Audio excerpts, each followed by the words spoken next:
My Lords, motion for debate, the autumn budget. Lord Livermore. My Lords, it is a privilege to open this budget debate in your Lordship's House and to speak alongside so many distinguished and expert noble lords. It is, of course, a particular pleasure, given it is the first budget of a Labour government in 14 years.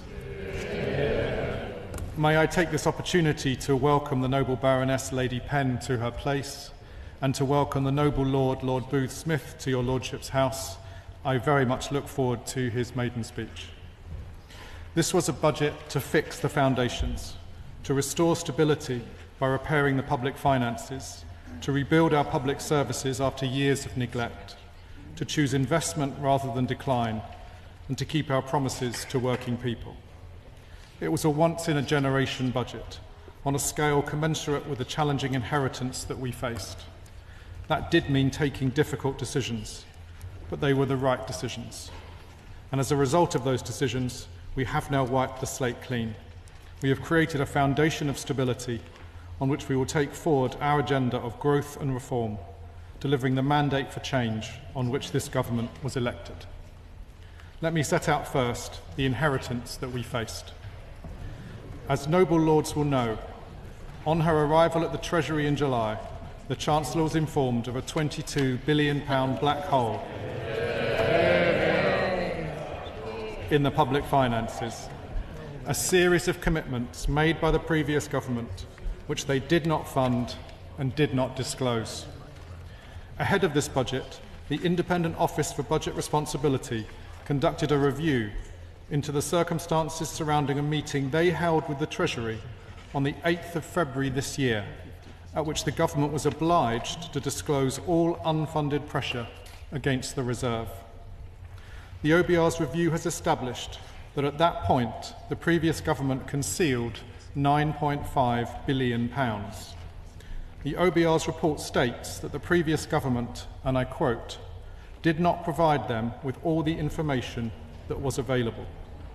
They have made 10 recommendations to prevent this from happening again, which we have accepted in full. Of course, at that point, the previous government still had 5 months left in office, during which time they continued to amass unfunded commitments which they did not disclose. By the spring budget, Treasury records show these had reached £16.3 billion. By July, they had reached £22 billion.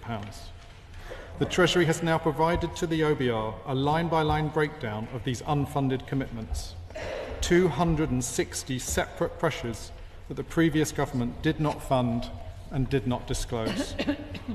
Neither did they budget for costs which they knew would materialise, including funding for compensation schemes for 2 terrible injustices. So this budget provides, for the first time, funding of £11.8 billion to compensate victims for the infected blood scandal, and sets aside £1.8 billion to compensate victims of the Post Office Horizon scandal. But the country didn't just inherit broken public finances, it inherited broken public services too. NHS waiting lists at record levels, children in porter cabins as school roofs crumbled, rivers filled with polluted waste. Yet since 2021, there had been no spending review, no detailed plans for departmental spending set out at all beyond this year. My Lords, faced with this reality, any responsible Chancellor would have to act. Some may argue otherwise, that we should have ignored the problems in the public finances. But that is the path of irresponsibility, the path chosen by the Liz Truss mini-budget, when mortgage costs rose by £300 a month, for which working people are still paying the price. This government's number one commitment is economic and fiscal stability. That's why the very first act we passed was the Budget Responsibility Act, strengthening the OBR. And that's why we have established robust fiscal rules. These fiscal rules put the public finances on a sustainable path while allowing a step change in investment to drive long-term growth. The first rule is the stability rule. This brings the current budget into balance so we do not borrow to fund day-to-day spending. The significant fiscal consolidation over the course of this Parliament takes borrowing as a share of GDP from 4.5% to 2.1%, as we achieve the biggest current budget surplus in over 20 years. Over the past 14 years, borrowing averaged 5.6% of GDP. Over this Parliament, it will average 2.6%. But while being tough on spending, we must create the space for investment. We inherited a situation where the UK is the only G7 country with private investment levels below 20% as a share of the economy. And we inherited plans where public investment was set to fall from 2.5% to 1.7% of GDP. As the IMF have said, more public investment is badly needed in the UK. So the second fiscal rule is the investment rule. As set out in our manifesto, we will target debt falling as a share of the economy, which will be defined as net financial debt, a measure that has been published by the Office for National Statistics and forecast by the Office for Budget Responsibility since 2016. Net financial debt recognises that government investment delivers returns for the taxpayer by counting not just the costs of investment, but the benefits too. Like our stability rule, the OBR have confirmed the investment rule will also be met 2 years early. My Lords, to meet our stability rule, in the context of the hole in the public finances, the compensation schemes that were not funded, and the need to avoid austerity in our public services, the budget raises taxes by £40 billion. Of course, before any government can consider changes to taxation, it must first ensure efficiency and reduce wasteful spending. So the budget set a 2% productivity target for all departments. It took steps to ensure welfare spending is more sustainable, and it ensured more people will pay the tax that they already owe. And this budget made another important choice: to keep the manifesto commitment we made to working people, to not increase their income tax, their national insurance, or VAT. And we went further by freezing fuel duty and by raising the national minimum and living wage. Compare that to the choice made by the previous government. They froze income tax thresholds, costing working people nearly £30 billion. We could have extended that freeze, but that was not the choice we made. Instead, from 2028-29, personal tax thresholds will be uprated in line with inflation once again. But this budget does involve some very difficult choices. We will increase employers' national insurance contributions by 1.2 percentage points to 15% from April 2025 and reduce the secondary threshold from £9,100 to £5,000 per year. At the same time, to protect the smallest companies, we will increase the employment allowance from £5,000 to £10,500, meaning 865,000 employers won't pay any national insurance at all, and over 1 million employers will now pay the same or less than they did before. The lower rate of capital gains tax will be increased from 10% to 18%, and the higher rate from 20% to 24%, meaning the UK will continue to have the lowest capital gains tax rate of any European G7 economy. We've maintained the lifetime limit for business asset disposal relief at £1 million to encourage entrepreneurs to invest in their businesses. Business asset disposal relief will remain at 10% this year, before rising to 14% in April and to 18% from 2026-27, maintaining a significant gap compared to the higher rate of capital gains tax. The budget also set out additional tax measures, including introducing a new vaping products duty, measures on tobacco duty, vehicle excise duty, air passenger duty, and alcohol duty, as well as making reforms to inheritance tax, on pensions, and on agricultural and business property. We also delivered on our commitments to abolish the non-dom tax regime, replacing it with a new residence-based scheme, introduced a fairer approach to the way carried interest is taxed, as well as reforms to the stamp duty land tax surcharge for second homes and to the energy profits levy. And we introduced VAT on private school fees. My Lords, there was no bigger failure of the previous government than their failure on growth. First, they introduced austerity, which choked off investment. Then their Brexit deal created new trade barriers, equivalent to a 13% increase in tariffs for our manufacturing sector and a 21% increase in tariffs for our services sector, permanently reducing growth by 4%. Finally, the disastrous mini-budget crashed the economy and sent inflation and interest rates soaring. Had the UK economy grown over the past 14 years at the average rate of other OECD economies, our economy would have been £171 billion larger. When last week the Bank of England cut interest rates, they forecast the budget would add 0.75% to growth next year, and that unemployment will now fall. Over the course of this Parliament, the OBR say growth is largely unchanged. In the context of a budget that had to take some very difficult decisions to clear up the mess that we inherited. And over the longer term, the OBR say this budget will permanently increase GDP by 1.4%. The IMF have welcomed, and I quote, the budget's focus on boosting growth through a needed increase in public investment. But, of course, we need to go further and we need to go faster. That's why economic growth remains this government's central mission. We have set out extensive planning reforms, a new national wealth fund, new local growth plans, a modern industrial strategy. We've created Skills England and the new Growth and Skills Levy. We will shortly publish the Get Britain Working White Paper to tackle inactivity, and the Chancellor will set out pension reforms at her Mansion House speech later this week, all of which will significantly boost growth, and none of which are yet included in the OBR's forecast.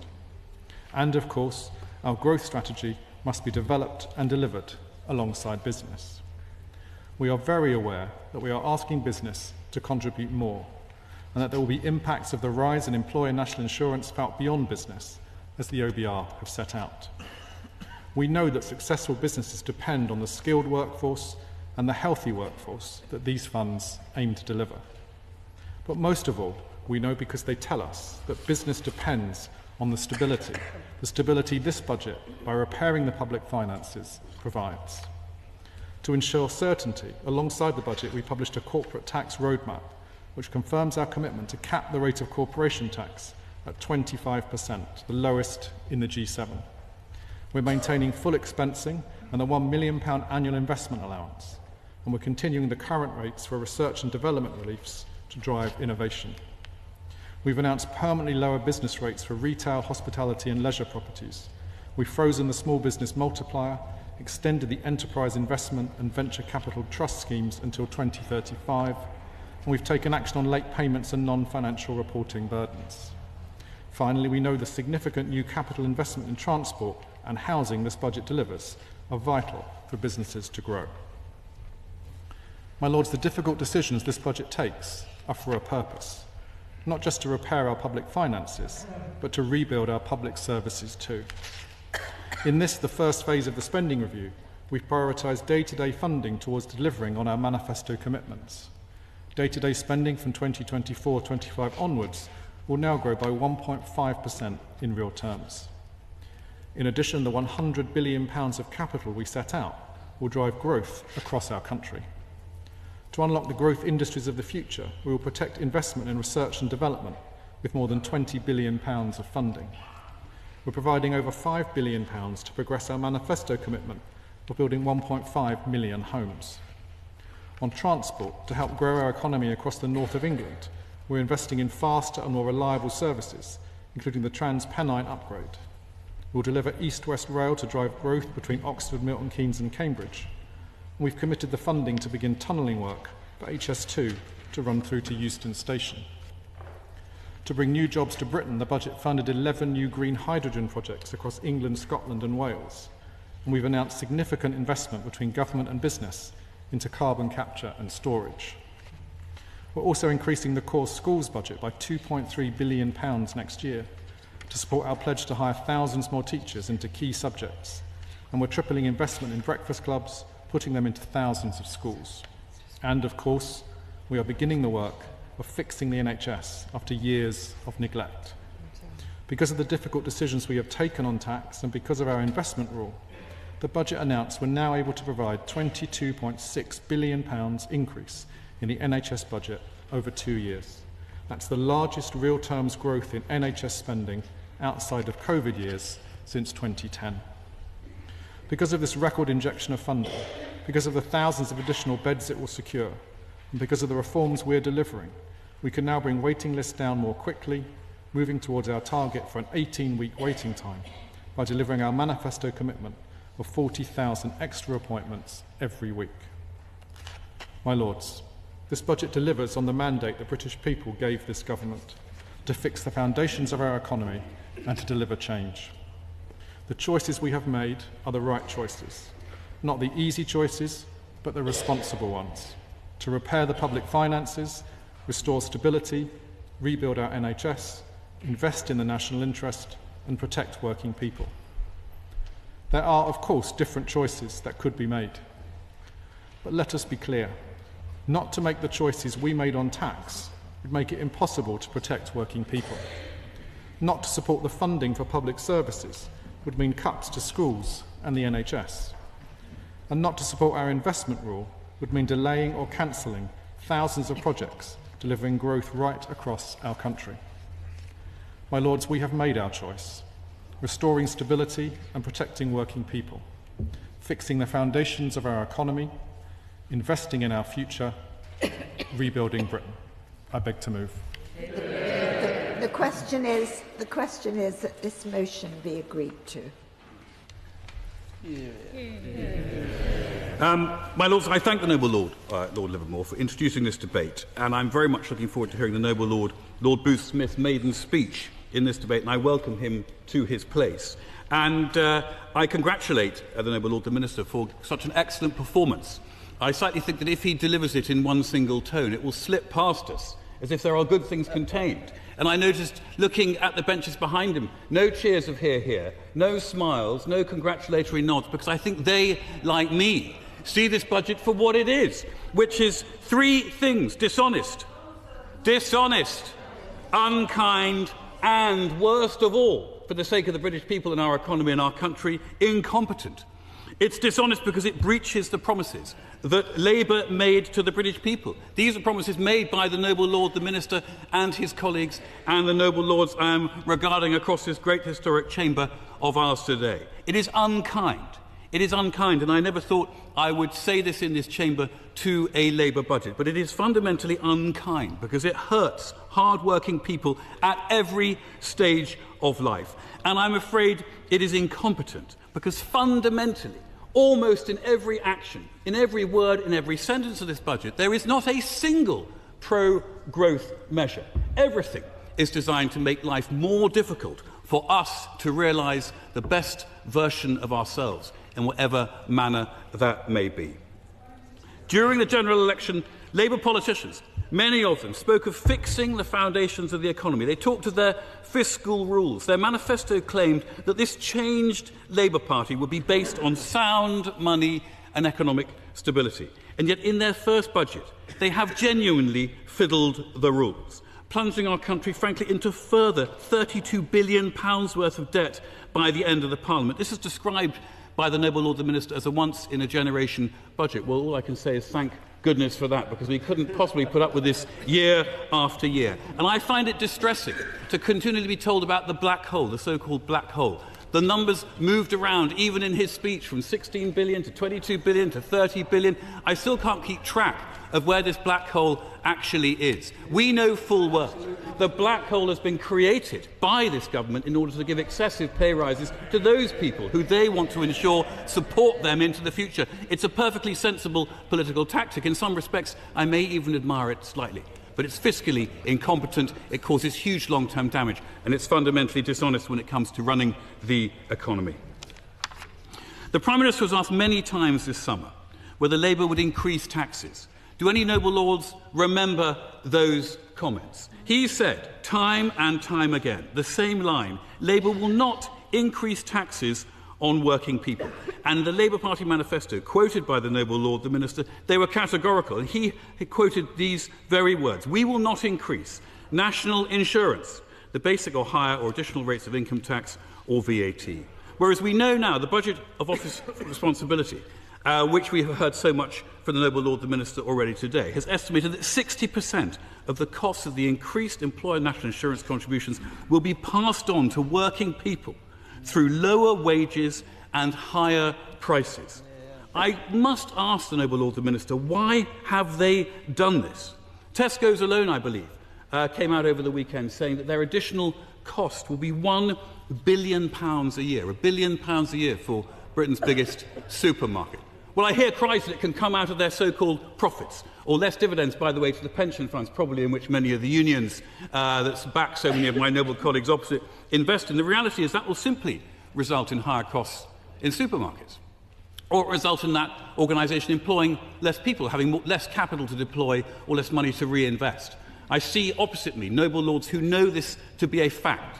If you raise these costs on businesses at that level, the actual economic cost on the economy will be substantial. It's a simple economic measurable fact. And I find it very alarming that the noble Lord the Minister, who I know with his experience understands these economic principles, isn't so aware as to be honest about the true long-term economic damage that this national insurance contribution change will have across the country. And it will result directly in unemployment rising. And sadly for me, with young children coming onto the labour market, particularly sadly since I have to pay their additional school fees before they get there, they will find it even harder to find work, as we see in other European countries, where tax rates are so high on the national insurance side that if you are a young person coming into the market, you simply cannot find work. And I don't understand how that could possibly be at the core of the tenet of the Labour philosophy. And frankly, I'd feel a great sense of shame if I had to present this budget from the government benches, because it's doing nothing at all for the social values that we purport to hear from their side, and fundamentally goes against the principles of how they campaigned in the election, which is that they would effectively be tax neutral on the working person. And in fundamental essence, not just in the technical terms, and we all understand, people who have been in government understand the need to be flexible-minded. I'm not talking about the details or a penny here or a point there. I'm talking about the principle of how this government went into the election, saying they would not raise taxes on working people, and they have, in magnificent quantities, to huge effect. And I'd like to hear from the Minister and his colleagues how this could possibly be justified. I'd also like to say that this is unfortunately an unkind budget. It's an unkind budget that harms people at every stage of their life. The first announcement made by the Labour administration, in fact going into the election, was to raise VAT on tuition fees, which the OBR believes will affect 600,000 students. It will have huge ramification on the private education sector, which is an enormous export aside from anything else. It is a crucial component of our economy, and this is aside from all the specialist schools and small schools that provide such enormous and essential service to people in their communities. But why would this government that talks about growth, that talks about their desire to see a stronger and more growing economy, want to attack aspiration? And it's because of ideology, and that's what I find so depressing. This should be a budget about economics, to make people richer and make our country stronger, but it is about ideology.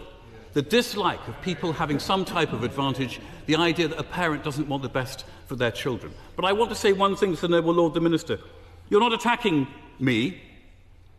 I've been to school, although it may not look like it. The people you are attacking are children. And I do not understand why your first measure, and I see the guilty expressions on the noble lords opposite, should be to attack the aspirational opportunities and life chances of children. I say shame upon the government for doing this, and I feel sorry for my colleagues opposite in the way they have to face their constituents and their peers, knowing what they have done to young children's futures in the name of socialism. The next group in the catalogue of people to whom this government have been unkind to in this budget are the vulnerable elderly. I will not repeat the well-made arguments as to the iniquities of changing the regulations around the winter fuel allowance. But I would like to come on to the second component, which is relevant, and I declare an interest in the respect that I rather hoped to inherit relations of mine's pension pots tax-free, but now that will not be the case. So these people who have worked all their lives and paid their taxes and built their pension funds up will now be taxed on their inheritance, on the point of inheritance, and then further taxed when their beneficiaries and descendants try to access those funds. Can that be right? And it goes back to the point that the noble Lord the Minister mentioned in terms of predictability and certainty. They want to bring some type of consistency back to the budgetary process, which I thoroughly applaud, by the way. But how can it be considered to be predictable uncertain? How can we make long-term investment decisions when at every turn they are making significant, radical and deadly changes to the very essence of our economic foundation system, which is to have long-term pensions which will then be allowed to be invested in this economy and try to produce the growth this government wants? I'd like to hear an answer from the Noble Lord, the Minister, in terms of how does he defend this concept of eating into our pensions, savings and destroying the very principle around the inheritability of the pensions pot. I'd like to now turn to two groups who particularly deserve representation and for whom I genuinely, because I can understand a socialist government doesn't like private schools, doesn't like people who maybe make money on capital gains tax, who may not want people to inherit the pension pots built up by their parents and grandparents. But why would any government want to attack small family farmers and small businesses by ending the business inheritance relief and agricultural inheritance relief? I just do not understand when this entire country is based so centrally upon small businesses. This isn't just the economic question, this is the social point of the vitality of small businesses and of small family-owned farms. Why? Why would a government want to deliberately target those two sectors of our communities, of our economy, to make their lives not just difficult, but impossible? It will be fundamentally impossible to inherit an average-sized farm in this country in 2 years' time. And that means, I don't know how many noble lords, maybe on my benches there may be more, are from the farming community. But I ask all noble lords this question, and the noble lord, the Minister, who on earth will feed us? Who will be the guardian and custodians of our countryside if they do not take the baton on from the previous generation? How many people, I would be interested to know genuinely, have gone out today and said, I wish to buy a 250-acre dairy farm and make that my living? I would have thought, as the noble lord has just intonated, hardly anyone. The only reason why these people do this, frankly, national service is because they inherit this legacy. And I think it is shameful and destructive to target that community in such a way, and it's also, frankly, deadly for the long-term survivability of our nation. My final point is on young people and stamp duty. He calls it stamp duty land tax. By using as many acronyms as possible, you can cover up what's actually happening. We promised to cut the rate at which the level was paid, or increase the rate, cut the rates at which they are paid, and that has now been reversed. And again, I do not understand when, before the election, we went clearly into that process with very clear commitments by the Labour opposition at that time, which I thoroughly supported, by the way, and many noble friends on this side of the House did as well, to build more homes and to give the dream of home ownership greater access to more people in this country. Why on earth would the noble lord, the Minister and his colleagues decide to make that more difficult? Why would they decide to end, in fact restrict, in fact narrow the passageway to actually owning your own home, when we all agreed this was in fact a central and good thing to do, particularly when I don't believe it will raise a significant amount of money for the Exchequer? And then if we turn to the other areas of the economy that we depend on, the voluntary sector, the charities, and may I also say the government itself, by increasing these levies on how people operate with their employees, it's going to make it incredibly difficult, increasingly so, for so many of these smaller organisations. And I know full well that so many noble lords in this House are associated with voluntary and community organisations who will no doubt in the last week have come to them and said, please do something about this iniquitous change in the tax rule. This will prevent us from carrying out this work that people rely on. This isn't just hitting hedge fund managers or taxing carried interest in a different way. This is a hypodermic syringe of poison into the very root of our community activity. And I think that the government has a lot of serious questions to answer. How will they ameliorate these measures on these organisations? And finally, I would like to turn to the third point that I made at the beginning. If you think that the budget is both dishonest, unkind, it is also, unfortunately, which is probably worst of all, incompetent. We've had a chance to look at the OBR's economic and fiscal outlook, and we now know how much damage this budget will do to our economy. Across all the key metrics, the government's policies will leave the UK with a weaker economic future. Now, we heard various different statistics being spouted by the noble Lord, the Minister, but actually the OBR have now revised down their estimates for GDP growth, down. Now, how important is GDP growth? I'm never quite sure, but I would have thought it's probably better if it's going up than if it's going down. And this is going down by nearly 0.5% than the March forecast. That month when I think this government, or the last government, was purported to have been colluding with its officials in order to obfuscate the information given to the OBR, which I think is a very serious claim in its essence, and I think should be looked at very closely too, by the way. Instead, they've put taxes up, and they are borrowing more. And the noble Lord the Minister mentioned the concept of no money without reform, but I have seen absolutely no evidence of reform. And I do say this in all true sincerity as a patriot before I am a party politician. We need reform of public services desperately, but I've seen no evidence of that at all. And actually I think it's irresponsible and frankly bad politics to have paid out so much money at the beginning of the process without any sign of reform. And I'm afraid that this government will live to regret this significantly. If I may come to a conclusion, I thought the noble Lords opposite would be pleased. I'm afraid I could go on. There are so many other areas where they've driven a dagger into our economy that if you want me to, I'd be delighted to carry on listing them. But in the essence of the many speakers we have after us, who will no doubt be repeating the points that I have made and in fact building on them almost assuredly in a more intelligent and capable manner, I would just like to say this. After all the promises, after all the pledges made by Labour, we now know the truth. Working people, small business owners, farmers, charities, young people are all going to be worse off under Labour. Ministers have shamefully broken the promises they made earlier this year, leaving us with an economic forecast that is bleaker than when they took office. This budget is nothing less than dishonest, unkind and incompetent. And I'm afraid to say that I thought after 100 years of testing socialism to destruction, it appears we're still giving it another try. The British people placed their trust in this government, in all truth, and through this budget they have shown themselves unworthy of this trust. And I ask the noble Lord the Minister, why have you done these things to our country? My Lords, it's a great pleasure to speak in this debate and to welcome Lord Boothsmith to his place and also Baroness Penn back to her place. My Lords, the noble Lord Johnson is taking his new job as party co-chairman very seriously. Clearly, in order to entertain his troops, he's turned up the rhetoric to 11.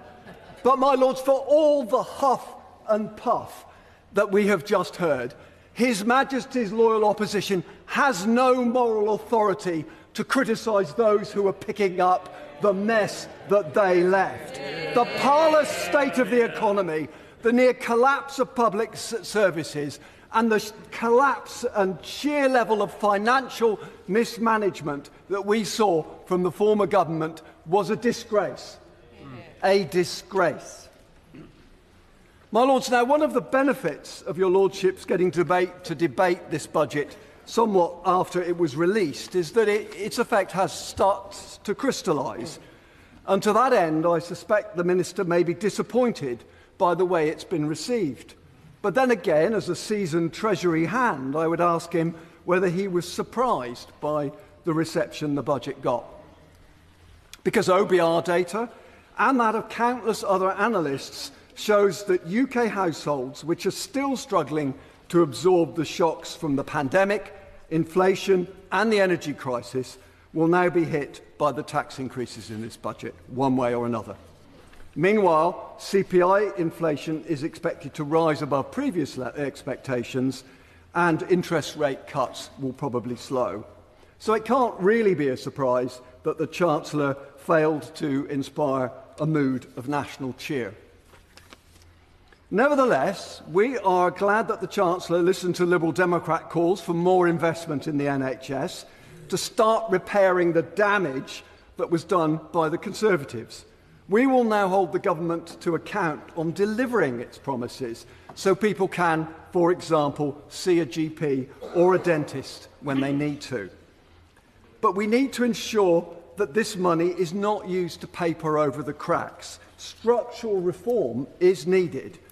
But more than that, the government is still ignoring the elephant in the room, the social care crisis. In fact, it's likely that they're making the situation worse, because the employer national insurance increase will hit social and primary care. Thousands of private care providers are now facing increased costs, forcing them to reduce services, increase charges, or even pushing them into collapse. And GPs that are already stretched will be hit from this tax change. GPs and social care providers cannot afford these tax rises, and you can't fix the NHS without fixing primary and social care. And we urge the government to immediately sort out the challenges facing these health providers. And they must start cross-party talks on the long-term future of social care and get on with reforming it. So, my lords, having boxed themselves in during the election from using big tax opportunities, the Chancellor could have done what we campaigned for and reversed Tory tax cuts in the bank tax, implemented an increased tax on betting companies and levied the digital giants. Instead, it is business to whom the Chancellor turned to raise a spectacular amount of tax. And the UK tax take is now, as a result, set to rise to a historic high. So this was a tough budget for employers to swallow, particularly small and medium businesses, social enterprises and charities.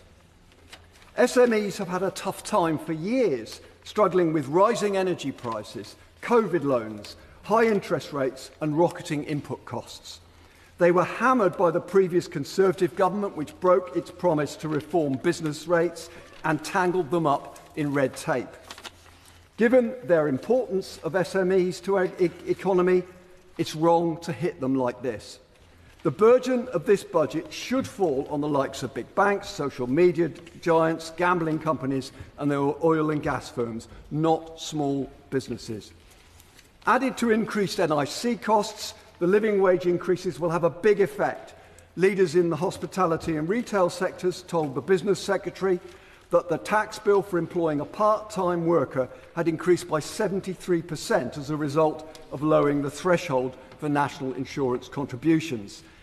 This sort of rise cannot be absorbed in these low-margin sectors.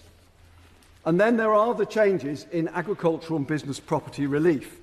Your Lordships will likely hear today, and indeed already have, how these changes threaten the generational chain of family farm ownership. And I add my cry to that. As someone from Herefordshire, I know the effect that this is already having on rural communities. But less publicised is the possible plight facing family businesses too. And I've got a couple of questions of the Minister. First of all, how will these businesses be valued when they're being taxed? And how does the introduction of this liability encourage family firm entrepreneurs to grow their business? And I would like to have those answers.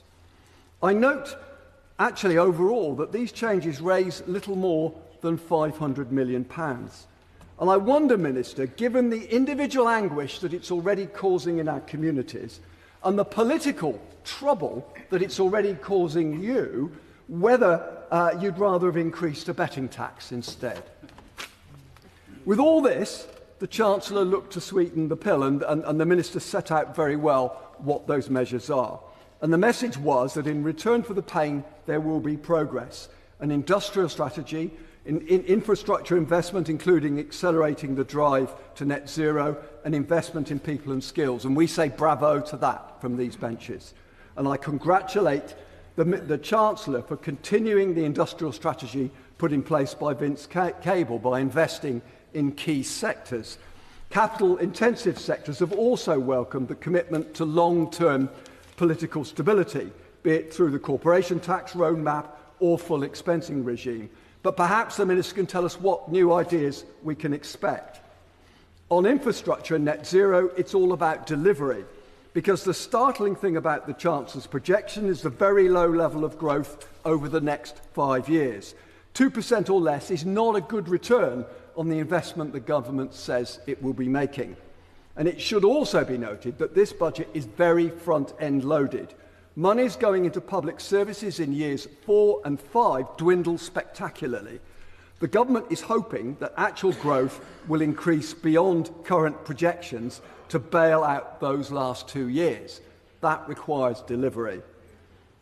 My Lords, we want this budget to succeed. The list that the Minister rattled off just now are important things that this country need, but we have no time to waste. We will be strong on chasing delivery.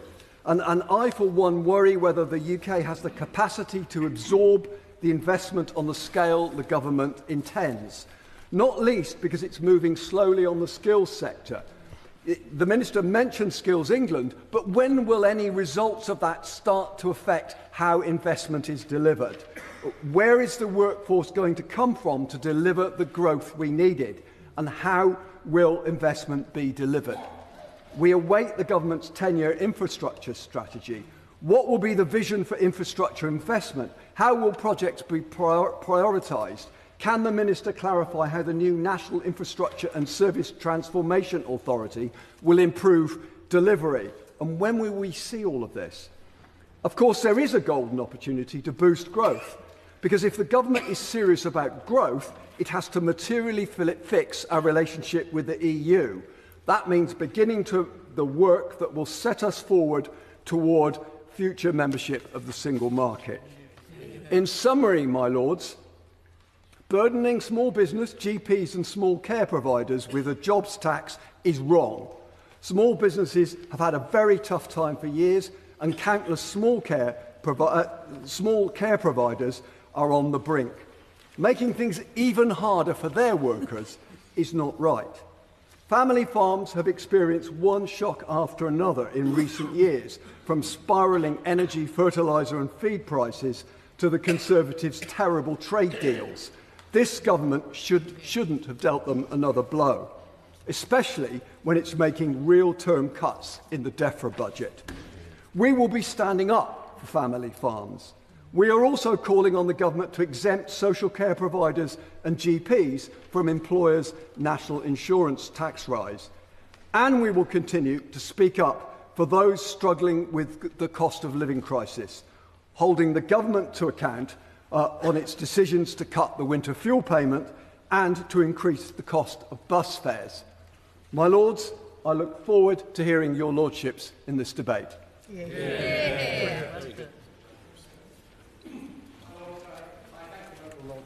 For his introduction to this debate. The first budget of a new government is always a significant event, and I'm very pleased to see the emphasis on sustainable public finances. I do worry, however, that in the budget speech there was too much attention on the short-term politics of dealing with the so-called black holes, and by contrast, rather insufficient attention to the lasting impact of the major worldwide shocks of the past 15 years, which continue to cast a shadow on economic performance. At the time, there was general political consensus that these crises, the global financial crisis, the COVID crisis, the energy crisis, that they should be dealt with by large-scale government borrowing and spending. As a result, of course, the public sector debt increased from under 40% of GDP in 2007 to 100% today. This has inevitable consequences and implications for the cost of government borrowing, and debt interest has become a significant budgetary item. It's also been painfully clear that, in common with many other countries, the underlying growth rate in the UK has been lower since the global financial crisis. And that means a slow growth in the tax base, which matters hugely, of course, for public finances.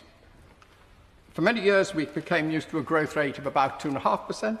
Since 2008, the annual growth rate has only averaged 1% a year. And there are other consequences of the crisis. There is the continuing concern about the impact on health, as evidenced by the continuing high welfare claims for long-term sickness. Consumer prices in the services sector are still rising well above the 2% inflation target, and there is general concern about the disruptions to major public services, despite a considerable increase in the number of people employed in those services. Now, in addition, we also face major challenges over the next 15 years, which will throw up problems of their own. These have been set out both in the Lord's Economic Affairs Committee recent report and in a recent OBR report. We have a growing proportion of people at or above retirement age, the challenge of developing infrastructure for achieving our carbon targets, rising defence expenditure, and the amount of labour market inactivity amongst those of working age. All of this means to me that it's been clear for some time that taxes were going to have to go up. This was no secret, but the previous government, of course, struggled with the question of how to pay for the massive recent public spending interventions, and too little attention was given, I'm afraid, to the need to raise more revenue. It now falls to the new government to address how to get the debt ratio back on a downward path. As I said, the need for higher taxes has been evident for some time. However, in this first budget, the increase in spending is well ahead of the increase in taxes rather than the other way around. These tax increases are unlikely to be the last, I fear. I'm generally content with the new draft charter for the OBR, in particular the emphasis on a balanced current budget and the need for public sector debt ratio to fall over time. I also understand the separate treatment of fixed investment, not so much because I'm greatly convinced that it's better for growth than day-to-day spending, but because by its costs come well before the benefits, it's much easier to cut back fixed investment than current expenditure. It does need some protection, and I'm pleased to see that we have in place an arrangement that is going to give protection, because the history shows, I'm afraid, that fixed capital has often been hit disproportionately when savings are needed. I would offer three observations about the detail of the budget. I think I will leave much of that to other people. But I agree that it's unfortunate that the government's manifesto pledge has led to increasing national insurance contribution on employers rather than reversing the previous cuts in employees. Second, it is disappointing that once again we are overriding the indexation of fuel duties.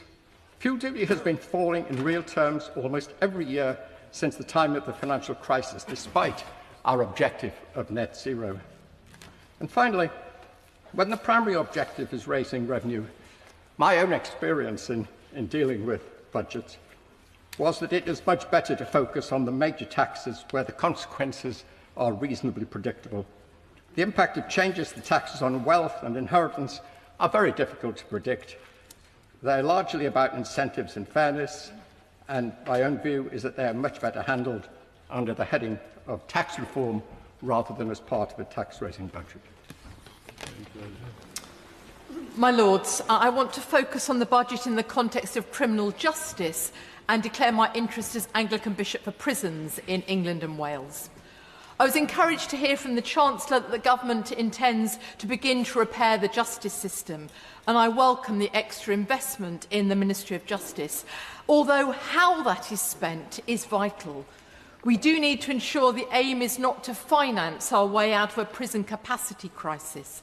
First, let's address the purpose of prison and then put the resources in the right place with a long-term vision of enabling strong and healthy families and communities. As a Christian, I hold fast to hope and transformation.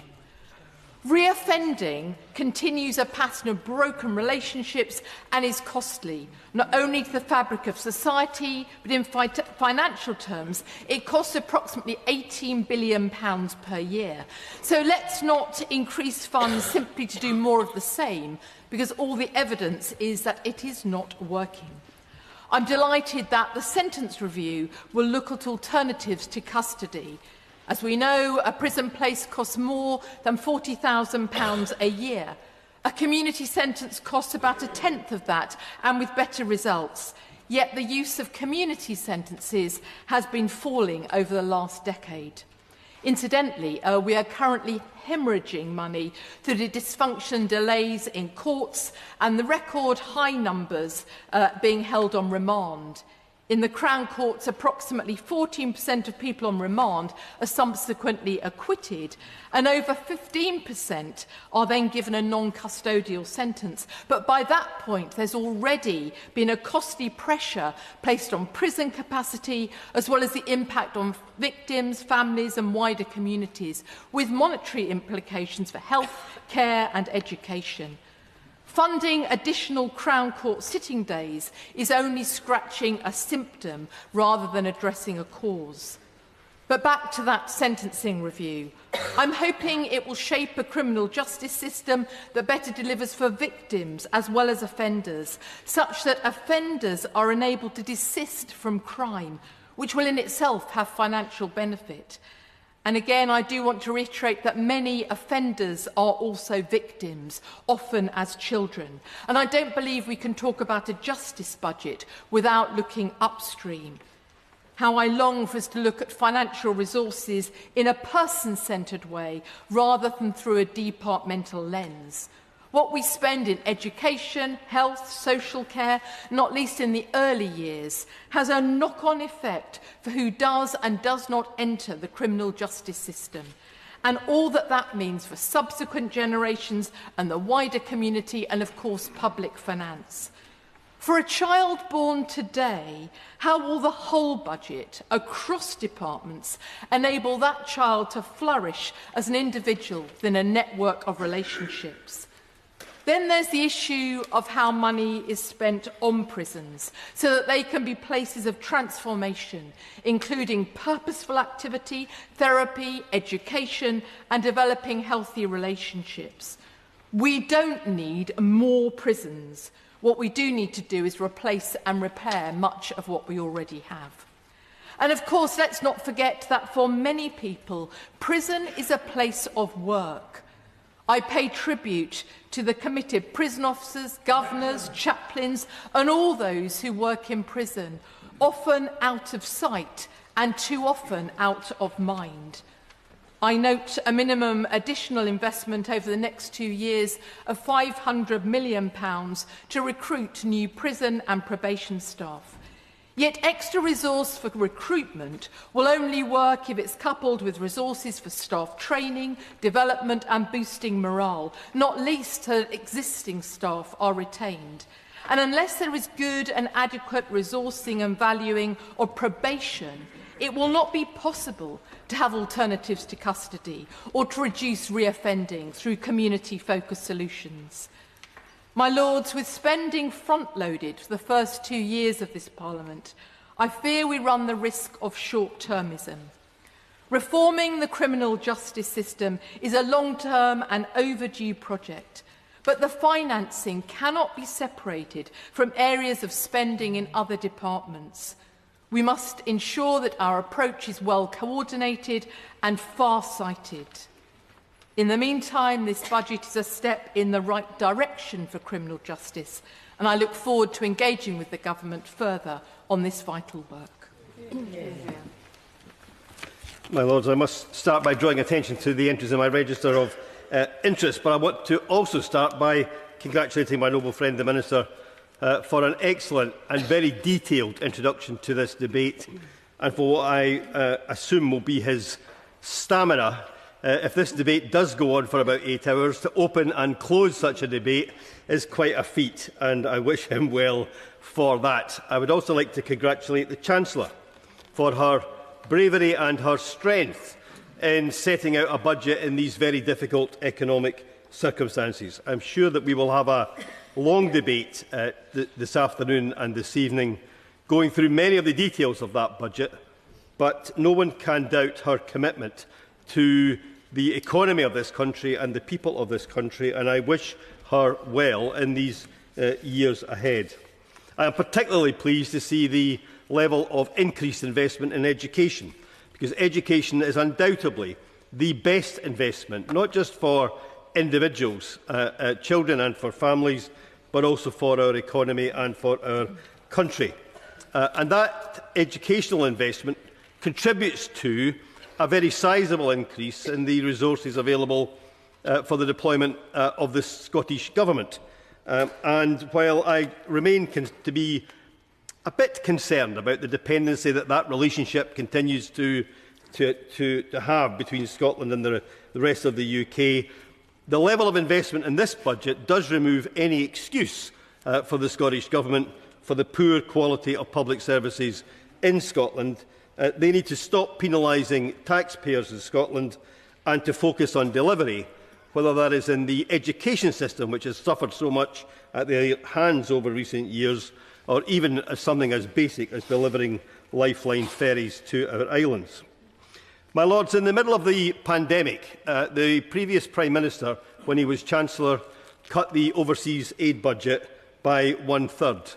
He did so at a moment when our interdependent world could never have been more clear, and when the world needed an integrated, comprehensive effort to secure global health provision and to preserve trade routes and other economic links.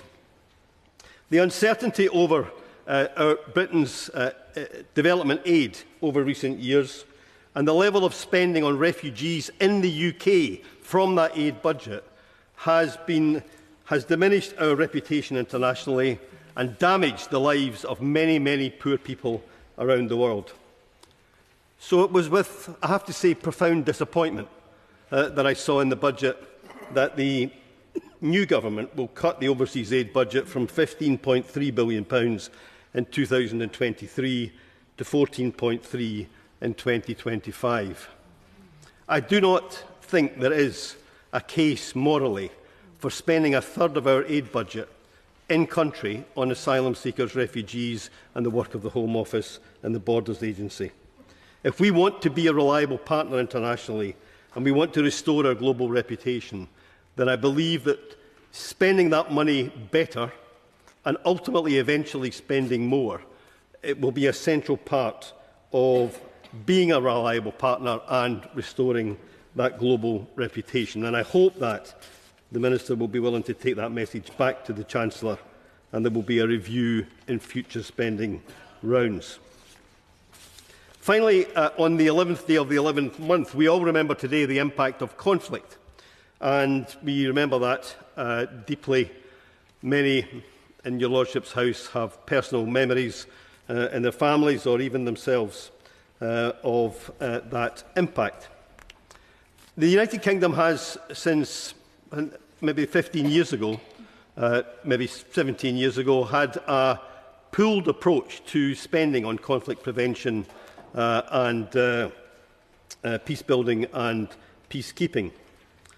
In more recent times, the last government created the Integrated Security Fund from what was previously the Conflict Stabilisation and Security Fund, a development of Labour's own conflict pool back at the end of the last Labour government.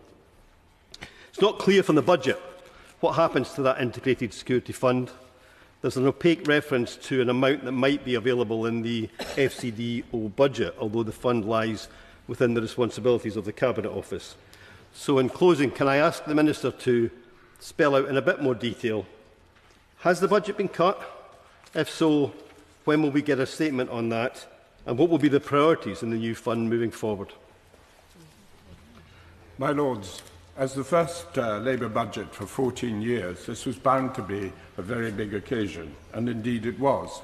It was a bold budget, bold increases in taxation, bold increases in borrowing, bold increases in spending, and a bold tearing up of everything Labour said in the general election.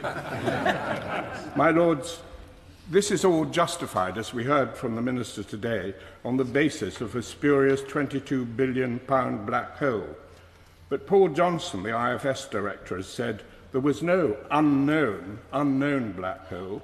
The OBR said, despite the government trying to enlist them in their support, the OBR said nothing legitimises the figure of £22 billion. The OBR did talk about an unaccounted for £9.6 billion, but how does that justify tax increases of £40 billion? My Lords, the party opposite, the government, have said they've got the worst economic inheritance since the Second World War.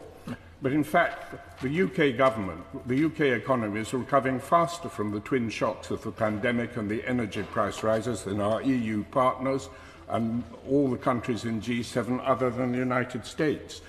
And the financial position, the deficit, was better than the Conservative government inherited when it came to office as a coalition. My Lords, Labour's fiction is necessary to justify eating their words and breaking their promises. But the truth is that Labour always intended massive increases in spending. What they didn't dare do was put forward the tax increases to pay for it at the time of the election.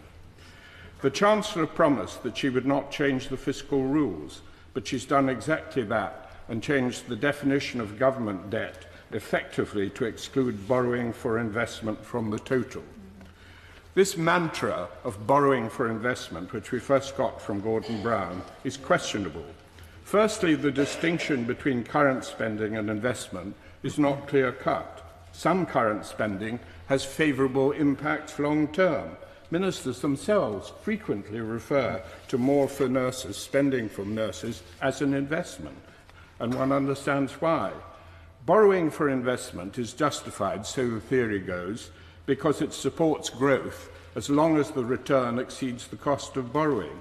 But this assumes that projects are well designed, that they're completed to time, they're completed on cost, and I need hardly emphasise that our record nationally does not need very much emphasising. My Lords, the argument for borrowing to invest might apply to power stations or infrastructure, but not all public investment yields an economic return. Investment in health or education we welcome. It's a good thing. It's a good thing in itself, but it only earns an economic return very slightly over the very long term. If we are serious about sustainable public finances, borrowing for investment should not be accounted for outside the government's measure for meeting its own debt target. The truth is, this is not a budget for growth or investment. It's simply a budget for the public sector. My Lords, there is no ideal target for debt sustainability. What the markets are interested in is a country's ability to service its debt. Note that under the plans the government have put forward, interest payments have now risen to over £120 billion, over 3% of GDP, over 7% of public spending. The Chancellor believes massive borrowing for public investment will lead to growth. But that's not what the OBR's own forecasts show. They show that growth in the next 5 years will be less than they were saying it would be in the next 5 years during the last Conservative government at the time of the budget in March. The OBR says that the budget will have little positive effect until 2032 or later. The government fought the election saying that they intended to have the fastest rate of growth in the G7.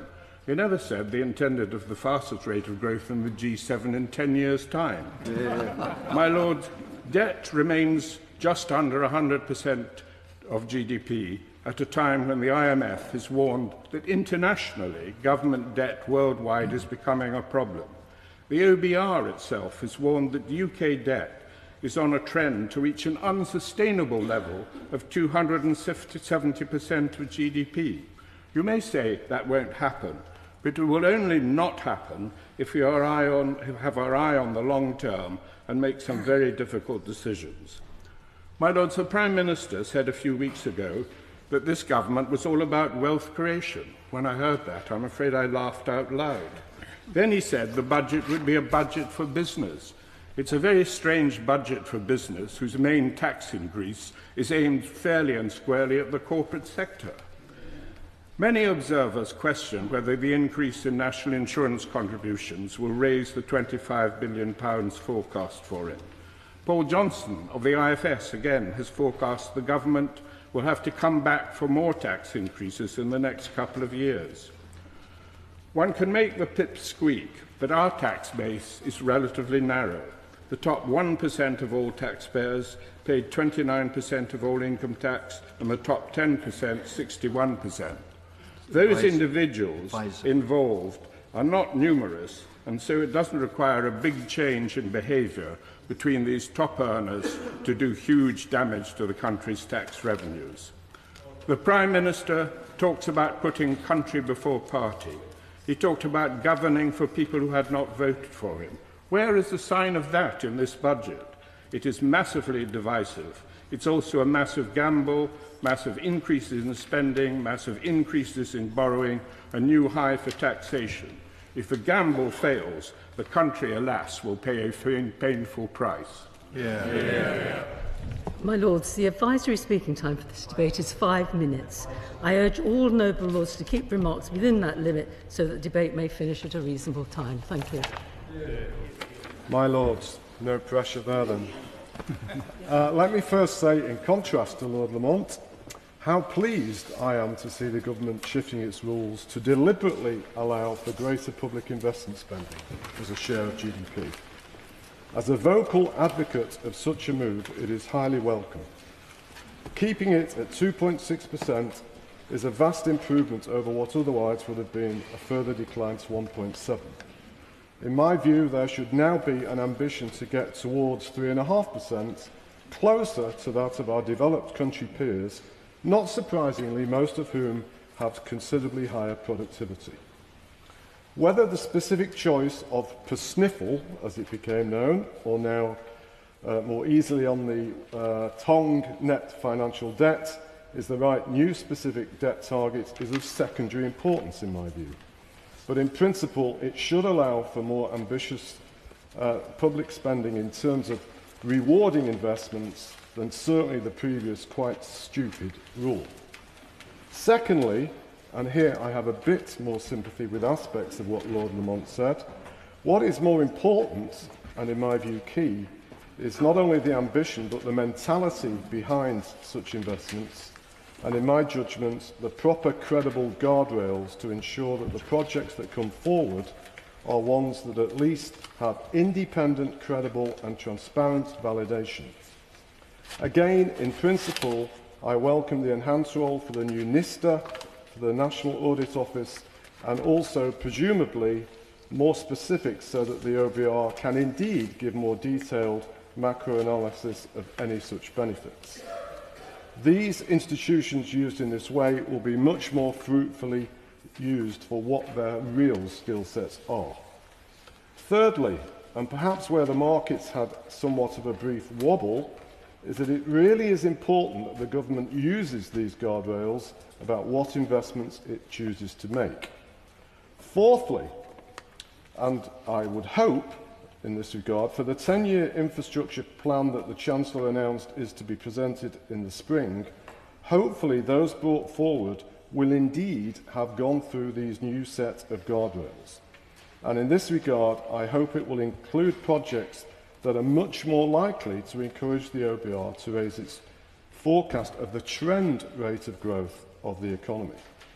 I can think of reasonably obvious ones here, in contrast again to Lord Lamont: early years education, for example, and preventive disease health, including obesity, as well as more traditional things, my own favourite being Northern Powerhouse Rail. But it is not for me, it is for NISTA, the NAO, to give their transparent and objective assessment about these possible benefits, and then for the OBR to demonstrate the consequences for long-term growth, welfare, and of course debt. On a separate topic, fifth and finally, and in contrast to widespread belief, while of course the increase in employers' national insurance will have its consequences for the labour market, along with the increase in the minimum wage, in my view, if this plays a role in encouraging companies to invest more in capital and focus on higher skilled labour, it might end up having more useful benefits for productivity and real wages than I hear across the widespread commentary. My Lords, we live in a very interesting time in the world and financial markets, yet again, especially with the US bond market watching what the returning President Trump is going to really do. This background will mean that our own markets will reward, in my view, credible, transparent, growth-boosting investments, but be less kind otherwise. Thank you. My Lords, the Minister in his speech criticised the previous government's record on growth. Well, this is certainly a budget for growth, is it not? Massive growth in taxes, massive growth in the debt our children and grandchildren will inherit, and growth in the cost of it too, as the noble Lord Burns pointed out. Growth in inflation, with supermarkets already warning of food prices rising as the Chancellor adds billions to the costs of staff. Growth in blocked beds and hospital waiting lists, as yet another government fails to tackle social care, with employers' national insurance increases being imposed on low-paid, part-time workers. For the first time, we can be certain of care home closures rising fees which councils cannot pay, and our most vulnerable citizens denied the support they need, as Lord Fox pointed out in his remarks. Building costs will soar too, undermining the government's housing targets. Growth in class sizes, as pupils are forced to leave private schools with a vicious and wicked mid-term tax on education, leading to private school closures and heartbroken parents forced to tell their children they can no longer stay at school with their friends because of this government. Growth in the number of family-owned businesses and farms held for generations, forced to throw in the towel and be broken up, reducing competitiveness, enterprise and choice.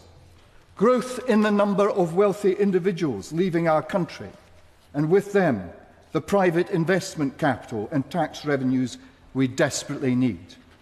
Growth in human misery, as children with special needs are forced out of the security of their specialist school places with no alternative support available from the state already struggling to meet demand.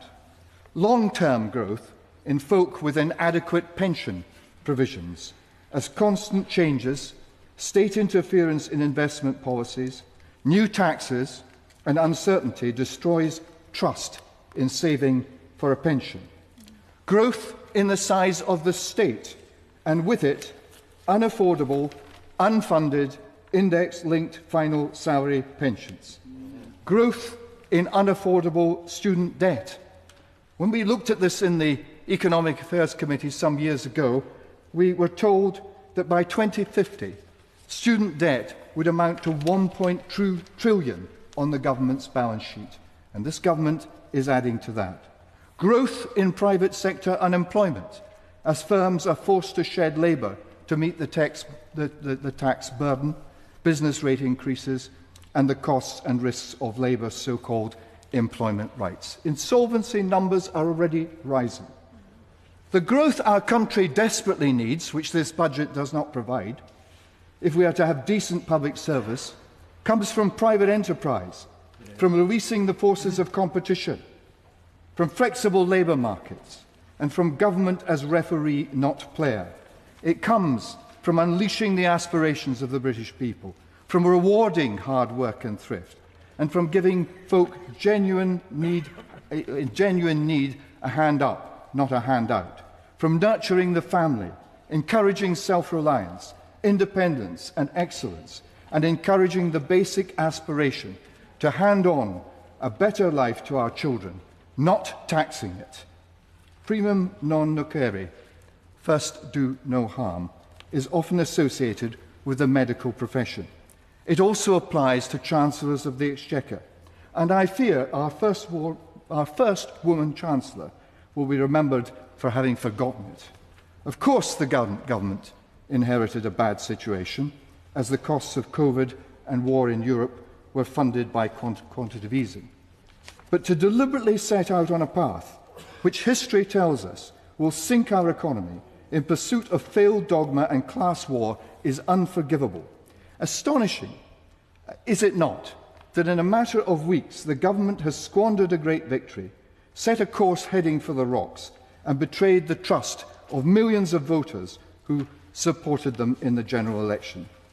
It's said the crew rearranged the deck chairs on the Titanic when faced with inevitable disaster. In Downing Street now they are rearranging the pictures. Out goes the portrait of Margaret Thatcher and William Gladstone, both of whom understood, as Gladstone put it, that money is best left to fructify in the pockets of the people. Having broken their election promises, they now pledge no return to austerity. Without growth and the kindness of strangers, that is just empty rhetoric. This divisive, nasty and irresponsible budget puts both prospects in mortal danger. Yeah. My Lords, the challenge faced by the Chancellor was to change the economy, to achieve a decent rate of equitable growth after 14 years of economic neglect and rising inequality. The black hole of conservative economics is there for all to see. Crumbling schools, the largest waiting list ever in the NHS, a wrecked criminal justice system, pothole-strewn roads, struggling local authorities, and the lowest investment in the G7, an economy on its knees from neglect of the public sector, and a Conservative government with no clue as to how to nurture the private sector either. To face up to her challenge, the Chancellor had first to begin to repair the damage, creating the foundations for the change necessary to achieve the growth that Britain needs. Hence the expenditure to repair the health service, refund our education system and sustain public services. Hence the replacement of the Tory spring budget cuts in public sector investment with growth in public sector investment and increased research and development spending. It's noticeable that in the criticism from the other side, there's not as yet been a single positive proposal as what they would do instead. But then the question is raised, why the apparently limited impact on growth? After all, the OBR forecasts that growth will tail off after a couple of years. Well, there's two reasons for this. First, it must be remembered it's far easier to follow the Conservative Party strategy of providing a short-term sugar rush by boosting consumption whilst neglecting investment. Second, investment is a relatively smaller proportion of GDP, hence has a lesser impact, and the benefits of investment take time to realise. But the really important point is that a successful growth strategy will involve major changes that would never be picked up by the OBR's focus on tax and spend. As the Chancellor argued in her May's lecture, the dismal economic performance of the past 14 years derives from, and I quote, a failure to deliver the supply-side reform needed to equip Britain to compete in a fast-changing world. Hence, economic policy must, and quote again, begin with getting the institutional framework right. Getting the institutional framework right means ensuring that capital flows into new investment, whether in productive capacity, research and development, or skills. Now, is there anything more dispiriting than the strategies of Britain's major banks, from which capital flows predominantly into mortgages, bidding up the prices of assets that already exist, rather than creating new productive assets? Is there anything more dispiriting than the conclusion earlier this year of the Treasury Select Committee in another place, that, and I quote, confidence amongst small and medium-sized enterprises in accessing finance has fallen. This has been accompanied by increasing debanking. Unfair banking practices may have further limited access and suppressed demand. This difficult small business environment is disincentivizing risk-taking, innovation, and reducing growth. That's why the National Wealth Fund, incorporating a reinvigorated proactive business bank, is so important. Financial flows in Britain need to be redirected towards investment in new productive assets in the new industries of the future and in updating the everyday industries that shape our lives. And Britain's financial services industry must follow the Wealth Fund's lead. Let me offer just one example of what can be done. Despite current financial difficulties, it's widely acknowledged that our universities are first-class centres of research. Some have created institutional mechanisms for translating that research into globally successful companies. But every one of our more than 160 universities should have a dynamic business advice and incubation unit and should have access to the dedicated finance necessary to translate new ideas into new businesses. And then those new businesses, like the universities, will be spread throughout the country. This is a job for the British Business Bank right now. But we can't just rely on the public sector to take all the risks. The Chancellor has already indicated that reform of pension funds investment strategies is an immediate priority. Further reform of financial services is necessary. Funds must flow to new, real investment, not just to secondary markets. This budget, by having the courage to identify honestly the true state of affairs and fix the foundations, indicates that the government's strategy of reform is on track to succeed.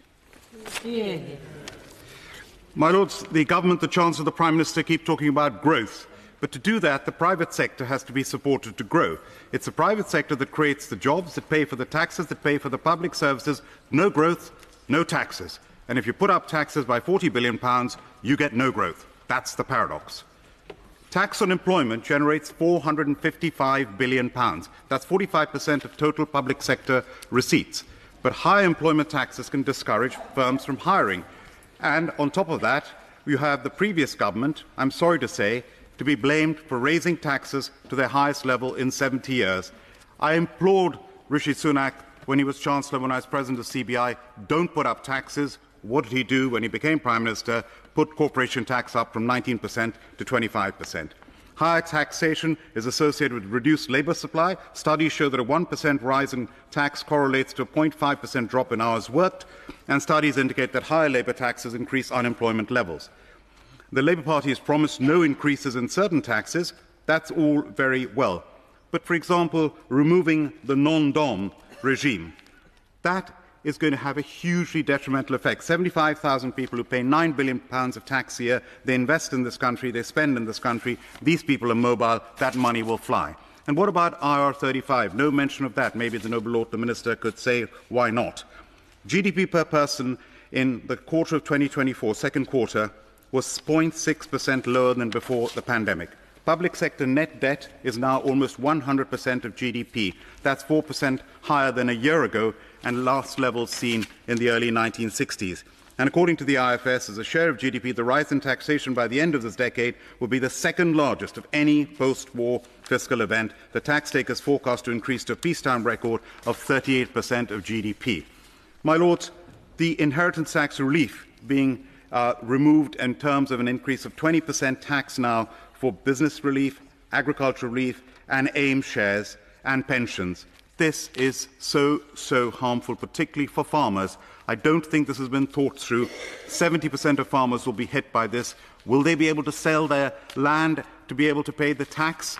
Or if they don't own the land as tenants, they can't even do that. How do you value businesses? How do you sell? This is, I think, going to be a disastrous move. And as for the VAT on private schools, £1.3 billion is forecast to be raised. In the debates we've had before, we've demonstrated it will probably cost the government £1.6 billion with a higher burden on the state sector and a drop in international borders. This is a penny-wise and pound-foolish move. Total public spending is forecast to settle at 44.5% of GDP by the end of the decade. That's almost 5% higher than before the pandemic. And this is not good news, although I do think the government is doing the right thing with the blood scandal and the Post Office Horizon scandal. The OBR has forecasted real household disposable income per person to grow at just over 0.5% a year on average for the next 5 years. That's the joint lowest on record. And my Lords, for many businesses, there was an article in the Telegraph today, the biggest shock wasn't the rate increase, but a near halving of the threshold at which they have to start paying national insurance, 9,100 to 5,000. The hospitality industry has warned that this change will cost over £1 billion. Taken together, the changes mean that a company employing a part-time worker doing 15 hours work a week will see their national insurance contribution bill increase by 73%. My Lords, this is really ridiculously high. Kate Nichols, the Chief Executive of UK Hospitality, describes this increase in costs as eye-watering and warns it disproportionately hits companies in her sector, given many employ part-time staff in roles such as waiting and bartending. And my Lords, whenever you get a significant cost increase, what do you do as a business? You can either put up your prices, or you can reduce your costs, or you can stop investing. My Lords, the OBR has warned that all the measures in this budget will lead to low growth looking ahead. Highest will be 2%, mostly just over 1%, and inflation is going to go up. Businesses are bearing the brunt of the £40 billion tax increase, and business rates, the relief of 75% is going down to 40%. How are pubs going to manage? How are restaurants going to manage? How is the high street going to manage? And on top of all this, we have a £5 billion cost on the impact of employment regulation. We have one of the most flexible labour markets in the world. That's a huge advantage. That is now being eroded. So, my Lords, I conclude that in 16 years, financial crisis, austerity, Brexit, pandemic, Ukraine war, inflation of 11%, energy inflation, cost of living crisis, 7th of October, the tragedy after that, the uncertainty that you look at it every way that you look, how much more can business deal with? How resilient can our businesses be? This, my lords, is not a pro-business budget or a pro-entrepreneurship budget. It's government's job to be a catalyst and create the environment for businesses and entrepreneurship to flourish and grow. I'm sorry, this budget does exactly the opposite. And I'm afraid to say, I warn the government, this budget is going to come back like a boomerang and bite us. My lords, I'm speaking from the backbenches today about productivity, but I'd like to start with a thank you to the noble Lord the Minister on 2 counts. He has rightly resisted the temptation to erode further horse racing's competitiveness vis-à-vis France and Ireland by increasing betting duty, and I declare here an interest as a member of the racing APPG. And I was also pleased to hear that the government was going to tackle the ever-exploding level of retail crime. A few years ago, from the backbenches, I sought an amendment to the Police and Crime Bill to achieve just that. But although I worked constructively with the noble Lord Coker on a proposed amendment, I could not persuade him to be sufficiently radical. This poor line conversion is most welcome. My lords, as a country, our greatest economic challenge is to increase the growth rate, by which I mean GDP per person. The only sustainable way to do that is to increase productivity, and I was disappointed that the budget includes so little to advance that aim. The truth is that the productivity figures since the financial crisis of 2008 make depressing reading. The situation is not the same everywhere, and I note that in my old sector, retail, matters are somewhat better than elsewhere. According to the BRC, productivity in retail is 8.1% higher than in Q4 2019, that's before COVID, while the equivalent figure for the economy is 1.45. So what should we do? The most important change we need is to have efficiency in mind when taking all decisions. The government states that growth and productivity is right at the forefront of their concerns. That is a good start, but they have to act it as though they mean it. They state in the Red Book that in the medium term above-inflation pay awards will be funded from improved productivity. Good. A pity they did not follow that policy when, on attaining office, they awarded public sector bodies above-inflation pay awards costing £9.4 billion without any productivity conditions. I'm glad the government have seen the light on this, and I'd like to ask the noble Lord the Minister whether he will look at my proposal for a new productivity and growth assessment to accompany all legislation, which I mentioned in our debate in the House on the 9th of October. Other necessities are to reduce unnecessary bureaucracy and to examine environmental requirements. On bureaucracy, I do not believe that checks to counter money laundering need to be anything like as onerous and time-consuming as they are. The march of the data society, with its many benefits, has made government, regulators and others lazy. They do too much checking and collect too much information instead of focusing on what really matters and doing that speedily. It creates some pretty awful jobs too, in both the public and private sectors. David Graeber, in his splendid book called Bullshit Jobs, stresses how depressing this can be. On environmental protection, I read with despair that HS2 has spent £100 million on building a tunnel to protect bats. Can we have a sense of proportion? And why are our electricity prices for industrial users, that's the most productive part of our economy, treble those in India and the US? Both phenomena seem good candidates for early study by the new Office for Value for Money. I turn to construction, including house building and infrastructure. I have 2 points. The first relates to planning controls, which need simplifying and speeding up. The second relates to the building-related workforce. There is much evidence that more skilled labour of every kind will be required for the foreseeable future. What plans does the government have to help in that regard? I, like others, am very concerned about the triple whammy of increased national insurance, especially the lower threshold, the new national minimum wage, and the new regulation on workers' rights. I know from my own experience that these are particularly difficult for SMEs because of the extra cost and bureaucracy that they will bring. The, and I quote, good news, unquote, I suppose, from a short-term productivity point of view, is that this will send the less efficient into insolvency. But that is a very hard way to improve productivity.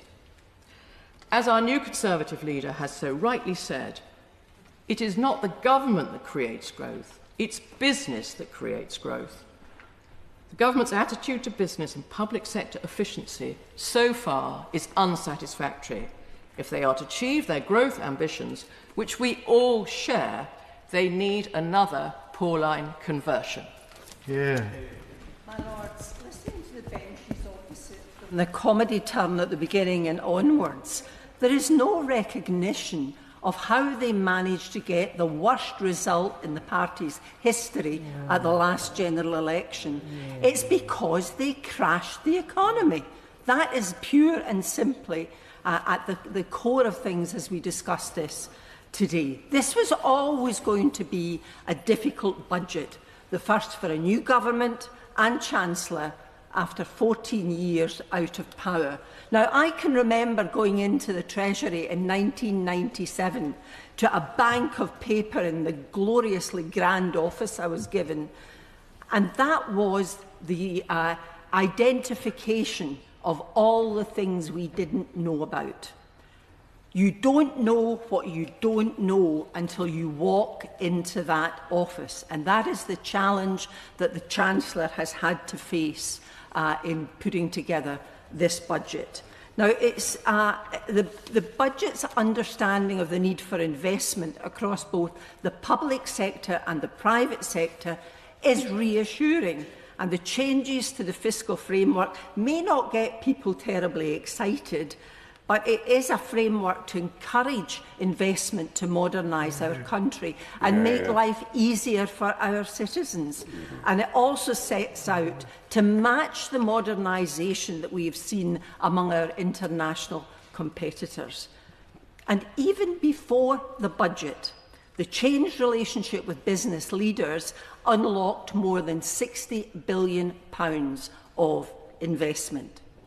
Now, turning round the economy comes at a cost, and sometimes it is painful.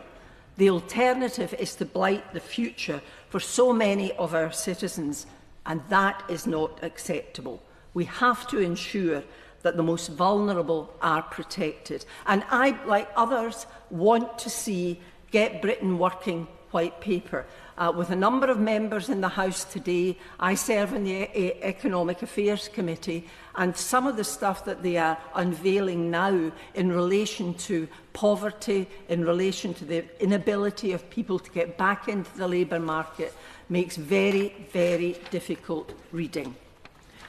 We've seen from within the Chancellor's budget an allocation of £240 million for 16 new trailblazer projects aimed at getting people into work and in so doing reducing the benefit bill. I can remember something similar to that when I became a Member of Parliament under the last Labour government. And there is one change that was made by the Chancellor that is very, very special to me, and that is keeping the promise to transfer the Investment Reserve Fund into the Mine Workers' Pension Scheme. I come from a community of miners. I lost my grandfather and two of my uncles to disease caused in the pits. I was absolutely over the moon when I heard about that. Now, let me turn to the situation in Scotland. £3.4 billion is going to the Scottish Government through the Barnett formula, which was introduced in 1978 by Labour's Chief Secretary to the Treasury, Joel Barnett, who went on to join this House. Now, all these years later, it has delivered to Scotland a record £47.7 billion from the Westminster Government. That is a sign of partnership. And the First Minister was all lined up to condemn the budget, wanting an end to austerity, and what did he get? The biggest bonus in history. And that's not the end of the story. An SNP-led committee has reported that it is deeply concerned about how Scottish ministers are spending the country's money. And it is the lack of medium and long-term planning that we are beginning to see here in the rest of the United Kingdom has never actually managed to surface in Scotland. Now, I can see why people are concerned about some of the measures that are in the budget. They probably would not have been in the budget had it not been for the state that the Chancellor acknowledged. That was at the heart of what had to be sorted out. This is the beginning of a 5-year term, and I can see the commitment of the Chancellor to things that I'm interested in. Carbon capture and storage has always been very, very close to my heart. I'm the President of the CCSA, and we are promised increased investment in CCSA and in many other schemes. So I've got to say that it was going to be a difficult budget. We know that we have to deal with some of the downsides of trying to get the economy right, but we have a Chancellor who is courageous, and it gives us an opportunity to get this economy right. Lords, the government is hoping to launch innovative companies into exports, growth and wealth creation. Unfortunately, that won't happen without fair procurement and ending the unfair way that departments are encouraged to get intellectual property on the cheap. Help may come following the Procurement Act, but if the government is serious, then revoke this Cabinet Office guidance note on intellectual property rights dated June 2023, although I know that some of it has been going on rather longer. In the recent science and technology debate, I explained how feasibility studies and early-stage commercialisation contracts require the recipients of grants to give government and its partners free, perpetual, irrevocable and royalty-free licences, together with the right for them to grant sub-licences to anyone to use all the information, data, results and conclusions arising from the project. The intention is that all the IP is given to competitors. This appears in contracts for as little as £30,000 for slave labour rates, a grab at IP rates that could be worth £1 million and a company's future if they weren't expropriated by the government to give to competitors. Such treatment destroys opportunity to scale and creation of homegrown technology unicorns and decacorns. In the guidance note, which is about procurement, not grants, it encourages departments to retain IP rights and gain some future financial benefit from its exploitation. That's on page 14, expropriation for financial gain. Also on page 14, the prime directive, if I can call it that, is first and foremost in your thinking should be the needs of the department, not the public interest, not scale up in the economy, not fair dealing, but the department. It does note the greater the restriction over IP for the supplier, the higher the cost of the contract will be. Well, I can think of lots of abuses for that. Who is valuing the IP? How can small companies negotiate? Will the fact that IP is existential to them be taken into account? Or are they just quashed because they have no leverage?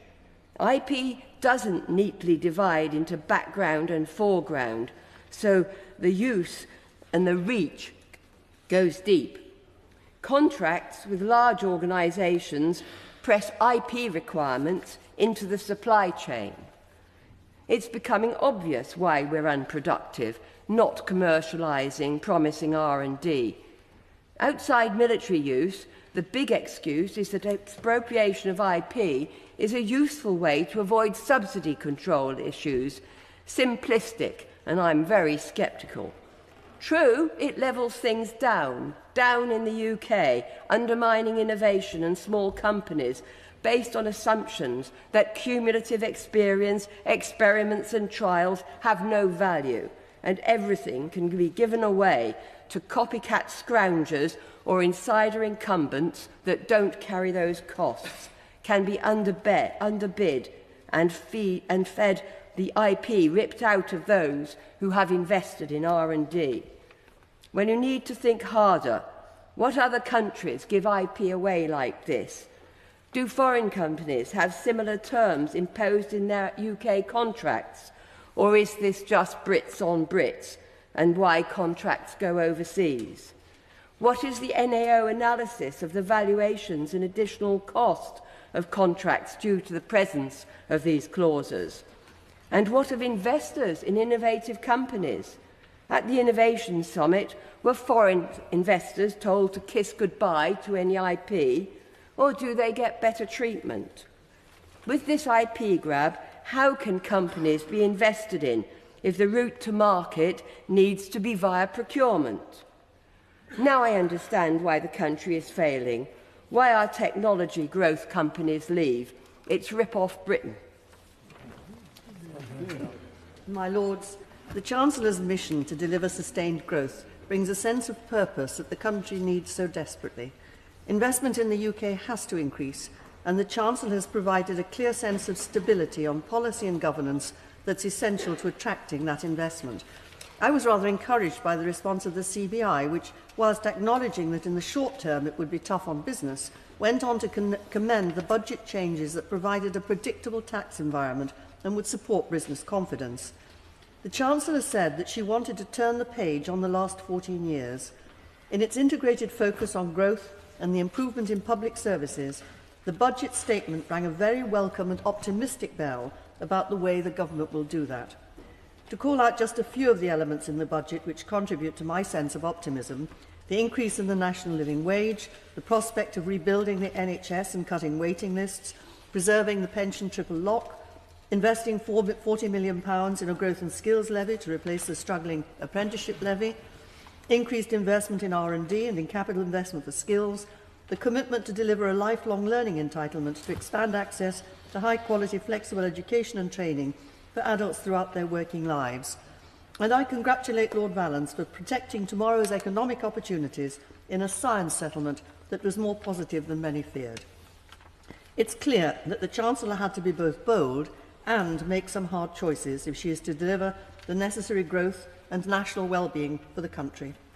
I found it immensely encouraging that she is so focused on increased private sector and government investment in UK infrastructure and productive assets, underpinned by supporting the net zero transition in the longer term.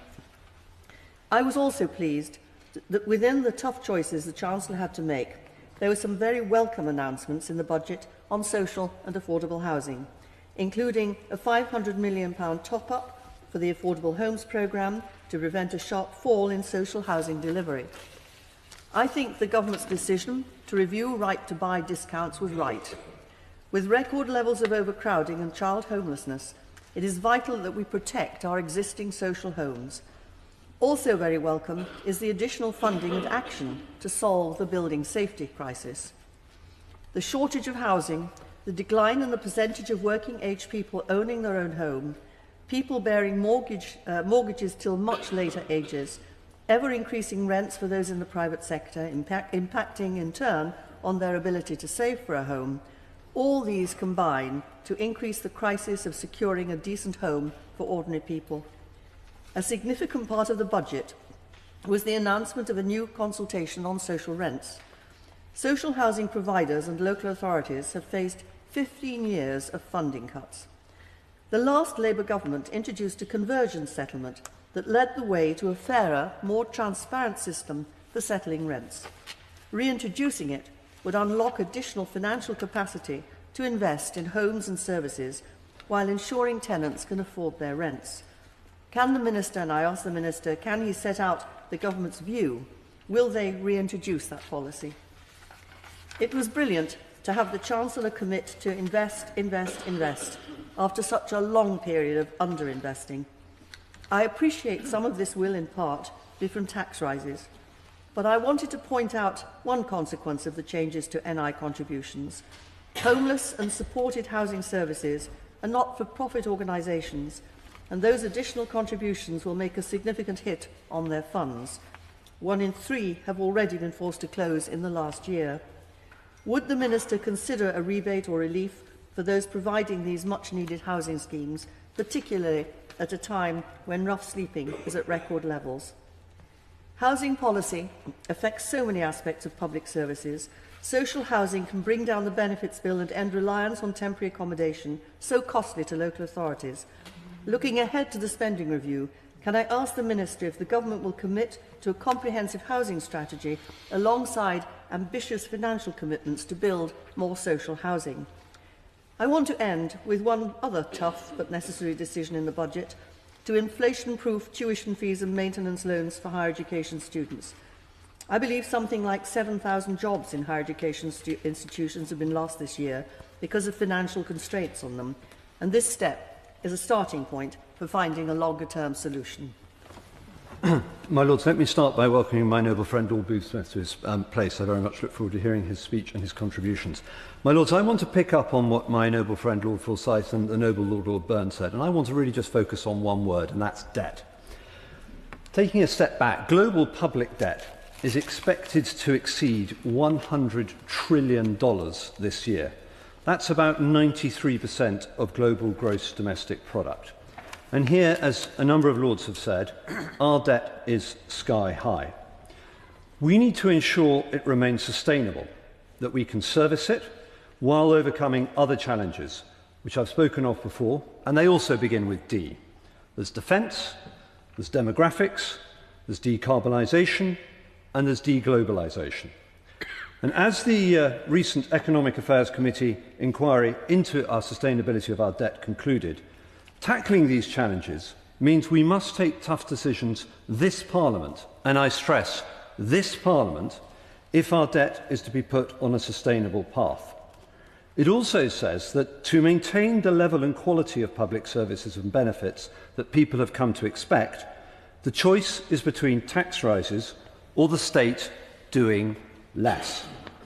Meanwhile, as so many Lords have pointed out, we must ratchet up our growth and improve our productivity, as my noble friend Baroness Neville-Rolfe just said. And that too obviously involves choices about tax, about spending and borrowing. So this budget was, in so many ways, about how we choose to make our debt sustainable. Now, my position is very simple. I trust people to decide what is best for themselves and to spend money as they wish. Like my noble friend Lord Forsyth, I believe governments don't create growth, people do. Their hard work, their inventiveness, their risk-taking, this is what drives us forward. This is what governments should reward and support, not crush. This is the best way to get the growth we need, not just to support the public services we want, but to put our debt on a sustainable path. Now, the brutal truth is that during 15 years of Conservative government, again as my noble friend Baroness Neville-Rolfe just said, our record on growth and productivity was not as good as it should have been. Now, we can all argue why this was so. We can cite Brexit, we can cite COVID, we can cite the energy shock. But as the Chancellor said, and here I agree with her, there is no escaping the fact that we have become a high-tax, low-growth country. So, my Lords, now is decision time. On that we can agree. We have to choose how to make our debt sustainable while supporting growth. And that brings me to the budget. As the noble Lord the Minister said, Labour has made its choice. It is there. 70 billion higher spending every year, paid for by historically high levels of taxes, and 32 billion more borrowing every year.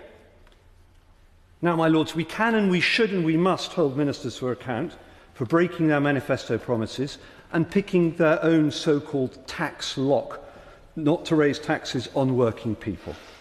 But more serious in my mind is the consequences of this budget and what it is going to do on growth. And as has been remarked, after an initial sugar rush, it is going to lower growth in the medium term between 2026 and 2027. As my noble friend Lord Lamont said, it's only sometime in the next decade that growth might possibly rise to a sustainable level. The only growth, when I read the budget, that I can be absolutely sure of is 5,000 more tax inspectors.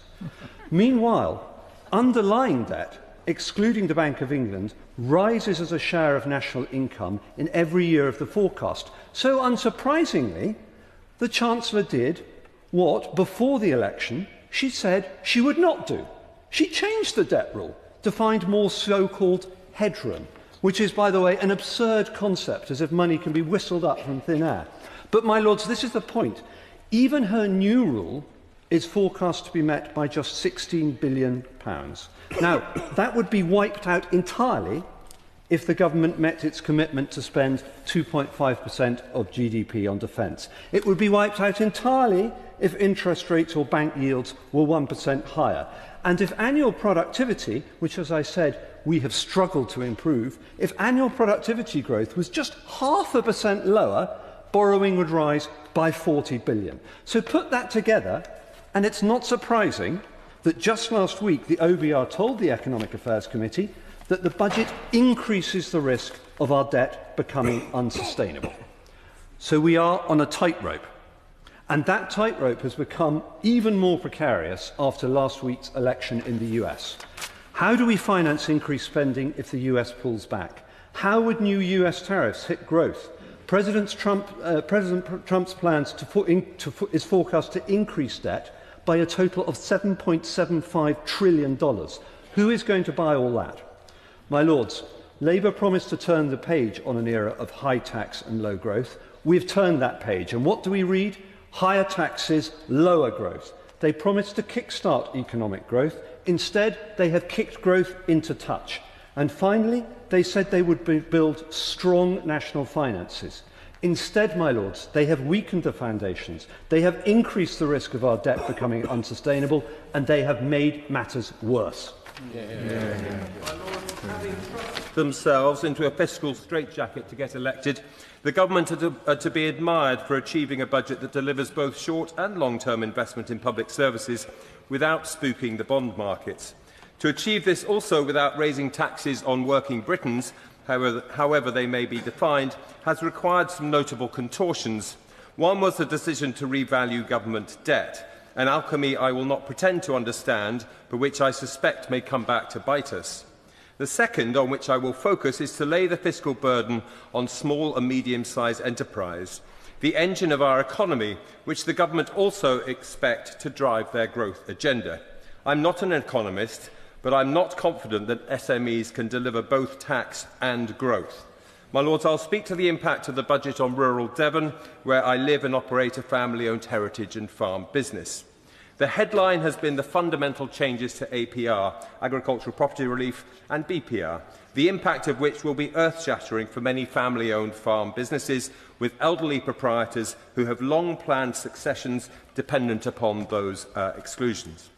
Having repeatedly promised, both during the election and since, that no changes would be made, it is disappointing that such a fundamental adjustment to the taxation of family farms is proposed without consultation and seemingly without any consensus upon its likely impact. The figures put forward by Treasury are hotly contested by the NFU, the CLA and others, creating unnecessary and damaging mistrust across rural communities. I implore the government to think again and to consider how potentially disastrous impacts of this proposal for family farms, who are so central to food security in the rural economy, can be ameliorated. Get it wrong and we lose many hundreds of family farms which will be swallowed up by commercial farming interests, replete with the professional advice and corporate structures that will navigate the Chancellor's family farms death tax. Maybe this is what the government desires. In some respects, my lords, the phasing out of APR could be, if properly planned and delivered, beneficial. It may encourage the transfer of family-owned farms and other rural businesses earlier in life, thereby decreasing the average age of farmers and increasing productivity. I note my own interest as a farmer and land manager who underwent succession not long ago. I recall vividly my disappointment when realisation dawned that it would be most efficient for my father to own the business at the moment that he died. As a relatively young farmer with hopefully time on my side, I'm not our concern. As proprietor of a 28th generation family enterprise whose forebears steered our ever-dwindling resources through rapacious capital taxes, civil wars, attainders, beheadings and the theft of the Isle of Wight, I am not our concern. Our concerns must be for those distressed farmers who cannot readily afford professional advice, whose meagre earnings afford them no provision for retirement, and who may not have 7 years left to live. They are very afraid right now. I was with a number of such neighbours over the weekend, and having toiled for decades with little reward save the knowledge that their farm will stay with their family, they are bereft and confused. This treatment by the government is cruel. Also confused, my lords, are the professional advisers charged by the government to guide those poor farmers through the transition. They complain of a surprising lack of policy detail and uncertainty over how the changes will be implemented. There's no clarity as to the application of rules for lifetime gifts, no information on how the changes will apply to trusts and the apportionment of APR within the 10-year principal charges. There's uncertainty regarding the transfer of farming assets between spouses, and it's totally unclear whether there will be interest charges when paying inheritance tax in instalments. Moving on from APR, my lords, the budget has considerable other impacts on farming. The carbon border adjustment mechanism, by which government intends to levy a carbon tax on imported fertiliser, will have a huge impact on the cost of food grown domestically in comparison to imported food. Given we no longer produce fertiliser in the UK, a carbon tax will indirectly be levied on all fertilised produce grown in Britain, and yet there is no proposal to tax imported food for fertiliser used overseas. While the government's commitment to agricultural budget is appreciated, particularly confirmation of funds to support ELMS, the commitment is only short-term. Given agricultural budgets are planned over multiple harvests, sudden changes are hard to adjust to, and therefore the accelerated decoupling from BPS will cause a number of already stressed farms to face yet further hardship, and this will not assist in our environmental goals. Finally, my lords, the most significant tax increase is that levied upon the costs of employment. Given the amount of economic activity in the South West Peninsula that is found on employment-heavy, low-margin sectors such as food processing and hospitality, this will hit the whole region particularly hard. What assessment has the government made as to the regional impact of the increase in employers' NIC and the minimum wage? And can the noble Lord the Minister please provide any assurance that it will not unevenly impact our rural economy? My Lords, I'd like to add my congratulations to Lord Livermore for the very coherent and brilliant way in which he introduced this debate. I'd also like to say how much I'm looking forward to the maiden speech of Lord Booth-Smith.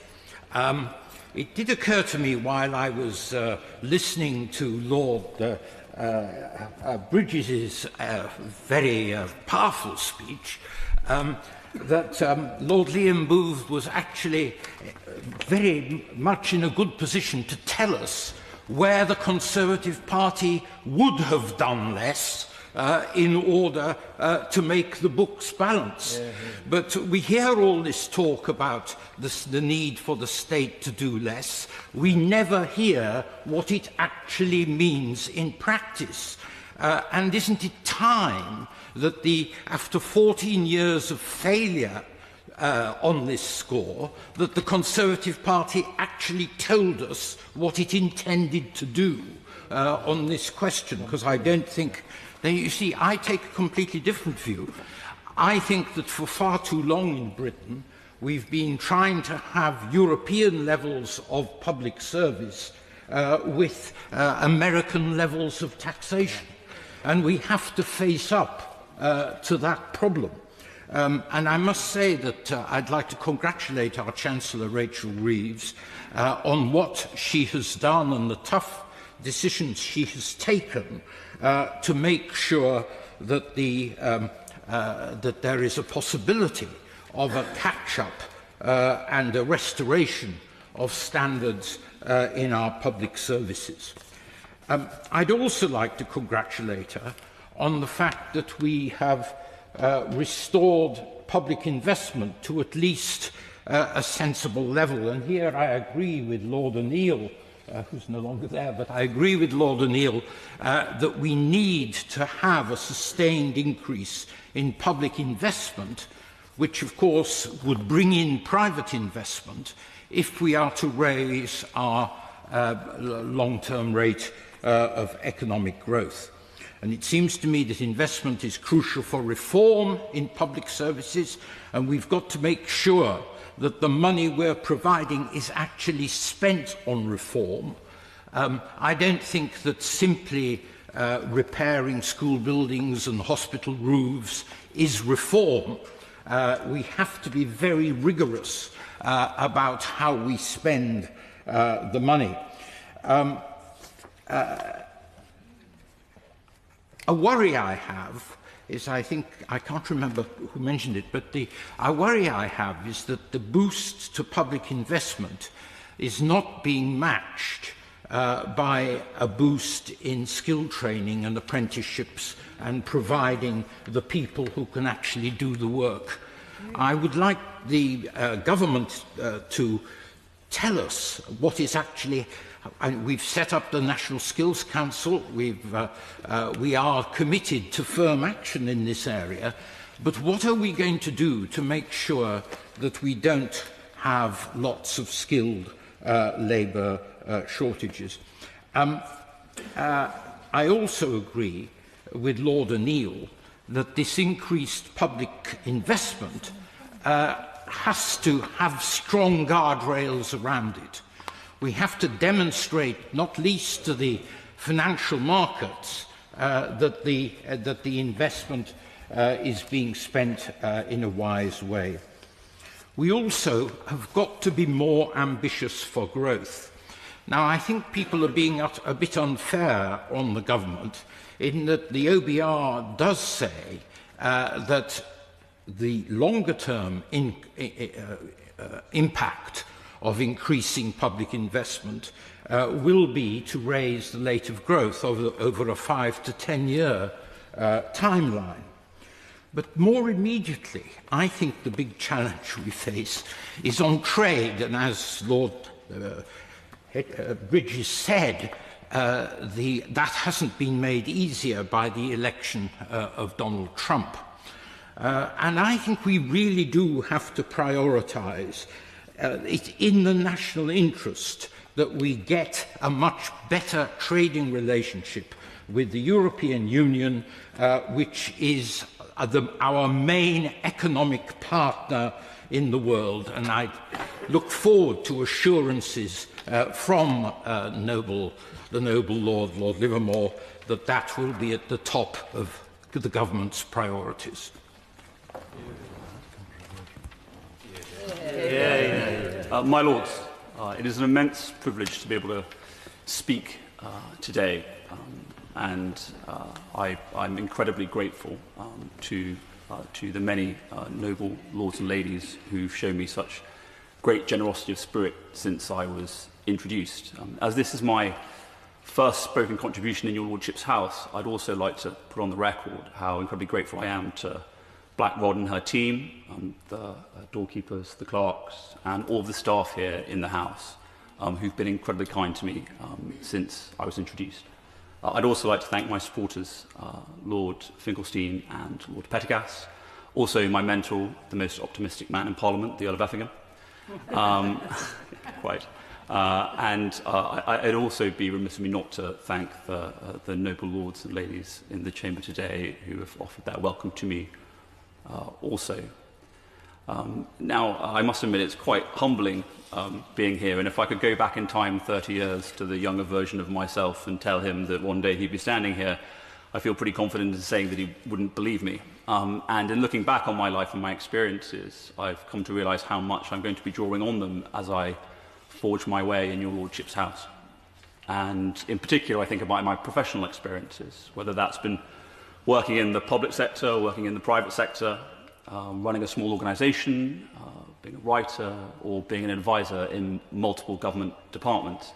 Most recently being based in the Treasury, and then lastly as the Downing Street Chief of Staff, a job in which I managed to survive the entire tenure of the Prime Minister I served, which, going by recent history, is sadly a much more impressive achievement than it should be. On that note, I should also note that I owe a debt of gratitude to the former Prime Minister, Rishi Sunak, for the faith he placed in me, and I hope to meet the measure of the decency and calm competence which are ever present in his character.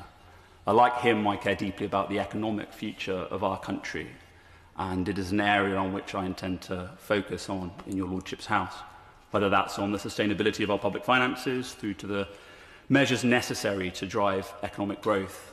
I know that in this chamber I am in esteemed and knowledgeable company, and I very much look forward to learning from the noble lords and ladies here. Now, I've been told that the convention for a maiden speech is to remain uncontroversial, so I'm happy to assure the noble Lord the Minister that today I will keep faith with the form. That also means that I can't answer Lord Liddell's question as well, but that's probably more beneficial for me.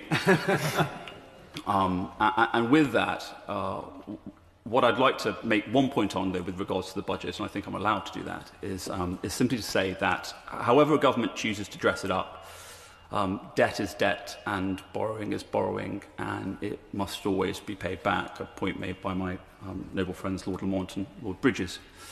And that's important not just because we want to manage short-term market sentiment and how that has a material impact on the way our debt is priced and it being affordable. It's also more important, I think, in the longer term as part of a more fundamental strategy to ensure that should a crisis ever emerge, the government has both the fiscal flexibility and the market credibility to respond as appropriate. That's something that I experienced firsthand in the Treasury during COVID, and I know how absolutely critical it was, and it was the work of many previous chancellors and multiple governments. But perhaps more than the issues on which I care so much about and on which I hope to make a meaningful contribution in your Lordship's House, it is the greater virtues of the House that I sincerely hope I live up to, namely compassion and wisdom.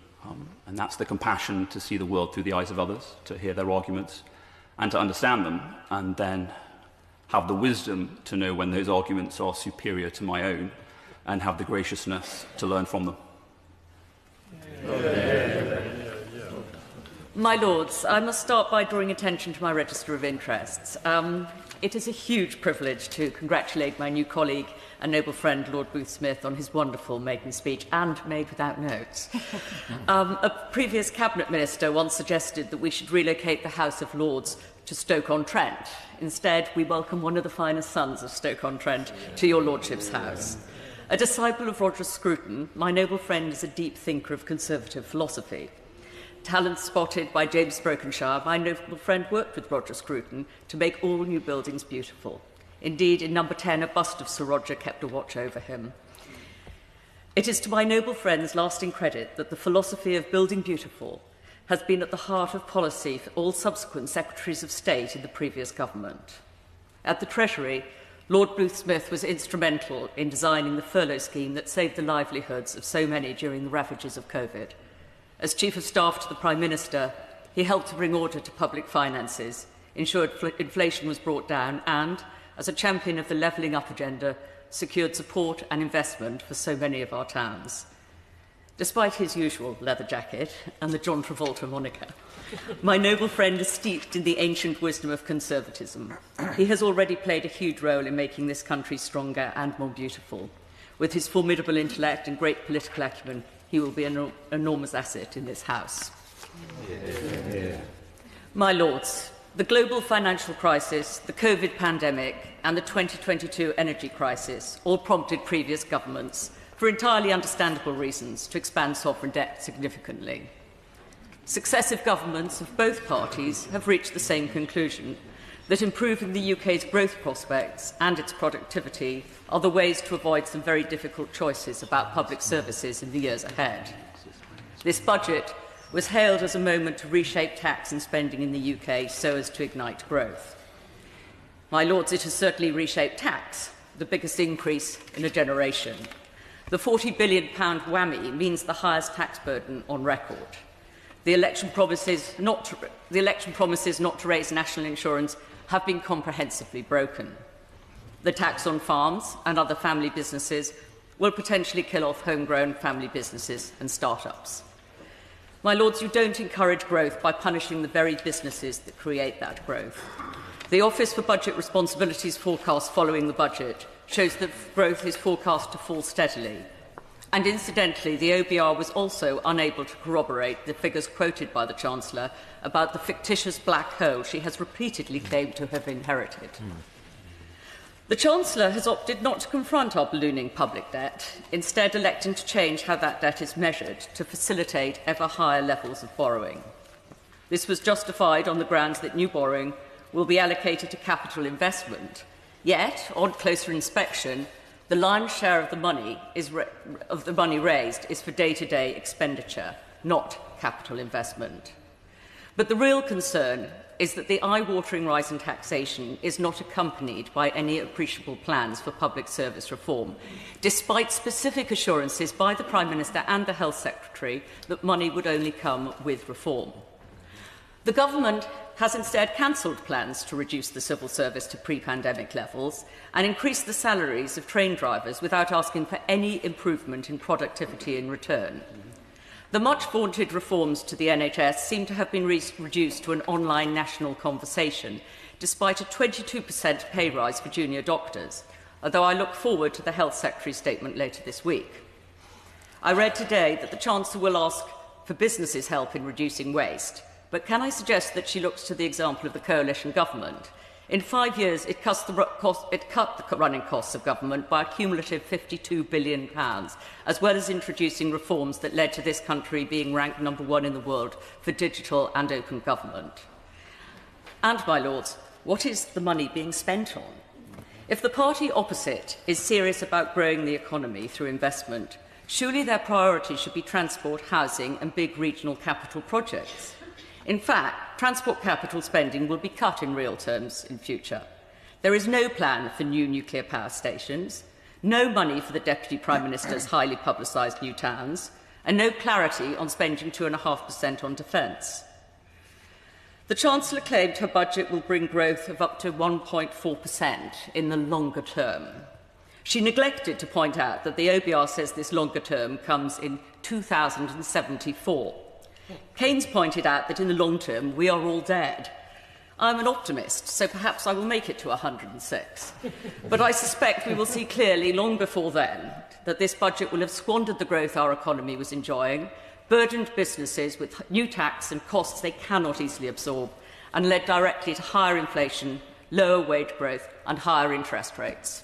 There was much comment about the new government's first budget not being delivered until 117 days after the government took office, one of the longest intervals in recent history. George Frederick Handel may famously have written Messiah in 24 days, without much sleep or even food, which I'm sure my noble friend the Minister will recognise. But for a budget of this importance and complexity, and the accompanying new fiscal framework, the time taken and the preparations before the election are justified and have been well spent. I pay tribute to my noble friend for the important part he's played with my right honourable friend the Chancellor, as well as for his introducing today's debate with such authority. I'm the first speaker from these benches to have the opportunity to congratulate the noble Lord Boothsmith for his outstanding maiden speech. He may not be the youngest of the recent appointments to this House, but for many of us he still feels extremely young, and he has packed an extraordinary amount of public service and experience into his career so far. I welcome the new fiscal framework, like the noble Lord O'Neill of Gatley, and the adoption of public sector net financial debt as the primary measurement, bringing sensible changes to the treatment of at least some government investment. The obstacles to productive public investment presented by irrational fiscal rules and their erratic interpretation seem to have prevailed throughout my adult life. I well remember, though not, I suspect, as vividly as the noble Lord Howell of Guildford, the collapse of the important gas-gathering pipeline project in the North Sea over 40 years ago, because the proposed guarantee by HMG was going to be included within the PSBR, the fetish of the then Prime Minister. Operating within this new framework, the government has introduced a well-judged package of measures, balancing the need to fund public services reintroduce honest financial discipline, and support and encourage investment. The incremental increase in employers' national insurance to a level that the last government had itself previously imposed is a fair and reasonable ask for larger employers to contribute to the improved resilience of the society from which both their employees and customers are drawn, to the ultimate benefit of their own businesses. The noble lords opposite express outrage at the idea that their government left a financial black hole. In the Economic Affairs report on the sustainability of public debt, to which the committee's chair, the noble Lord Bridges, has already referred, the report referred to two numbers provided to the OBR by the then government: total current spending and total capital spending. Richard Hughes, the chair of the OBR, gave evidence to the committee and said, "Some people have referred to these as a work of fiction. That is probably generous, given that someone has to be bothered to write a work of fiction, whereas the government has not even bothered to write down their departmental spending plans. Is it surprising, my lords, that the new government inherited a black hole from the old government?" I come finally to the increases in inheritance tax on agricultural land and private company shares, including those traded on AIM, albeit to only half the rate applied to other assets. The noble Lord Johnson of Lainston, in his intemperate and dishonest remarks from the opposition front bench, concentrated on the issue of agricultural land, but as a former investment manager, he will be even more familiar with aggressive promotion of IHT avoiding AIM portfolios by members of the industry of which he was a member. He may nonetheless have forgotten that the Office for Tax Simplification, created by the then Conservative government, recommended the abolition of the distorting allowances lying behind these avoidance schemes. Of course, the then Conservative government ignored the recommendations and abolished the Office for Tax Simplification, demonstrating perhaps once again the prioritisation of vested interests over professional independent advice.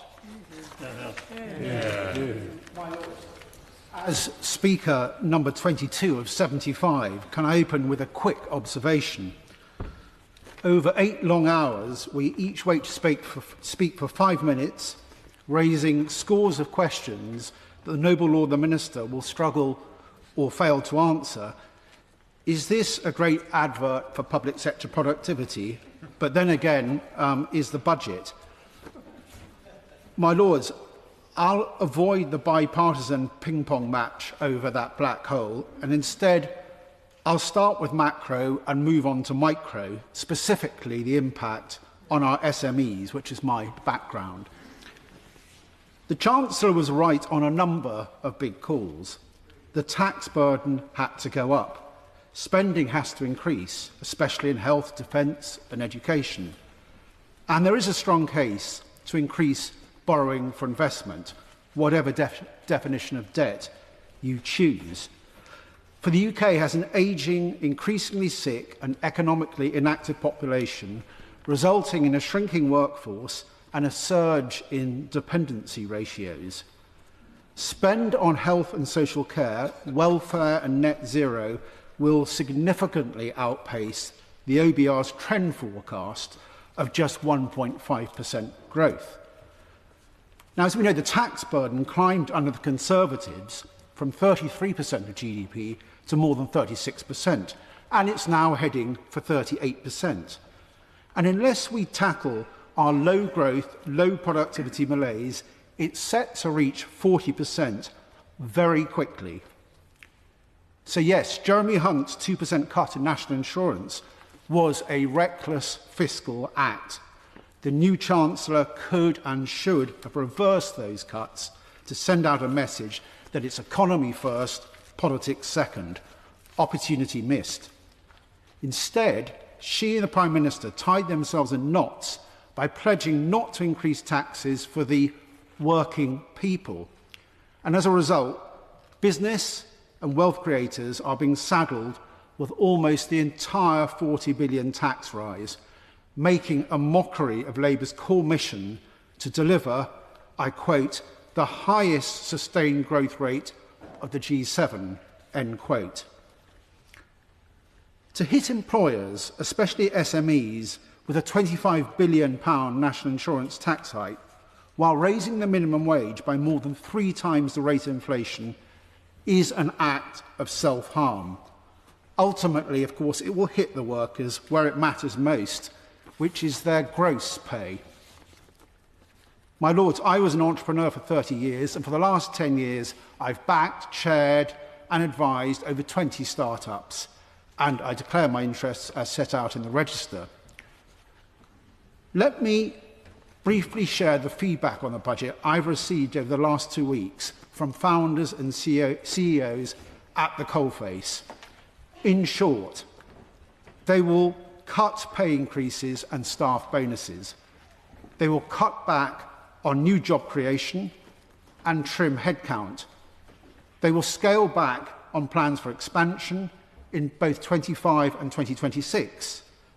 Those that can will pass on the increased costs of employment and their supplies to the consumer.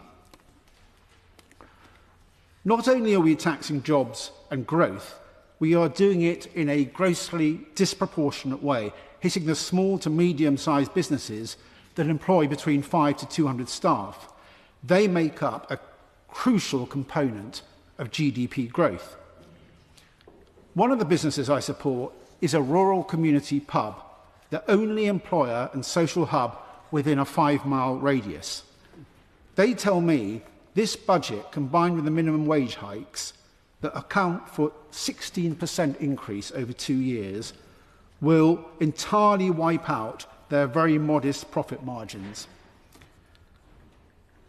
I'll finish with 3 quick questions for the Minister. 1. Why target entrepreneurs who create jobs and take great risks, while income tax and national insurance for the highly paid is untouched? 2. One of the biggest growth blockers in our tax system is stamp duty. Why raise it? 3. If you're claiming to be fiscally responsible and committed to net zero, why continue to freeze fuel duty? My Lords, this budget may be bold, but it's unbalanced. It's tough on growth and tough on the causes of growth. My Lords, no one in this chamber should be in any doubt over how much of a challenge setting a budget must be, given the signs of structural decline that regrettably seem evident in this economy today. It is, for example, worth reminding ourselves that today, if Britain were ranked against all 50 US states in terms of wealth, it would be last. With Britain's GDP per capita falling below America's poorest state, Mississippi. Moreover, over the last 10 years, Britain's per capita income has flatlined, going from £31,000 in 2014 to around £33,000 in 2023. And while only 25 years ago, Britain's economy was larger than China's, it is now just 20% of its size. I believe this is not simply about China's exceptional growth trajectory over 30 years. It is also about Britain's multi-decade policy choices, which have inadvertently created an economic environment that is largely not attractive to investment. Of course, statistics that compare countries against each other and over time have their limitations. But these data do show trends that have deleterious consequences on the real economic lives of citizens and the government's ability to fund public goods such as health, education, and infrastructure. These facts also support a damaging narrative of Britain not being a top destination for investment. To this end, as we scrutinize this budget, a key question is whether private investors, both domestic and international, are now more likely to allocate investment capital to the United Kingdom. The answer, I believe, is that the future flow of investment into Britain on the back of this budget will be limited. On the positive side, there is some investment, as has been mentioned already. Just before the budget, investment pledges of £60 billion were made at the Global Investment Summit. And in the budget, the government commits to investment in the key industries of the future through the National Wealth Fund, aerospace, life sciences, green hydrogen, carbon capture ports and gigafactories. And the budget also earmarks investment for public services in line with the recommendations of the IMF to bring the UK in line with her peers in terms of public spending. All of this sounds promising. However, my lords, this budget has not adequately addressed considerable barriers to private investment that remain. First, in spite of the budget, Britain's economic growth outlook remains tragically low, below 2% over the next 5 years. Second, the lack of breadth and depth of the UK capital markets is a deterrent for new and important startups. The FTSE 100 remains dominated by traditional industries such as mining and banking. This could partly explain why this year Britain has traded at a 40% discount to developed markets. Related to this, Britain's reputation for burdensome regulation creates a risk that it could substantially miss out on the dividends from the emerging AI and energy transition growth-enhancing supercycles. Regulatory logjams gum up the capital markets, meaning scarce opportunities for innovation and technology startups to list in London. My lords, we know that global investors have compelling investment opportunities. The Magnificent Seven technology stocks last year returned 76%. Fast-growing Middle Eastern economies, including the GCC, are forecast to be larger than the UK economy by 2026. And even the ability to generate 5% per annum returns by simply allocating cash to US Treasuries, the risk-free rate. My lords, as a director on corporate boards and a member of an investment committee of an endowment, I am aware that many investors will not yet allocate capital to Britain based on this budget. This is because they interpret it, as has been described here in this chamber, a stabilization budget, largely seeking to reduce political and economic uncertainty and really not to spur growth.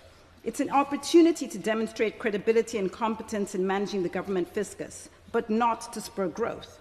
And while investors see public investment as necessary, they do not see it as sufficient in the pursuit of economic growth. Crucially, investors see this budget only as an interim step to pave the way for future growth policies. As such, investors will need to see much more aggressive policy, regulatory, and fiscal reforms that go for growth, such as overdue reform on capital markets, especially the easing of regulation. More generally, investors will tolerate, my lords, more generally, investors will tolerate either high taxes or heavy regulations, but not both. Over time, remembering this principle will put the UK in a position to credibly compete for investment once more. My Lords, I'd like to add my welcome and my congratulations to Lord Booth-Smith on what was, I think, a very wise maiden speech. My Lords, in the lead up to Budget Day, the new Chancellor faced big decisions about how to deal with the black hole that she inherited. Now, those who criticise her budget need to explain what alternative choices they would have made and how they would have made the sums add up. First, do they agree with the Chancellor that the NHS and education in particular urgently needed funding, or would they have returned us to the false economy of austerity and cuts? Secondly, if they recognise that public services are on their knees and need fixing, who should pay? People who must work for a living, or business and the wealthy? And thirdly, what would they do differently to tackle the low investment, low productivity, low growth doom loop that the previous government presided over, which, as the IMF noted recently, relegated the UK to the bottom of the G7 league. Now, the new leader of the opposition has said that her party needs to be honest about the fact that they made mistakes in office and honest about the fact that they let standards slip. Now, perhaps there is not enough time to assess all those mistakes in this debate, but I will highlight just one, and that's that the former Conservative Chancellor's Jeremy Hunt's plans relied on cutting public investment from 2.4% to 1.7% of national output by 28-29, the equivalent of £24 billion a year by the end of the current Parliament. That was a recipe for national neglect, decline and poverty. In contrast, Labour has set out a plan for a fairer, more prosperous Britain, getting people into work with a better NHS, skills and education system, a welcome boost for those who work on the minimum wage, especially young people. And I hope, my lords, will remember, can I remind you, that workers are wealth creators too and deserve a fair share. Yeah. And a commitment to invest, invest, invest. Rachel Reeves thinks it makes sense to borrow to invest in transport and secure energy because this will lead to faster growth, higher tax revenues and scope to spend more on public services. She is right. We can discuss whether the budget could have included more taxes on wealth and excess profits, but surely we can agree the principle that those with the broadest shoulders should contribute a fair share of the cost of rebuilding the UK's vital national infrastructure, because we all benefit. Like my noble friend Baroness Liddell, I want to end by celebrating one budget measure that may not have attracted too many national headlines, but which speaks to Labour values, and I should probably declare an interest as my own brother and friends have benefited too. Rachel Reeves announced that the £1.5 billion Mine Workers Pension Fund would be handed over in its entirety to former miners and their families, providing an average increase of £29 a week from November this year. Back in 2019, Boris Johnson promised pensions justice, but miners never saw a penny of the money they were owed. Now Labour has delivered. As the leader of the National Union of Mine Workers, Chris Kitchen, said, "This is the change we voted for." My Lords, what a pleasure to be able to welcome with that wonderful maiden speech my new and noble friend Lord Booth Smith, and also a pleasure, if I may say so, to follow the noble lady Baroness O'Grady. I understand it may have been her birthday over the weekend. I have a birthday in a couple of days' time too, so we Scorpios, at least we have this to share, even if we're going to share nothing else in this chamber this afternoon. Look, I thought some of our budgets were pretty rubbish over the years. I went to bed last night counting the various definitions the government offered about what a worker is. I'd reached 23 before I fell fast asleep, so I guess I missed a dozen or more. Labour, of course, is the party of the workers, for the workers, up the workers. Trouble is, there are going to be fewer workers as a result of this budget. You cannot raise 40 billion quid without hammering ordinary people. It's the increase in national insurance is going to be passed on to employees, no matter what the Chancellor has offered. In ordinary English, that means lower pay, slower hiring, fewer jobs, and fewer workers. It's sad, it's unintended, I'm sure, but it's inevitable. But this is a government of change. They said that. And perhaps they will change this. After all, they changed their chief of staff pretty quickly. Did you notice, by the way, they changed their policy on free ports? 2 days before the budget, the Prime Minister announced they would create 5 new free ports. I thought that was rather a good idea, personally. But then that policy changed too. No new free ports at all.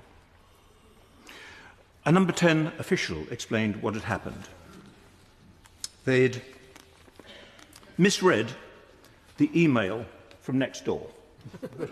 It was, in his quoted words, a total cock-up. No change there then. There's going to be no flood of exports, as the noble Lord Liddell wanted, not from those non-existent free ports.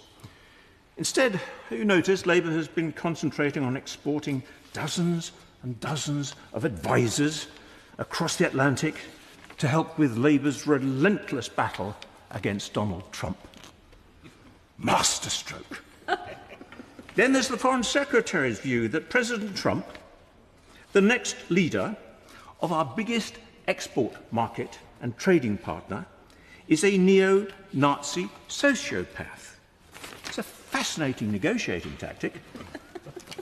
My Lords, this budget is an attack on workers.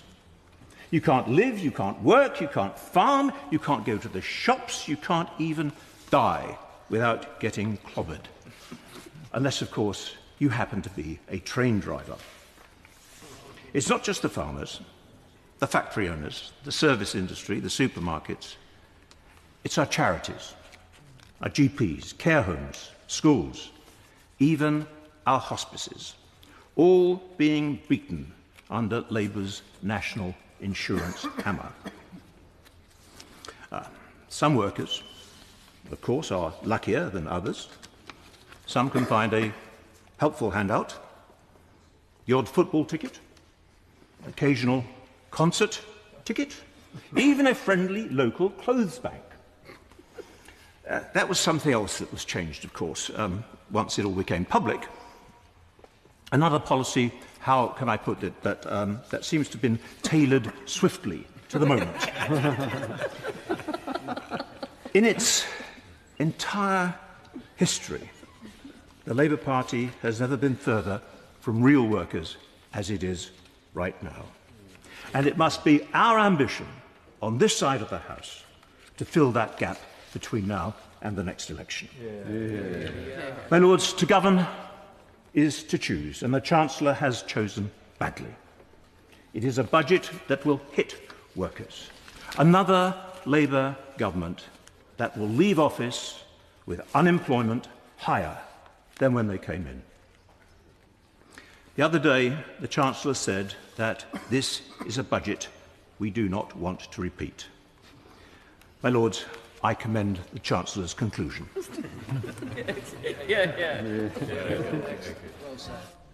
I actually welcome the budget. I give it about 2 cheers, not 3, for reasons I shall describe. First of all, I think one must say that I'm very much in favor of high taxation. Indeed, I'm notorious for having been sacked twice from the shadow front bench for proposing a higher taxation when I was in the Labour Party. So I'm very much pleased that my recommendations or my desires have been fulfilled. I think, as the noble Lord Liddell said, we have to stop believing that we can have American level of taxation and British level of welfare state. We should be much more like the Northern European countries, which have 40 or 45% taxation of the GDP. And I think unless we actually get to a seriously good rate of taxation, we shall have a bad welfare state, and we shall have bad schools, and we shall really have no growth.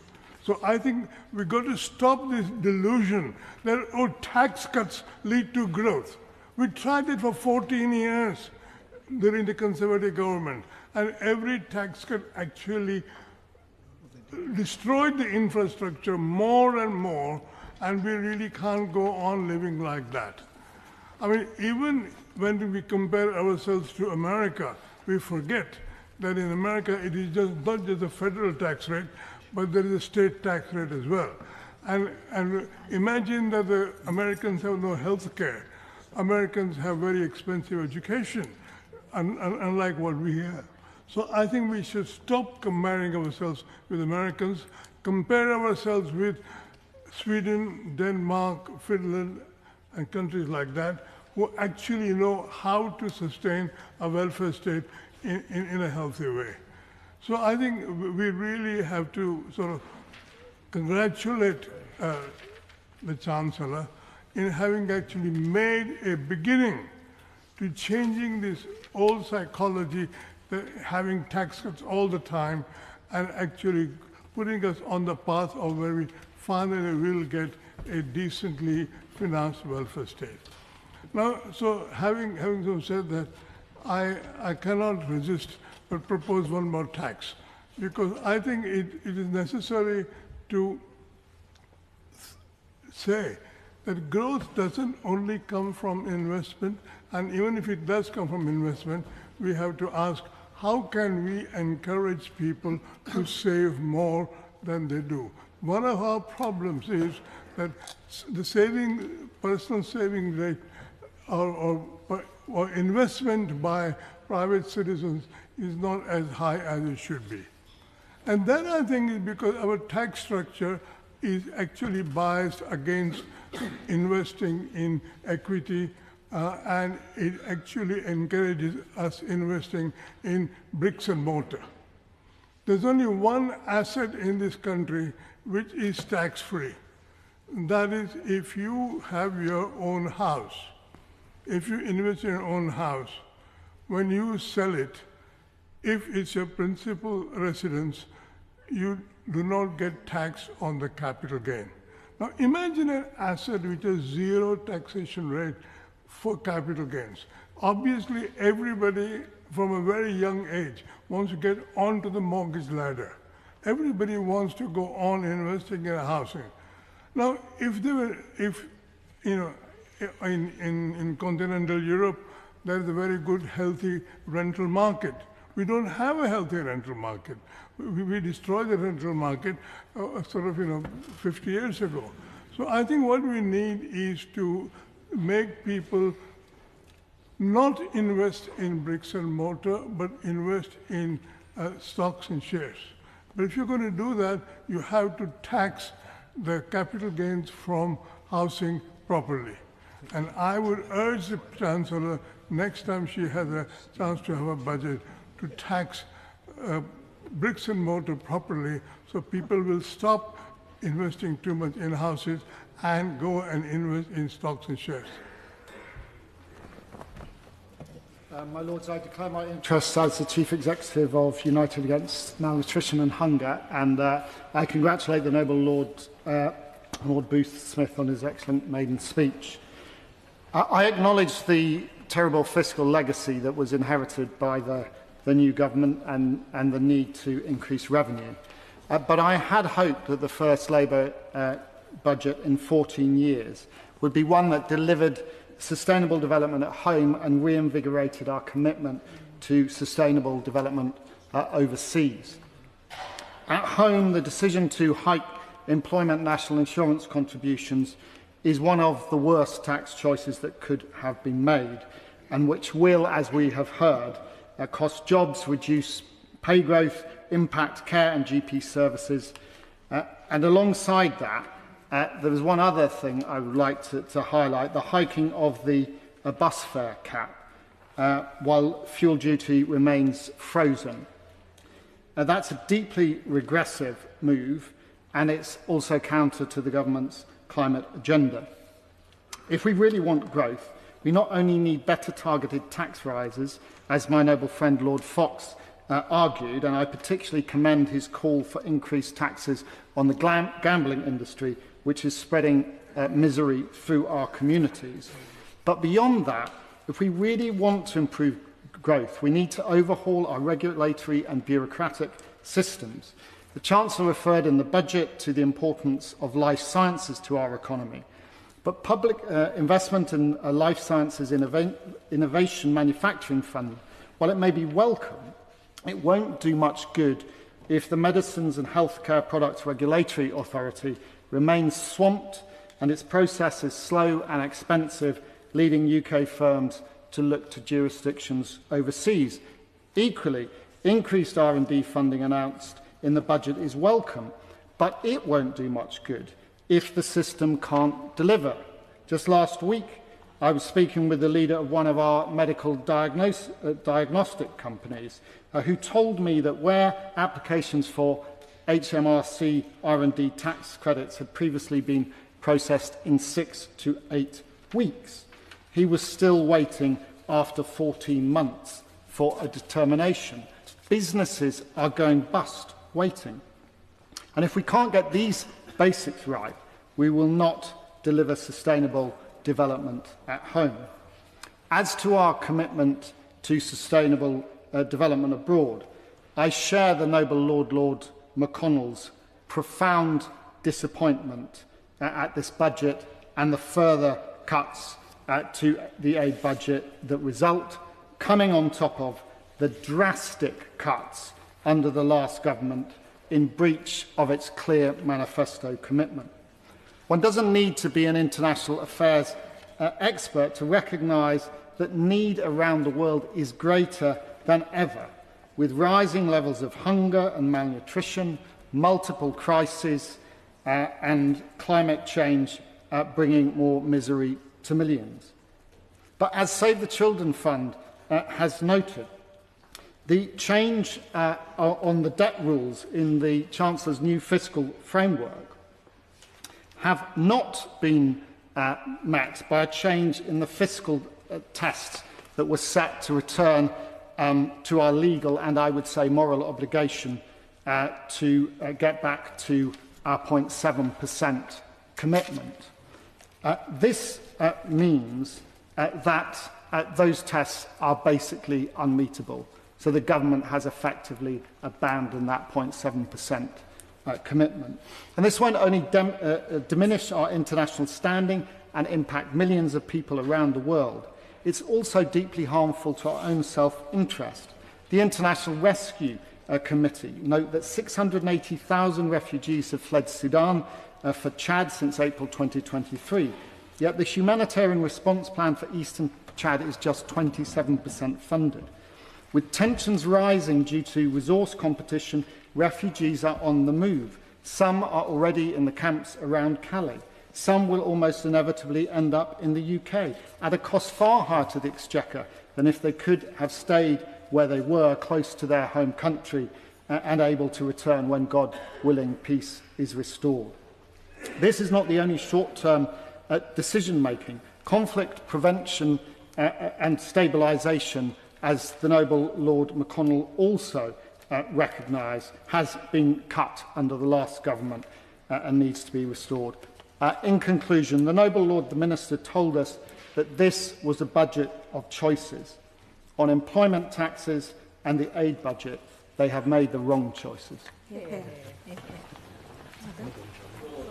I welcome a budget with a notable change in direction for our nation's finances. This government's ambition to improve the nation's growth rate, productivity and public services and take control of the country's debt is commendable. The need to raise taxes for many was clear to fund these ambitions, but this was not made clear to our electorate in our recent election by either of the main parties. No one ever welcomes tax rises, but tax rises should be targeted at people who can afford to pay them. But it should not force businesses to fundamentally change or for individuals to potentially lose the way they earn a living and their way of life. I note my comments in the register that I work for a veterinary practice relying on farming industry. The change to the agricultural property rules are devastating news to the farming community and created a lot of anger too. A community felt let down by the government assurances made in speeches in the past year that APR would not change. The government stated that 73% of farming businesses will not be affected by this change.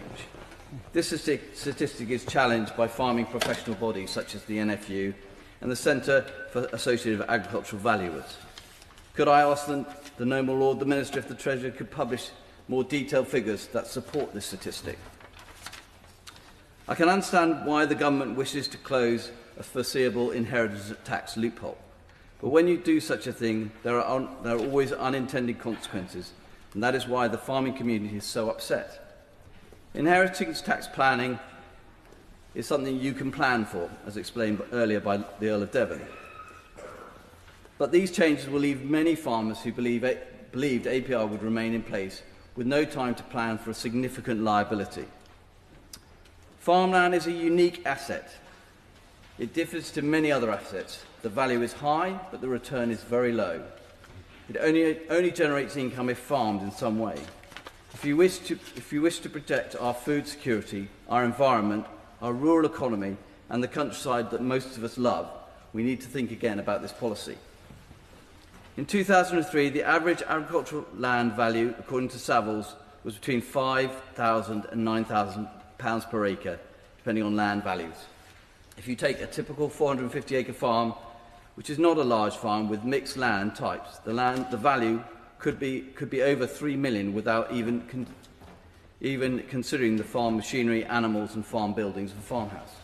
So even allowing for a possible £3 million exemption when a couple own the farm, there could be a tax liability of at least £200,000 or more. Where are these family businesses meant to find this money, as such a business may only have a turnover of £1 million? A family could sell land, but the result could be that the farm becomes unviable as a standalone business. Some upland hill farmers in Wales and Scotland may not be able to sell part of their land. Farmers cannot raise prices as they have extraordinarily little control over the sale of price of goods they produce, as prices are set by supermarkets or food processors based on a world food market. The farming industry is an industry that requires government subsidy to make the farming business viable, to achieve food security and improve the environment. Therefore, why are we implementing a policy that is going to remove £450 million in 2007-2008? Perhaps I could, please, on behalf of farmers of the UK, could I ask the Noble Lord of the Minister if an impact assessment could be done within the next year on these changes to assess the effect on medium to large family farms? Well done. Lords, I'm very pleased to be able to participate in today's debate and congratulate the Noble Lord Booth Smith on his maiden speech. He's not in his place right now, but I'm sure the Noble Lord Dobbs will pass on those good wishes. The problem with having been on the front bench for the best part of the last 16 years is how rarely one gets to participate in these great set-piece debates. And can I thank my noble friend, the Minister, who did his usual brilliant job in opening the debate today. My Lords, at every budget, I always look to see what the Women's Budget Group have to say about its contents. I have to say, in recent years, with the party opposite, they don't score too well at all, it has to be said. And I believe that their gendered impact assessments have become increasingly important. I invite my noble friend to join me in congratulating them on the important work that they do. The first budget of a new Labour government in 14 years is very important and marks a shift in the UK's economic direction, with more resources for public sector spending and investment. This change of direction is welcome news, particularly for women who have borne the brunt of the austerity-driven public service cuts since 2010. And I agree with the Women's Budget Group when they say that the budget offers some promising green shoots for women through additional investment in the NHS and schools and additional spending for local government and social care, as women and those who rely for care more on these services and are more likely to be working in them. And indeed, the above-inflation increase in the national living wage was very welcome and will particularly benefit women who make the majority of low-paid workers. So I hope that we can look forward to the Child Poverty Review led by my right honourable friend Liz Kendall, and the spending review next spring as an opportunity for the Chancellor to build on what she has started with this budget. And I seek assurance from my noble friend that this is but the first step in helping the poorest in our society and those women. I'd like to turn, my Lords, to early years provision as mentioned by the noble Lord O'Neill in his remarks. If my great friend June O'Sullivan, the chief executive of the over 100-year-old social enterprise, the Early Years Foundation, who of course provide the nursery here in Parliament, says she is concerned about some aspects of the impact of the budget, then, my Lords, I think so am I. Childcare is part of our national infrastructure. Without it, many people simply cannot work. Social enterprises, charities and small businesses running nurseries whose largest cost is staffing everywhere are going to take a hit, possibly, by this budget. And it will have a detrimental effect on the 28,000 nursery owners. So, given the commitments that we have as a government to getting people back into the workforce, perhaps my noble friend can help me here in how to square this particular circle, because we need sustainable childcare, of course, to get people back to work. When my right honourable friend Bridget Phillipson said early years is more than just childcare, it's about giving every child the best start in life, it was a profound moment of recognition of investment in early years. Given the effectiveness of early years professional development programme in giving practitioners the skills they need to help our young, can we have some reassurance that there is a commitment to continue to fund this work post-March 2025 and into the future with the commitments that we have made in this area? And if my noble friend doesn't have this information, I'm very happy for a letter and to be placed in the library. And that leads me to my last point, which concerns social enterprise sector providing public services, healthcare, social care, children's services and so on.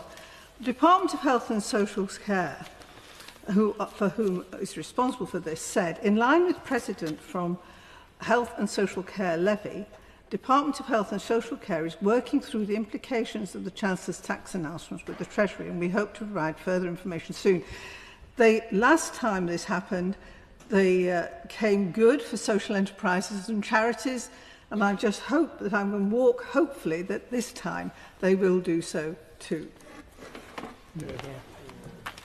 Lords, government ministers, in trying to defend the budget, keep on saying in a rather pained way that they've had to take some very difficult decisions. The minister said that today. Well, of course, that's what government is all about.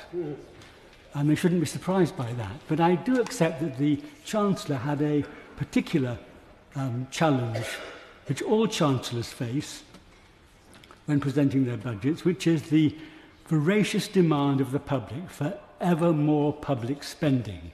And yet every government knows that these expectations are unrealistic. So why is it? How does this happen? And the reason is because governments of all parties hide from the public basic information. There are 362 pages here. They don't contain the information that the public need to have, and it's deliberately hidden, and that's the problem the Chancellors have to face. What am I talking about? Take taxation. Nobody has the faintest idea how much VAT they pay. They know the cost of their BBC licence fee because they pay it, it's visible. They know the price of their council tax bill, anything, things that they pay precisely they know. But they don't know that when they go to John Lewis and buy a washing machine for £350, £60 of that is going to the taxman. They don't know that when they get a £25 takeaway, £4 of that is going to the taxman. And every time those prices go up, the government is taking a bigger amount of tax. But of course the Chancellor is not coming to the House of Commons to say taxes are going up, but they are. And don't the Treasury love it? Because they like nothing more than stealth taxes. They love stealth taxes because it makes it much easier to raise taxes without protests. And how much more honest it would be if like in the United States, all goods and services showed their net price and separately and just as clearly showed the tax being levied on them. People often go to the States and they're amazed that they have to pay tax on the goods there, don't have to pay them here. They think how wrong they are. And when it does happen, when you do see the VAT, when you're having some building work done and your builder is in the VAT system and he charges you £1,000, you then see that you're paying a whopping £200 on top. And what an eye-opener that is. And take income tax. Freezing tax thresholds will, as people earn more, push them unwittingly into a higher tax bracket and paying more tax than they should. But if you're on PAYE, the figure you only really see is your take-home pay. Why isn't it shown deliberately and separately the gross pay and the tax and the net pay all equally clear? But the Treasury, again, would hate all this because the Treasury's job is so much easier if they don't know, if people don't know how much they're paying. And the same is true about public services. Soon after I came into the House, I heard a speech made by the noble Lord Desai, who was then speaking from the Labour benches. And he was saying that wouldn't it be a good idea if when people go to have a medical treatment, they are shown how much that would cost. Not to charge them, but to simply inform them. And I remember seeing on television some years ago a young man who thought he was having a heart attack, and the NHS treated him brilliantly with ECG and other tests, and he was okay. And he asked the consultant afterwards how much that would have cost. And the consultant said £25,000, and he was absolutely amazed. And I just think that if people were aware of how much this costs, they would be aware of not expecting too much from endless public services. And the government may say, well, this is all very difficult to provide this information, but surely if an organisation is well run and if the NHS is well run, that information should be available.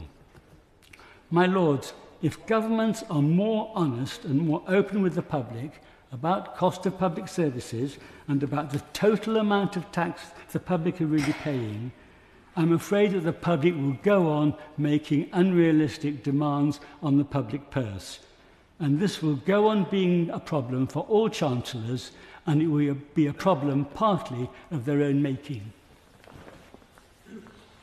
My contribution to this debate today, a debate so well led by Lord Livermore, I will focus on growth and on vocational skills. And we have to start by honestly acknowledging that the UK performs a lot worse on growth and skills than other comparable countries and similar democracies. And as a consequence, our productivity, as others have mentioned, is very disappointing.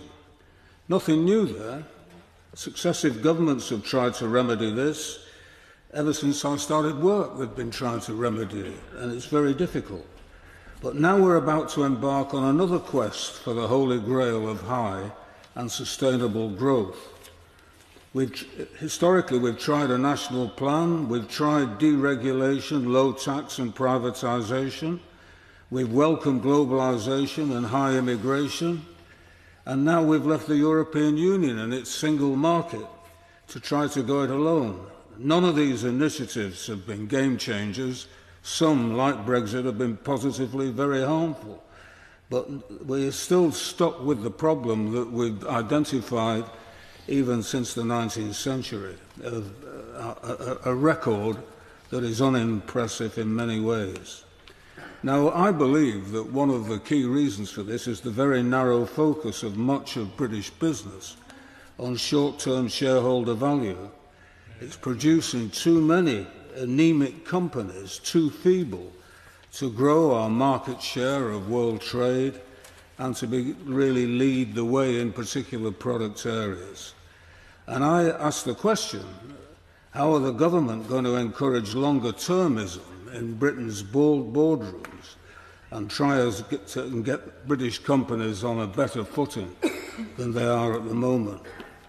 Well, certainly one key component that it's very necessary to have is a highly skilled and motivated workforce with a culture of excellence and an emphasis on lifelong learning that shows people can change and be flexible.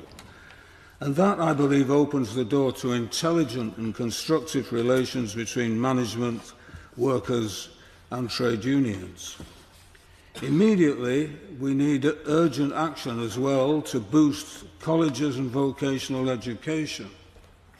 The budget proposes a 300 million cash injection, which I believe is very welcome and will, I hope, boost FE, too often squeezed as it is, between schools and universities. And I wish Skills England well. This whole area is littered with failed institutions, with most industrial training boards, the Manpower Services Commission, Learning and Skills Councils among the most prominent.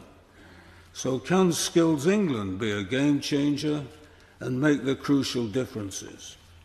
To me, frankly, it looks a bit of a medium-term project at the moment, and I'm looking to see if we can get more urgent action.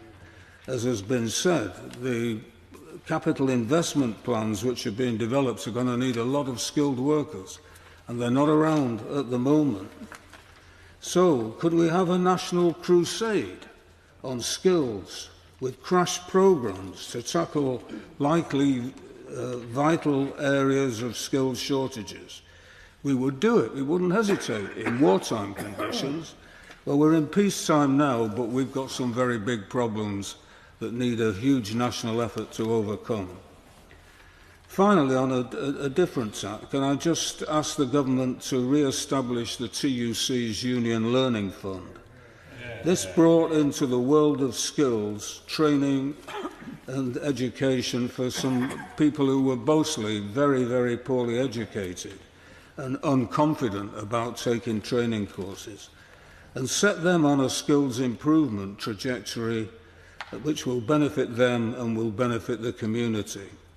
Successive education secretaries, Conservative ones included, supported it. Gavin Williamson, foolishly, did not.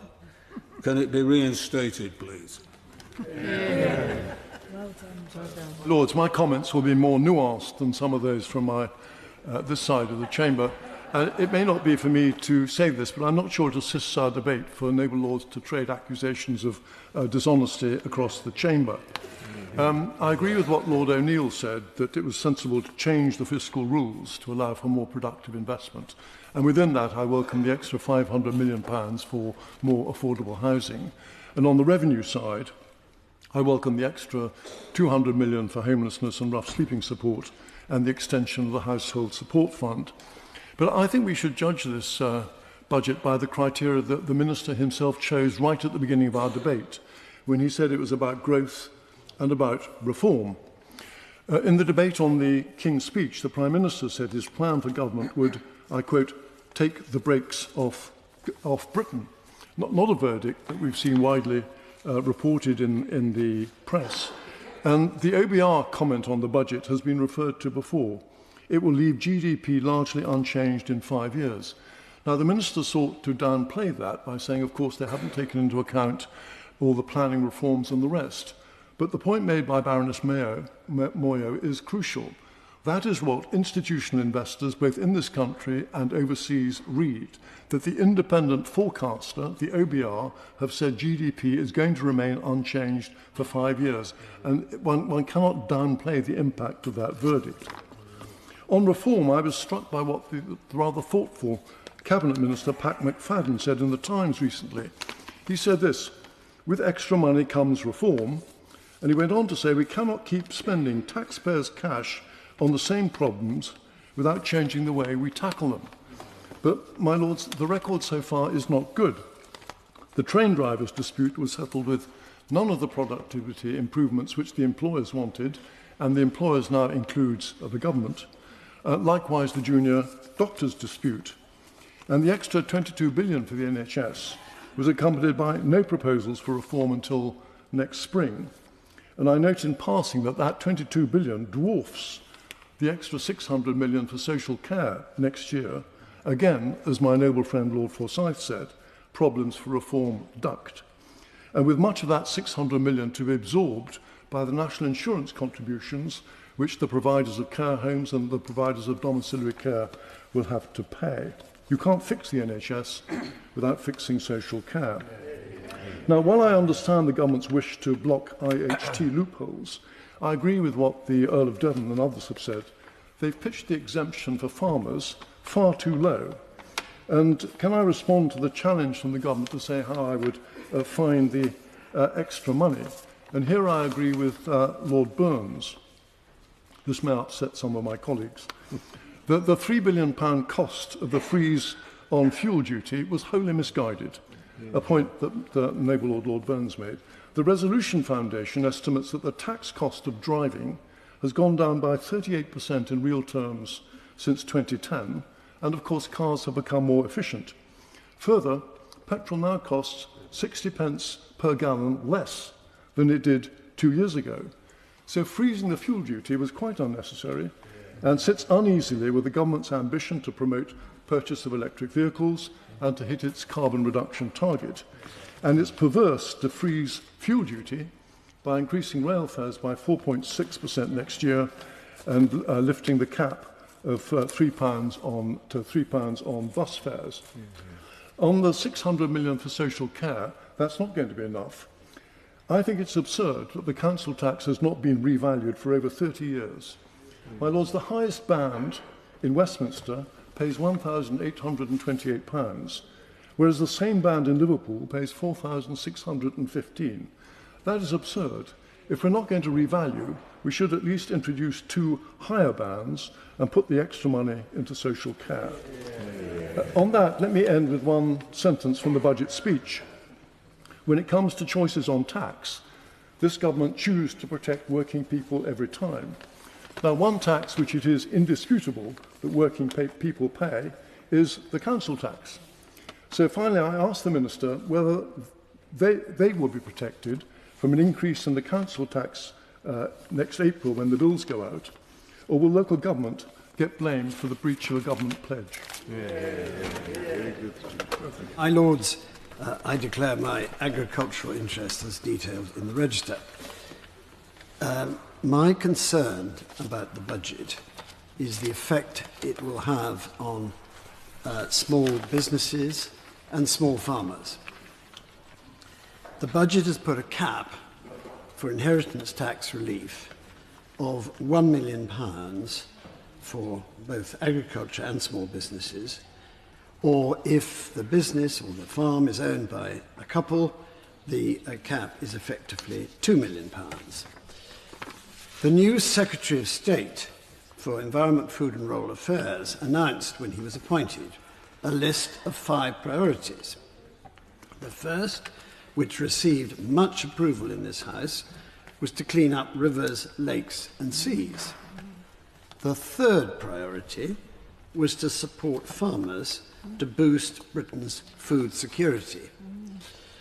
Last Tuesday, on the farming programme on Radio 4, he said, and I quote, having listened again to the clip this morning, "The wealthiest landowners and the wealthiest people in the sector can afford to contribute more." He also said earlier in the same interview that the new cap was intended to catch the wealthiest people buying up land to avoid paying inheritance tax. Everyone, my lords, will understand that policy.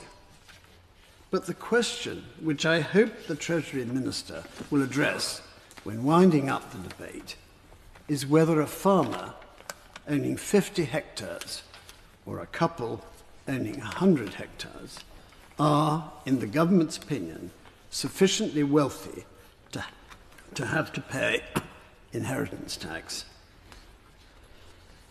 By the way, the figures for the 50 and 100 hectares are as calculated by the CLA.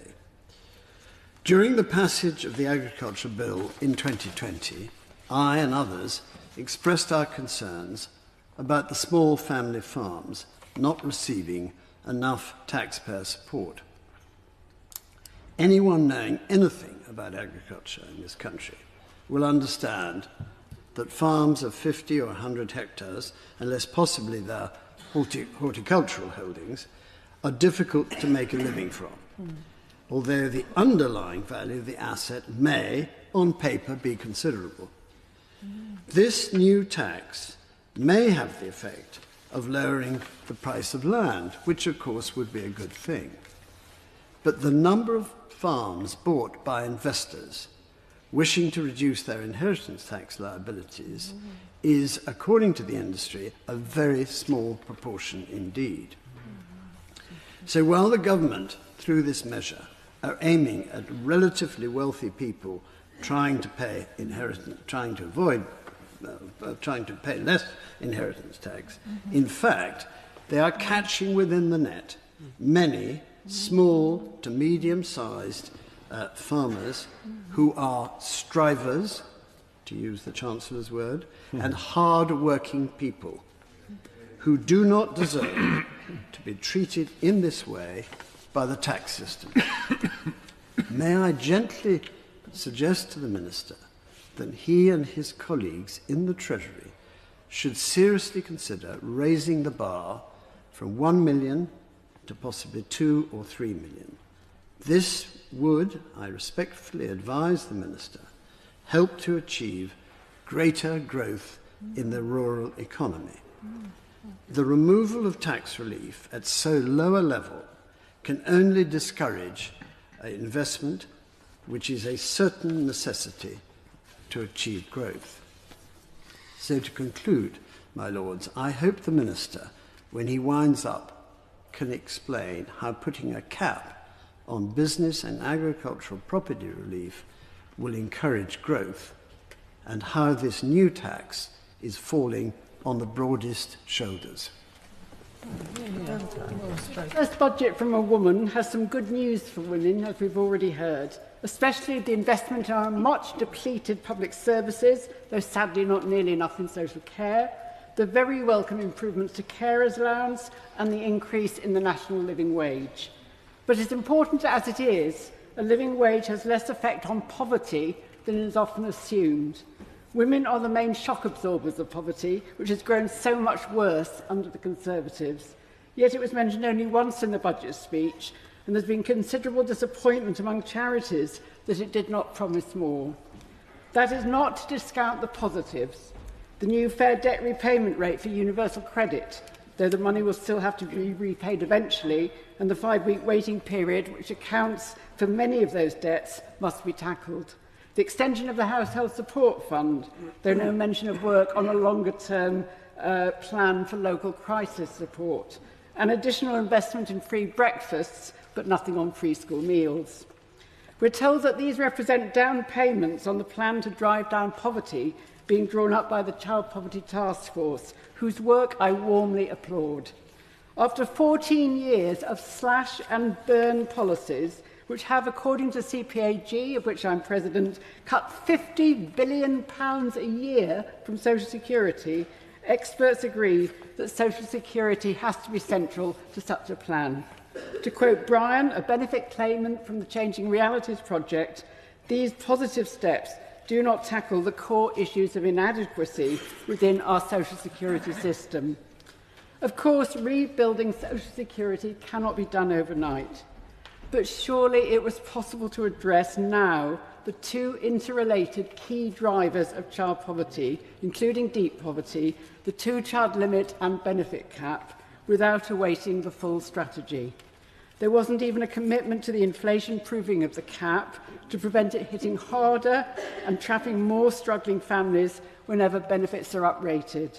7 out of 10 of those caught are lone parents, mainly women. As the Resolution Foundation warns, leaving the two-child limit and the benefit cap intact, even for the next 5 months, prolongs the burden on low-income families and intensifies the effect as new families are affected. And what a burden it is for mothers struggling daily to meet their children's needs. The Foundation estimates 63,000 more children will be hit by the two-child limit by April, and there's no hint that it'll even be scrapped then. 109 a day, according to CPAG. The continued freeze in the local housing allowance is also disappointing, given the extent to which private sector rents are contributing to high poverty levels. Instead of hope of future repair of the shredded social security system, those claiming disability and sickness-related benefits face possible further cuts, which is causing considerable anxiety. Yet, according to the Women's Budget Group, of which I'm a member and which has already been mentioned, disabled women are among those who have been hit hardest by Tory cuts. The Chancellor is rightly asking those with the broadest shoulders, largely men, to forego some of their tax privileges.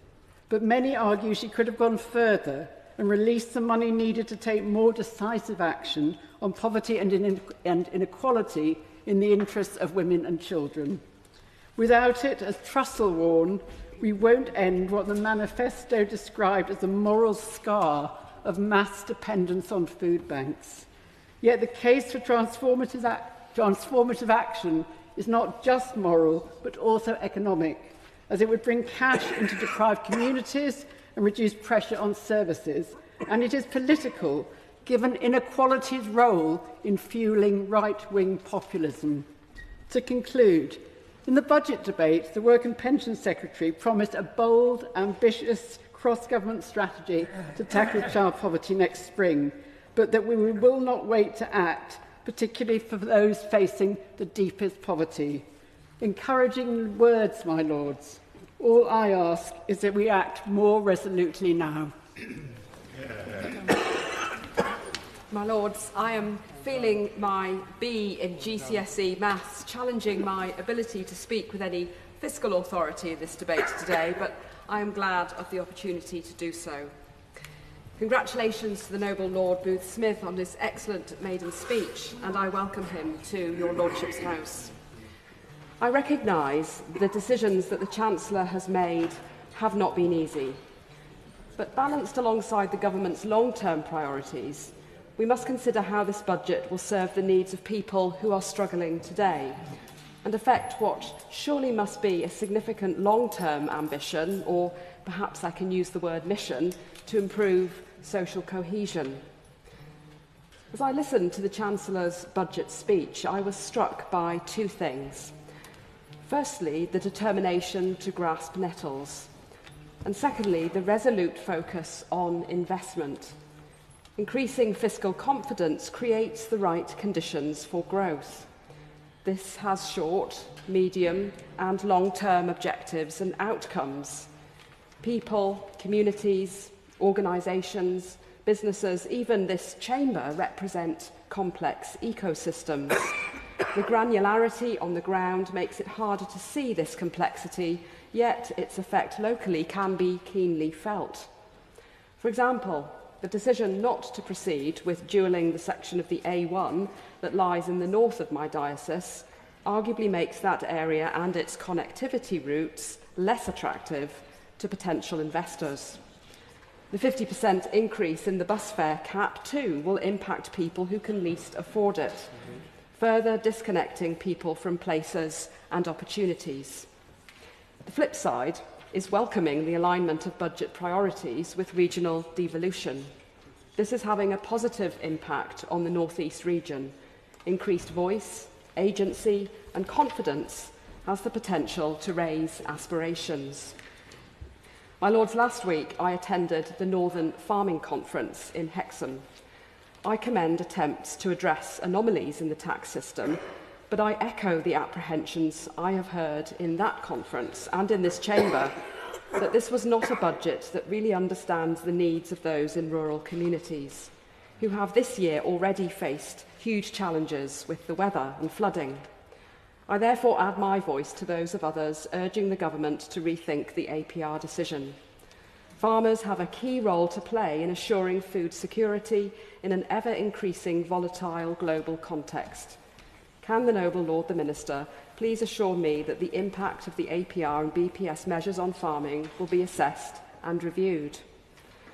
My Lords, I welcome the extension too of the Household Support Fund and the steps taken to reduce the impact of universal credit debt deductions. But we must address why these measures are necessary in the first place. With a disproportionately high number of children living in poverty in the North East, I believe this budget missed a crucial opportunity to lift children out of poverty by removing the 2-child limit and benefit cap. Child poverty is a stain on our society, and I urge the government to take bolder action in addressing its causes and consequences. To conclude, there is much that I welcome in this budget, my Lords, but the decisions I have mentioned have consequences that must not be overlooked. I urge the government to consider the impact of these decisions carefully, ensuring that they truly uplift the most vulnerable to ensure the flourishing of all. Yeah. My Lords, like others, I welcome the maiden speech of my noble friend Lord Booth Smith. It had the additional quality of having a supreme brevity, which is always welcome at these debates. I'd hoped we were going to get some extra tidbits from life in Downing Street, from his role as strategic director there, but actually all we got was common sense. I recommend he common sense and leaves Downing Street out of it as far as possible. My Lords, you wouldn't really sense from this very civilised debate we're having, or relatively civilised, that in fact this is a time of enormous danger for the whole world, and indeed for us here. And I don't mean danger just of an economic kind, but danger of a physical kind. A real threat hanging over the world. All vastly amplified by the silicon chip, which has of course altered and recreated almost every aspect of the modern world. Indeed, some would say that it is the chip and the hyperconnectivity which is the major cause of the current tensions, instabilities, violence, and evident collapse of the international rule of law. Yeah. Some of the most serious minds today in the world, philosophers and others, are telling us that we are on the edge of a precipice, that mankind and humankind is looking into the abyss, and many other tones of doom and gloom. And of course this has duly fed through via a variety of a sort of cacophony of populist influences into the forming of a vast new nexus in world finance, in trade and investment, in spending and in taxation, which completely changes the axis of political debate and the economic policy priorities. And that's really what we're discussing now, as to whether this budget and the thinking behind it really responds to and picks up these new and rather frightening realities. At the centre of it all is the need for a truly enormous increase in investment around the world, as a matter of fact, but certainly here, both public and private, whilst remembering that when it comes to governments trying to boost investment, one needs to recall, as I fear some ministers don't seem to, that the British economy, like a lot of advanced democratic economies, is overwhelmingly, and by overwhelmingly I mean 99.2%, consistent of small and medium enterprises. And if you try to kill them off, then the whole economic evolutionary process comes to a sickening halt and indeed withers away. It may be said that the small businesses rely on the big business, but it's the other way around as well, that out of the source of innovation, the big businesses of tomorrow are somewhere in that smaller and medium-sized pattern, and if they are poisoned, then the whole of our economic progress is brought to a halt.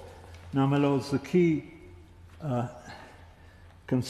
components of this new scene, not in any order, but just quickly listed in my last few minutes, are these. First, the state has most of the infrastructure demands, and the private sector has most of the money. So it's perfectly obvious that new ways have to be found for the state and private capital to work together.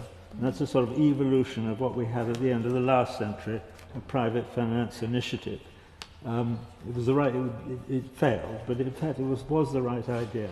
Second, we need to attract a far bigger flow of FDI, foreign direct investment, not least to help with the energy transition here, which we're embarking on. Third, there are the sovereign wealth funds who long to invest but cannot find the right investment vehicles here in the UK. I declare an interest, I advise one of them, and that is exactly the position they face at meeting after meeting. Fourth, there are the pension funds and insurance funds, said to be more than £2.5 trillion, from which the Chancellor says she is seeking to tap surpluses and encourage bolder equity investment. Then 53% of those enormous funds used to go into the UK 20 years ago. Now it's 6%. Now obviously that's got to change. Fifth, we really must greatly widen our own domestic sources of share capital and asset ownership in a way that crucially spreads the benefits of capital growth far more than at present to millions of households to enhance their dignity and security. And I think that is the next stage in the development of popular liberal capitalism, which we don't seem to be addressing as vigorously as we should. And certainly there's not much in the budget for it. And finally, my lords, there is the overdominance of our national investment allocation and strategy, which must be shifted away from the Treasury. It's not very popular, certainly not with the Treasury. As recommended in both the Lord Maud report, an excellent document, and in the Harrington report, and by some of us for the last 50 years, until there is a key shift at the very centre of the government machine, nothing will go quite right on the investment front. So I see all this as a common ground of the future, and I believe that this is where the first party which realises that these are the new priorities will be the winners and gets there first. Well, my Lord, the noble Lord Howell of Guildford reminded us that we are living in very dangerous times, and I want to agree with him. And I recall at the very early part of this debate my noble friend Lord Fox saying that we want the budget to succeed. And I want to say clearly that I want the budget to succeed, and that the key reason for me is that I think it's important for public confidence in their governance that the budget should succeed. And I am not looking at this budget in terms of a one-off budget. I'm seeing it as a part of a number of budgets and of spending reviews. I'd like to thank the noble Lord Burns for reminding us of the level of UK debt. And indeed, in the maiden speech of the noble Lord Booth Smith, who reminded us that debt has to be paid for and debt has to be paid back. And I would have liked it a little more had Conservative speakers speaking in this debate not been so reluctant to take responsibility for their role in increasing UK debt from 65% of GDP in 2010 to 97%, almost 100% today. I want to welcome the government's determination to secure better value for money, particularly from infrastructure projects. And it's one of the notable things about the last government that it seems to have presided over cost overrun after cost overrun on major infrastructure projects. It also, and this has not really been mentioned, presided over Brexit, which has had consequential damage to our investment and growth. So, my lords, I think the jury is out on this budget. That clearly the increase in national insurance on employers is going to have some impact. But I hope very much that the government will reflect on this and manage to seek ways out which drive growth as they're trying to do. But could I say to the government, it might help them if they paid more attention to the importance of impact assessments.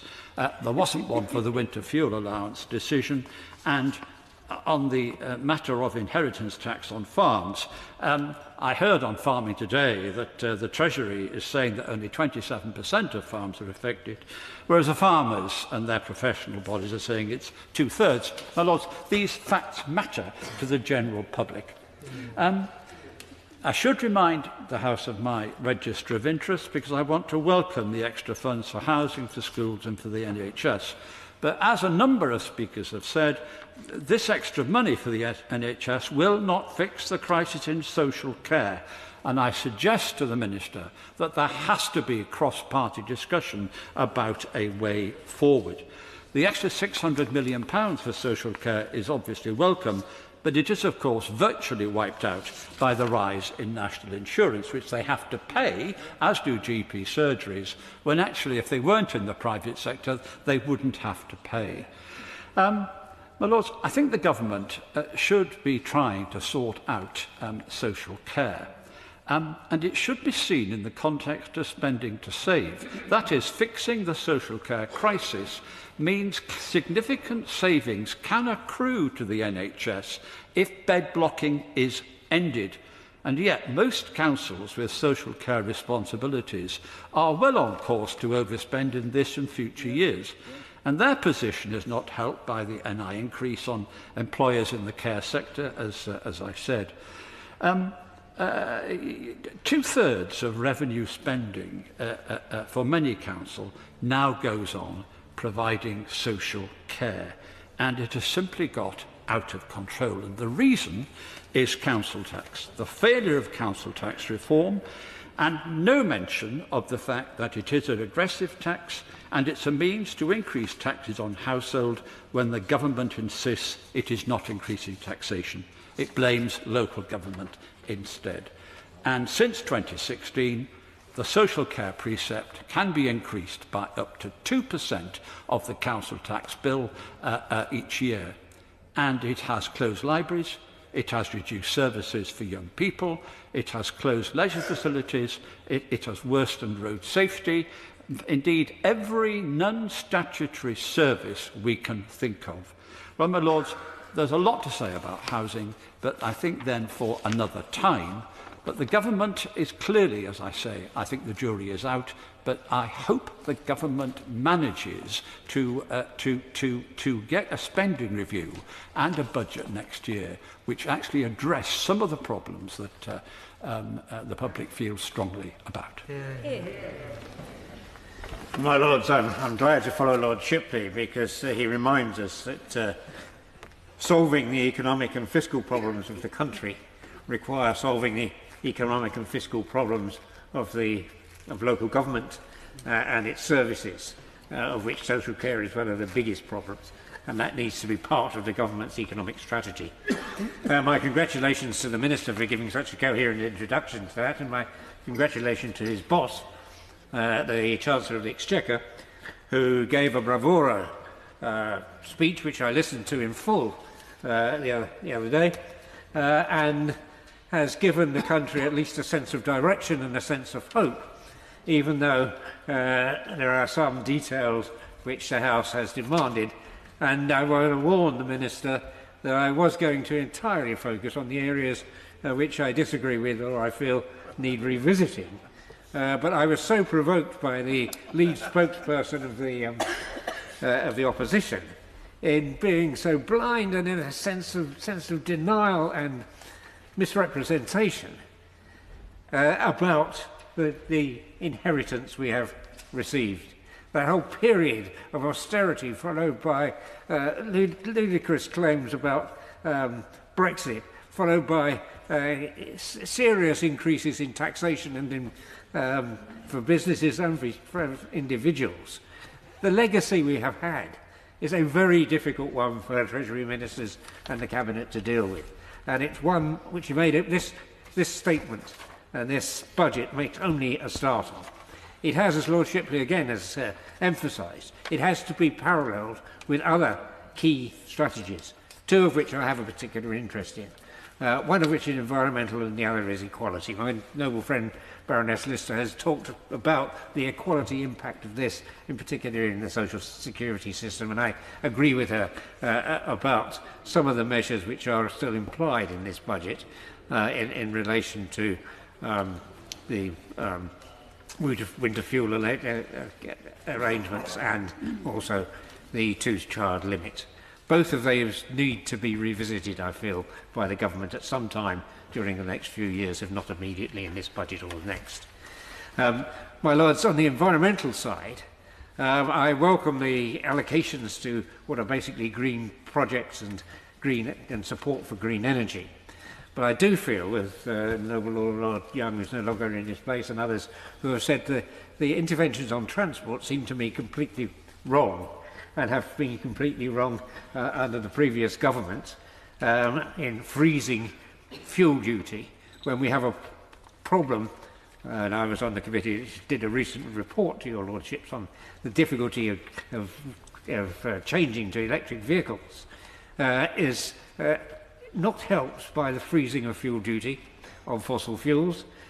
We need to do the opposite. We need to raise fossil fuel duty and encourage both the uptake of electric cars and also to reduce congestion and the air quality effects of the fossil fuel emissions. My Lords, if we're moving in the wrong direction on the environment in key aspects, we need to review the basis of taxation policy in transport as a whole. Others have referred to this, and that needs to be part of the project for the next five years. We also need to look at the basis of local authority finance. There are local authorities up and down the land of all political persuasions and all sizes, from the regional mayors down to the local town councils and so forth, who actually get nothing from this budget. We need a new and solid and growing basis for financing the services that are delivered through local authorities. And unless the Treasury prepared to look at that in real detail over the next few years, starting with the spending review this year and hopefully subsequent budgets, then the delivery not only of social care but of most of the services to which people have referred, including education, that are so vital to actually sustain the growth strategy. So, my Lords, this is a good start on a growth strategy. It needs a lot more solid allocations to other strategies, and in particular, it requires us to address the growing inequality which has persisted in our land over the last few years, and to, at the same time, address the problems of the environment which are threatening our whole world. My Lords, I note my interest as a board member of the Bank of England and Taylor Wimpey, but speak in a personal capacity. The inaugural budget of any new government is always a defining moment.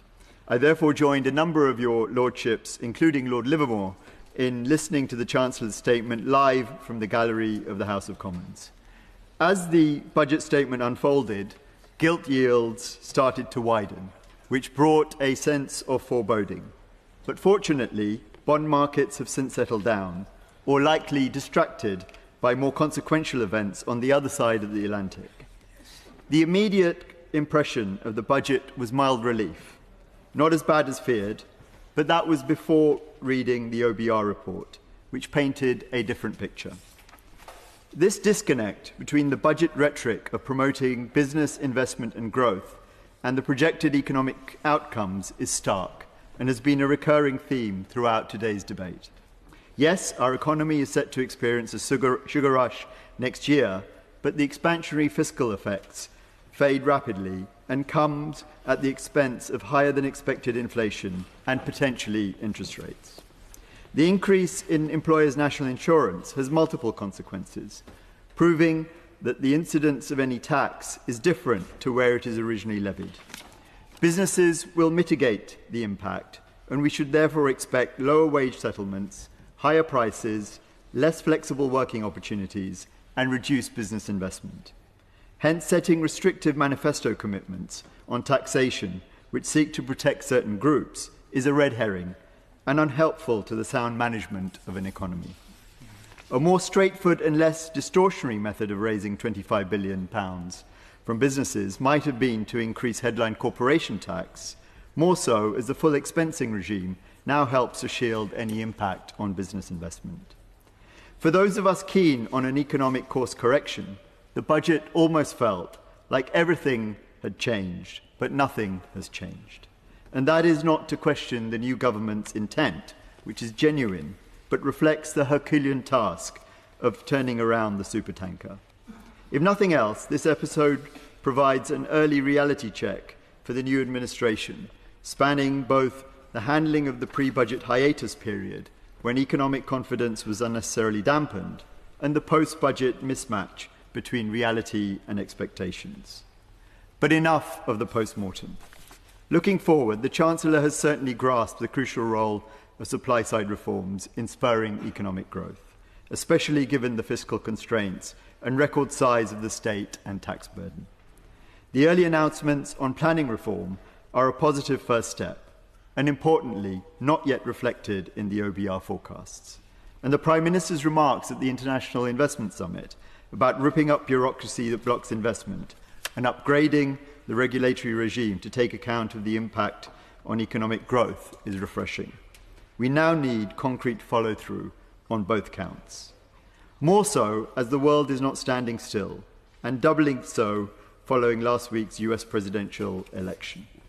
Elon Musk may not be the current government's favourite business leader, but his role and influence within the new Trump administration will clearly be significant, including leading on a new US Department of Government Efficiency, which might sound like an oxymoron, but the intent is clear: to torch waste and bureaucracy and sharpen incentives for delivery and innovation.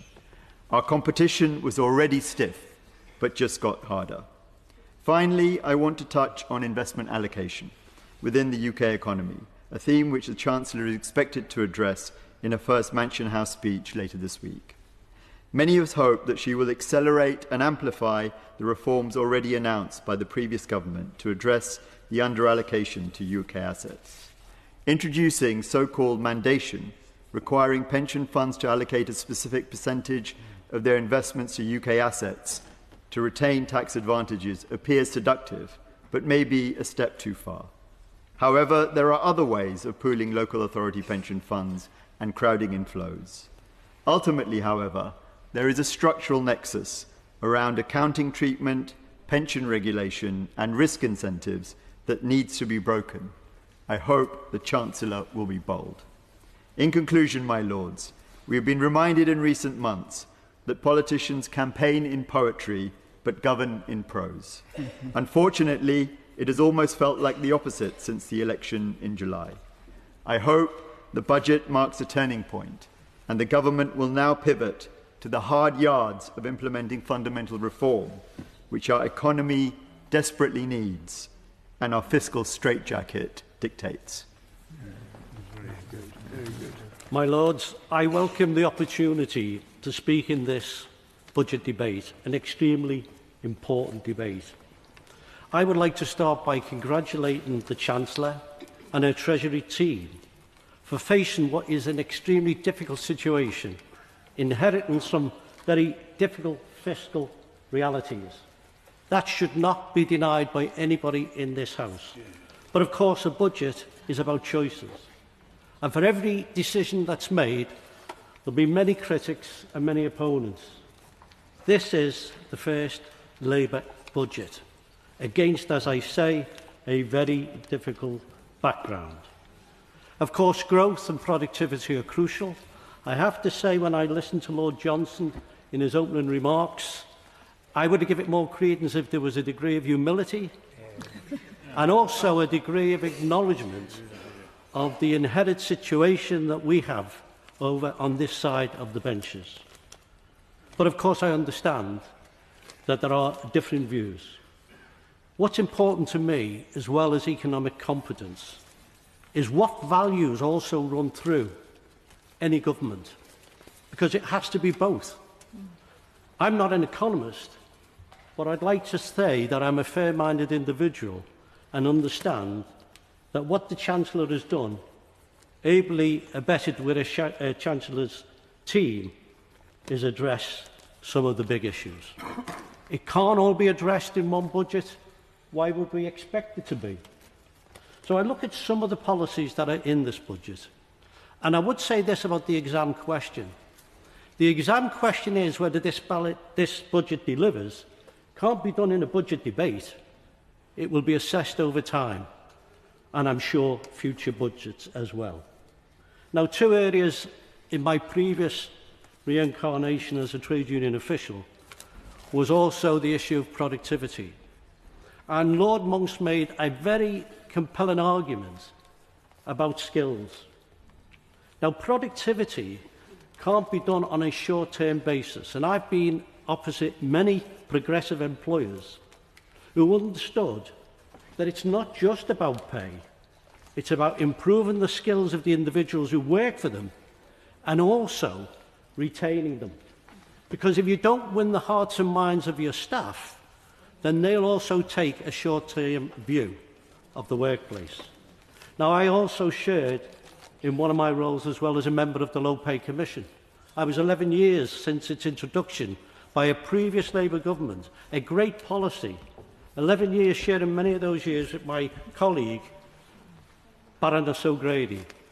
And that was a great example of compromise, of reaching an outcome when there were many frustrations sometimes at the level of the settlement. And I welcome the increase on the minimum wage in this budget, because we have to value some of the lowest paid in society if we're about anything. I also would like to say that the increase for carers is another significant policy. I've heard speeches in this hall, this chamber, where we've said how much we value them. And now, rightly, the Labour Party has put some finance behind their goodwill. These are unsung heroes that deserve full recognition. Now, I'm conscious of time and repetition, and I've learned over many years that when you start repeating too much, you lose the audience. So I'm not going to go over them, but I could do a longer speech than this one. I'm genuinely now of the opinion that for the first time after 14 years, and I have to say to my friends on the other benches, the one thing you can't say is that we came into this place, into this budget, in the best position. And I suppose any Chancellor, it's a bit like dancing on the head of a pin by making the choices that you hope will carry you forward and make the benefit for the people of this country. I'm confident that we've made a good start. I'm confident that it can't be fixed in one budget. And I would make this appeal to any employers who are listening. If you really want to do, as John said, upskill the workforce, train them, pay them well, and you'll get a benefit on productivity.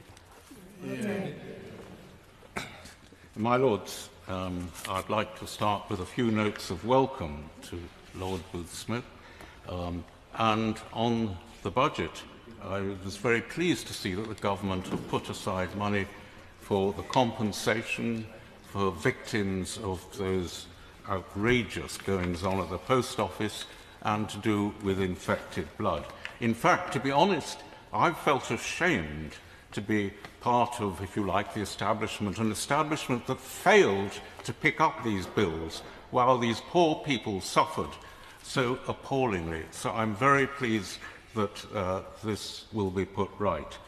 I'm pleased, too, that there are going to be more teachers, and I hope that will be very much in the arts and in music. I'm delighted that the Prime Minister plays the flute.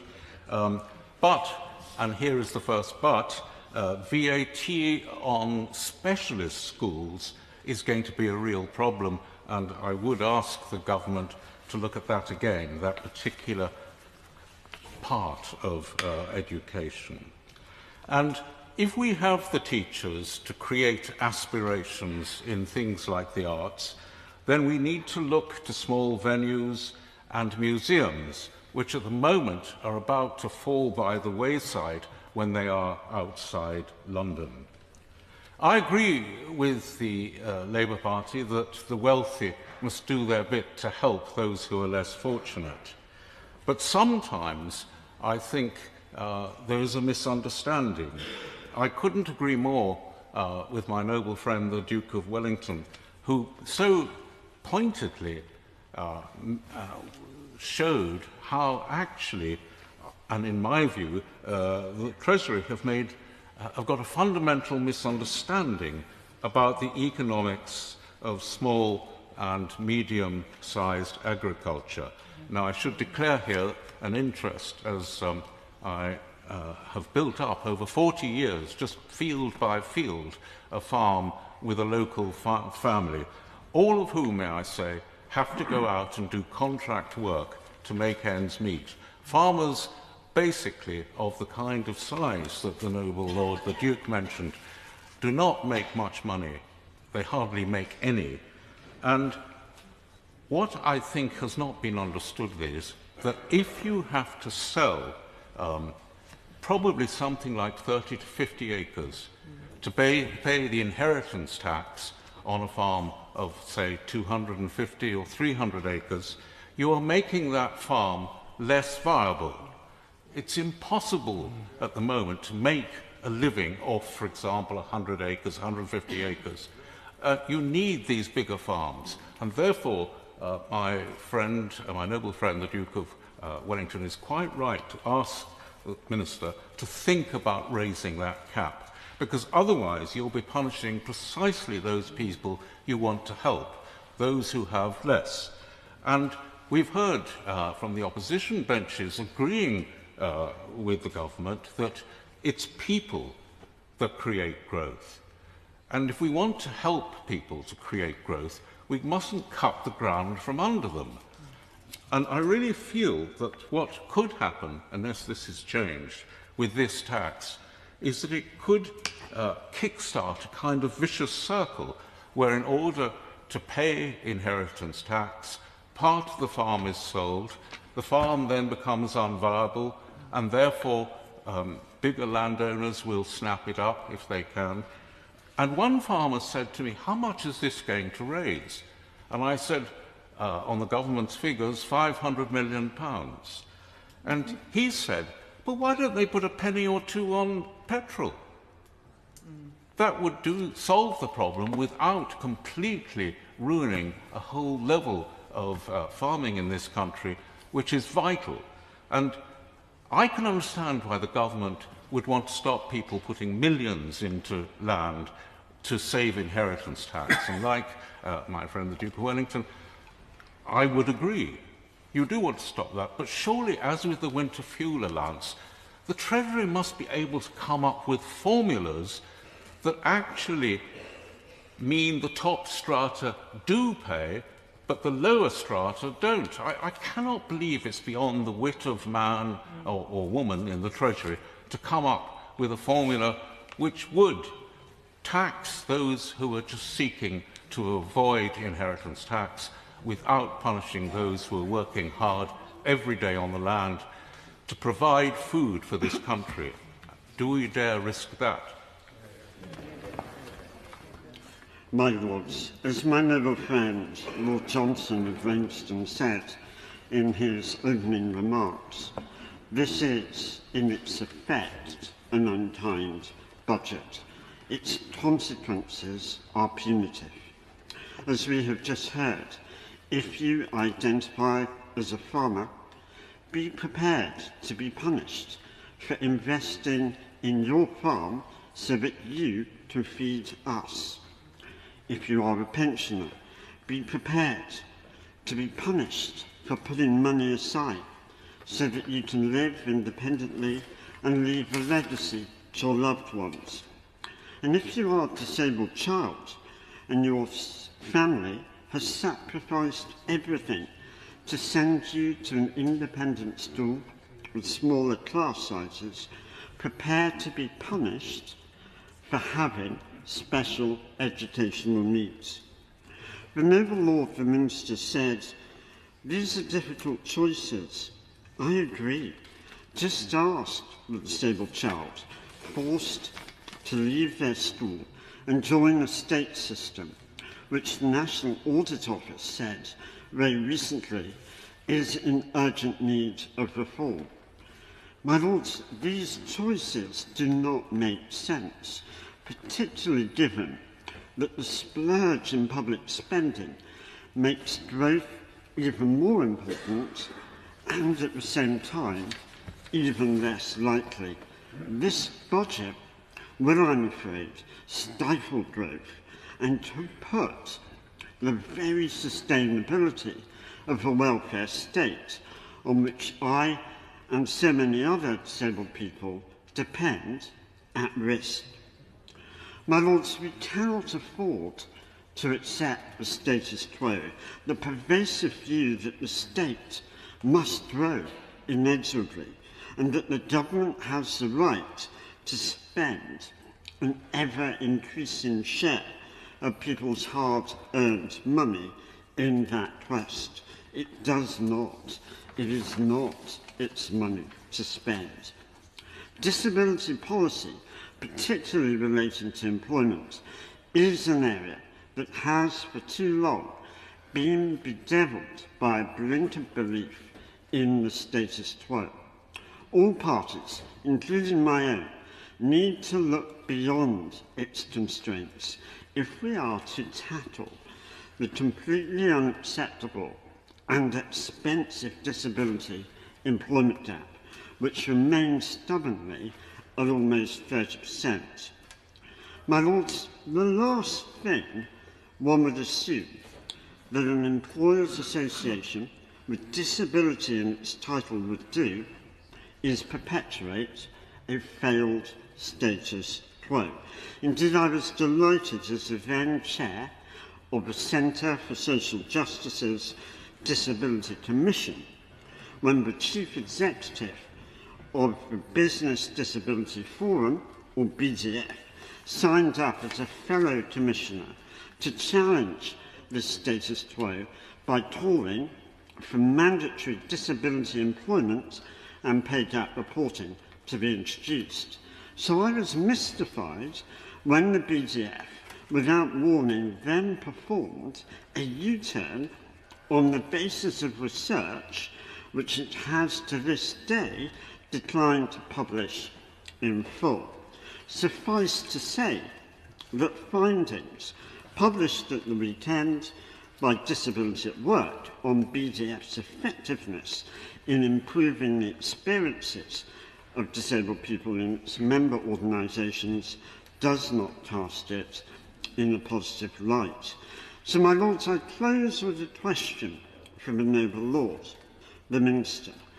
Given rumours that the BDF's chief executive will be joining your Lordship's House in the near future, and mindful of the Nolan principles in public life, particularly those relating to integrity, accountability and openness, could he assure the House that as part of its due diligence, Number 10 and all appropriate bodies will ensure that before her appointment is recommended to His Majesty, the BDF publishes in full the methodology of the research underpinning its sudden policy change on mandatory reporting, and that its chief executive be required both to explain why this policy change coincided with an increase in its membership income by almost 50% between the year 2021 and June 23,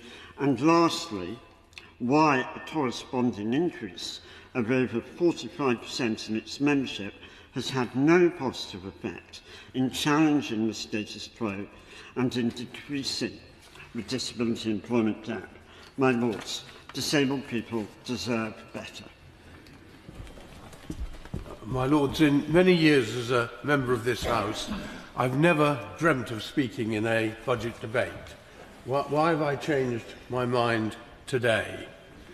I just wanted to say a few words because for me, personally, this budget springs from a view of the world, an approach, a political philosophy, if that doesn't sound too grand, that rightly or wrongly happens to fit in with my own beliefs or as some opposite might say, my prejudices. I'm particularly excited by its emphasis on stability, combined with its emphasis on investment and growth. Getting that balance right is everything. And here I believe this budget succeeds. It doesn't revert to austerity, but is determined, it seems to me, to move forward while protecting those who have the least. Its insistence on improving our desperate public services is an essential part of that balance that is crucial and which has been found successfully by the Chancellor. That balance has been difficult this year, given the economic legacy bequeathed by the last government. That legacy, and they will have to understand this, is widely and correctly criticised and explains to an important extent the general election result. And my gentle advice to the opposition is to stop defending your record, stop beating your head against a brick wall, and move on as fast as you possibly can. Austerity as a policy is thankfully dropped. It did untold harm, my lords. I was a police and crime commissioner for 5 years. I saw every day, every working day, the effect austerity on police numbers and an excellent force's ability to do the job it wanted to do. Neighbourhood policing suffered badly, and it followed like night followed days that antisocial behaviour and other crimes flourished. It was a disaster, austerity, for the poorest and most vulnerable, and not least, my lords, for the young, with the inevitable closure of youth clubs and other provision. I'm delighted by the plan set out in the Red Book that visible neighbourhood policing will be boosted by 13,000 neighbourhood officers and PCSSOs.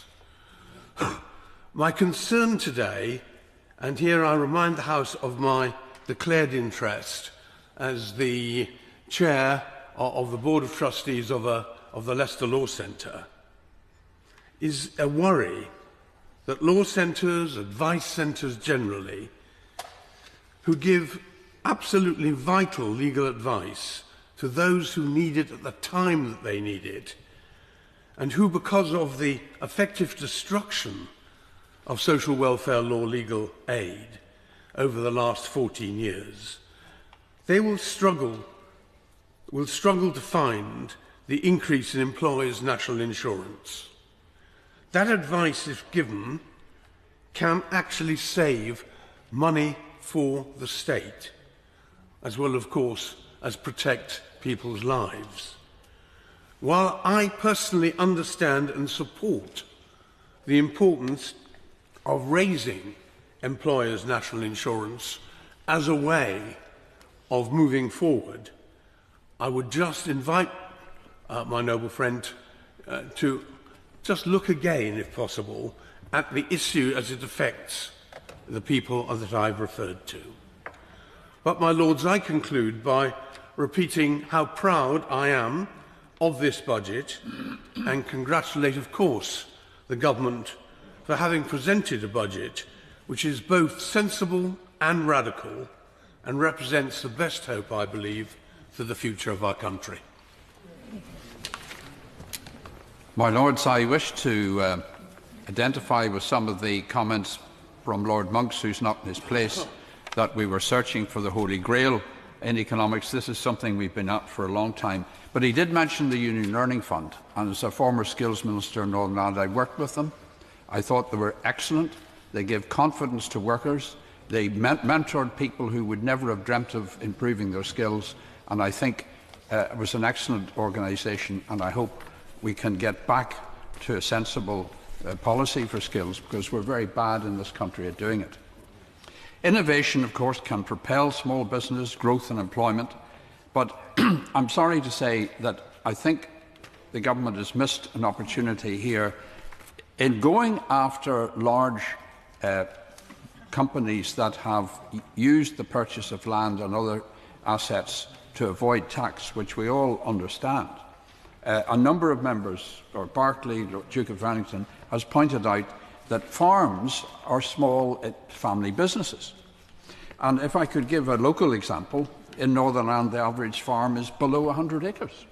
But if you take the land price, it can be anything from 10 and mostly averages about £14,000, and good land can even get more. So a very small family-owned farm, which is virtually uneconomically viable, comes into this bracket at significant amounts.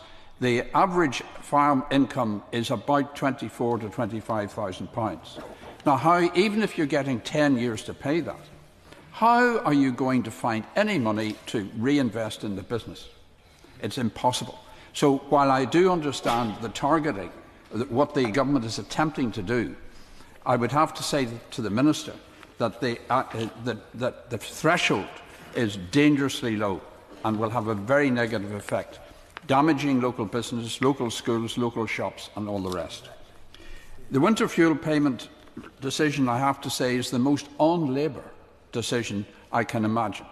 It was the Labour Party that established it, and there are other ways. We know there are people who don't need it, but we can find other ways of dealing with it. I believe it could be taxed, but the threshold has to be raised because as Lord Fox and Lord Oates pointed out, we allow the gambling industry to have a free pass, and yet we're taking a couple hundred quid off a pensioner. I just can't get my head around that. I don't understand it.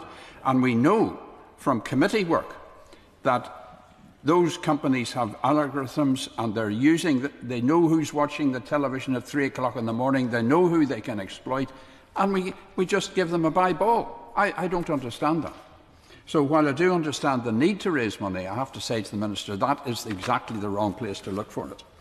And social care, we've dodged as a country this for years. Several attempts have been made. Boris Johnson made an attempt, but that stalled.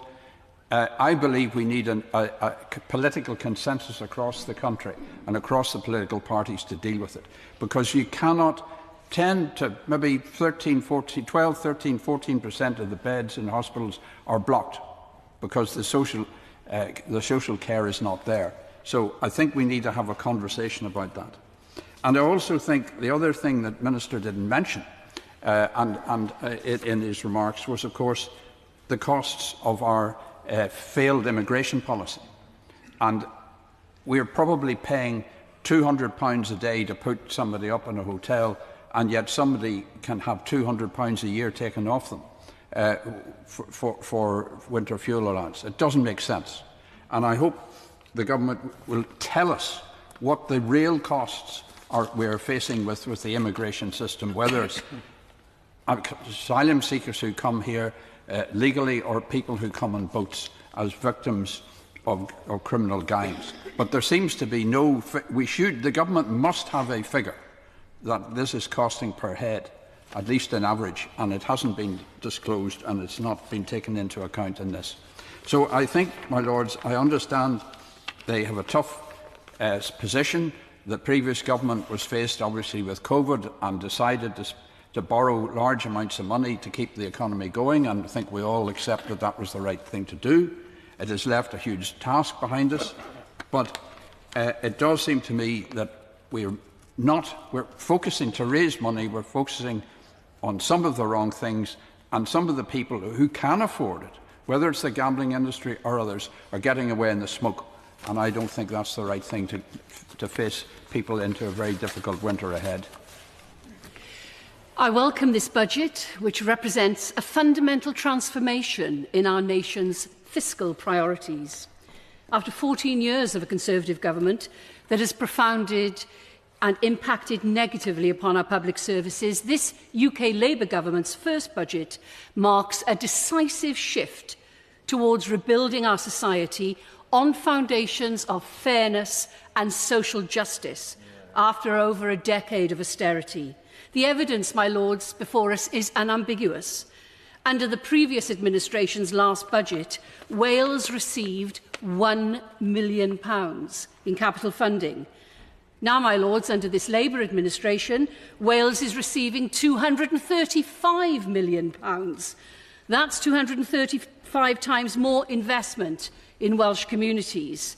It's not mere figures, but tangible means to repair schools, construct hospitals and build the homes our communities so desperately need. Now, the benches opposite may offer criticisms, and in that barnstorming opening speech by Lord Johnson, but they must surely acknowledge in their quieter moments the profound impact their approach to fiscal management has had on communities across the United Kingdom. When they question the decision to reform taxation of non-domiciled individuals and second homes, they reveal their priorities. This is fundamentally about fairness. Those who have benefited most from our society must contribute appropriately to its renewal. My Lords, let's consider what this budget offers for my home country of Wales. £774 million additional revenue for this year, rising to £695 million the following year, £235 million in capital funding, a real terms increase of 7% compared to the previous 0.5% annual average. These are not abstract numbers. They translate into meaningful change for communities in Wales. I draw attention to the redressing of historic injustices. My dear late stepfather was a collier. He followed his own father underground, aged 15 in the early 1950s.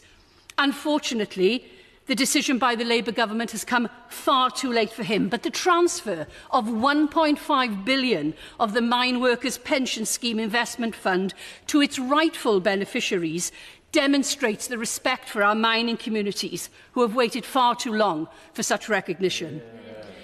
To those in the House who question the approach to taxation while our public services face such challenges, I ask, what interests do you serve? The budget delivers an above-inflation 6.7% increase in the national living wage, reduces universal credit deductions from 25% to 15%, benefiting 1.2 million of our poorest households, and secures a 4.1% increase in state pensions against a 1.7% inflation. Furthermore, the Labour government is investing in Wales' future through £25 million for essential coal tip safety, for new hydrogen projects in Bridgend and Milford Haven, and £80 million for the Port Talbot steelworkers, funding that was promised but not set aside and never delivered by the previous Tory government. Under my noble friend Baroness Morgan of Ely's leadership in Wales, working in partnership with our UK government, we can now advance a truly progressive agenda. Every pound will be directed where it delivers maximum benefit: our NHS, our schools, and supporting vulnerable families. The Treasury's analysis, available to all, demonstrates that households in the lowest income brackets will benefit the most significantly, while necessary tax increases affect only those with the highest incomes. My Lords, this is the hallmark of progressive governance, delivering for Wales and across the United Kingdom. This budget represents not merely a series of fiscal decisions, but a fundamental reset, moving beyond the policies of the past towards a fairer, more prosperous future for all our communities. My Lords, my focus tonight is squarely on health and social care.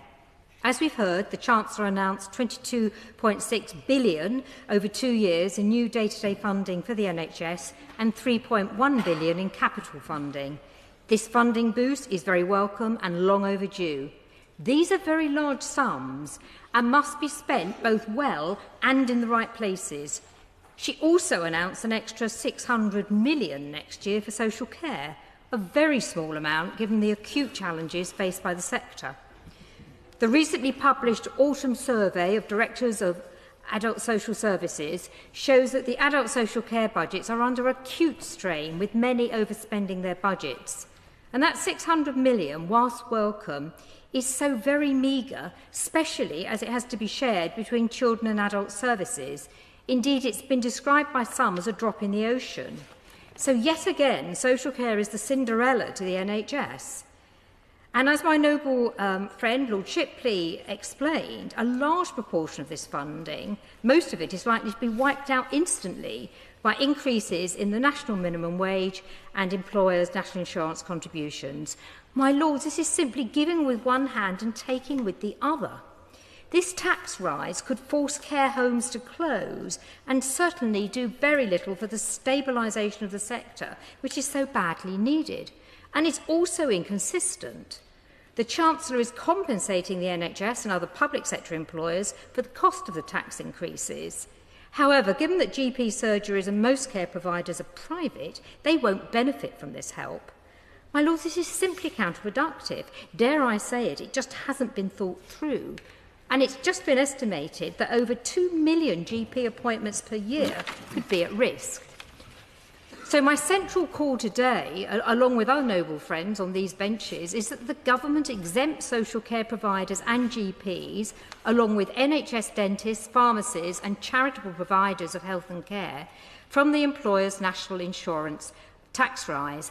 And in responding, can the Minister tell me what impact assessment the government made when preparing the budget of these additional costs to social care providers and how they expect that money to be found? And of course, whilst all of this is being picked over, the seemingly endless wait for the far-reaching fundamental reform of social care that is so badly needed goes on.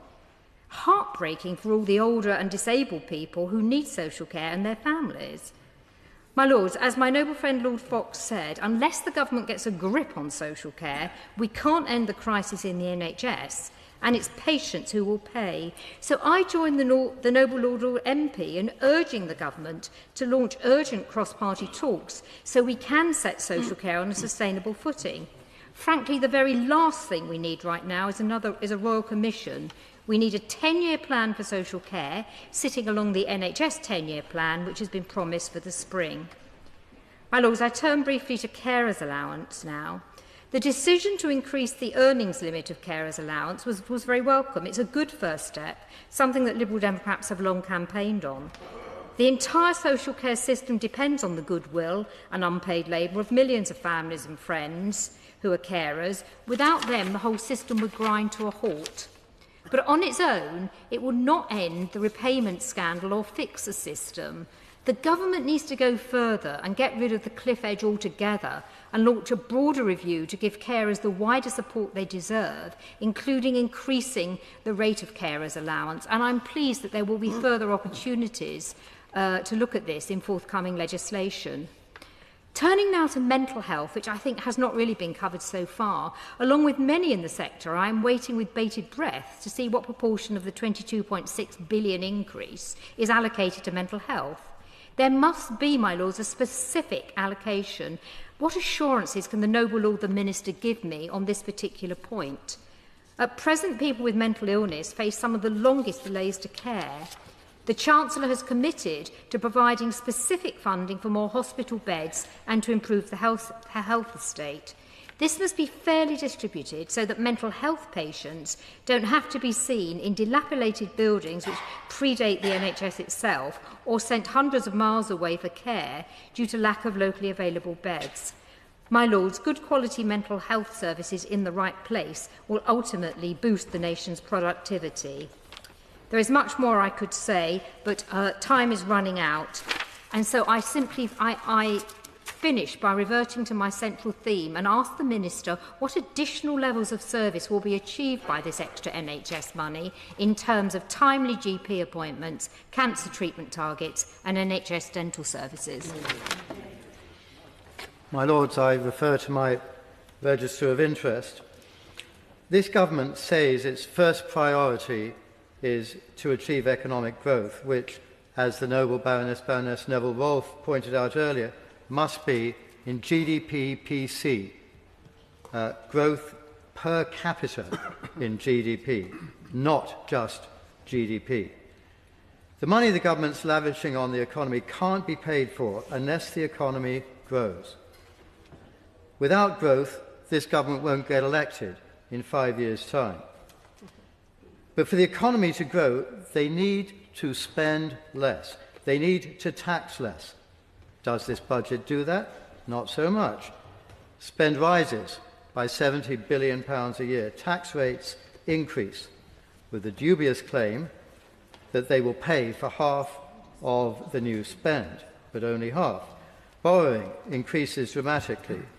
The OBR describes all this as one of the largest fiscal loosenings of any fiscal event in the past few decades. We haven't grown much for many years. Real wages are still 5% lower than they were 17 years ago.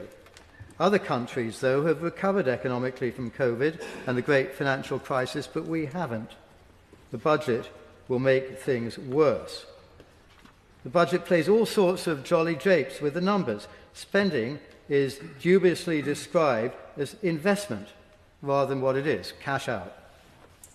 National debt is redefined as being lower because of amounts we expect to receive from future student loan repayments. This is meretricious when that debt calculation at the same time excludes our £2.6 trillion liability growing every year for future public sector pension payments. Because of them, our national debt is actually twice as large as we claim it to be.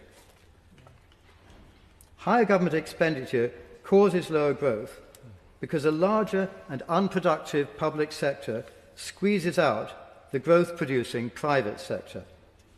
Increasing employers' NIC and the minimum wage, putting VAT up on private schools, means businesses can no longer afford to employ as many people, nor grow their companies as they otherwise might have done.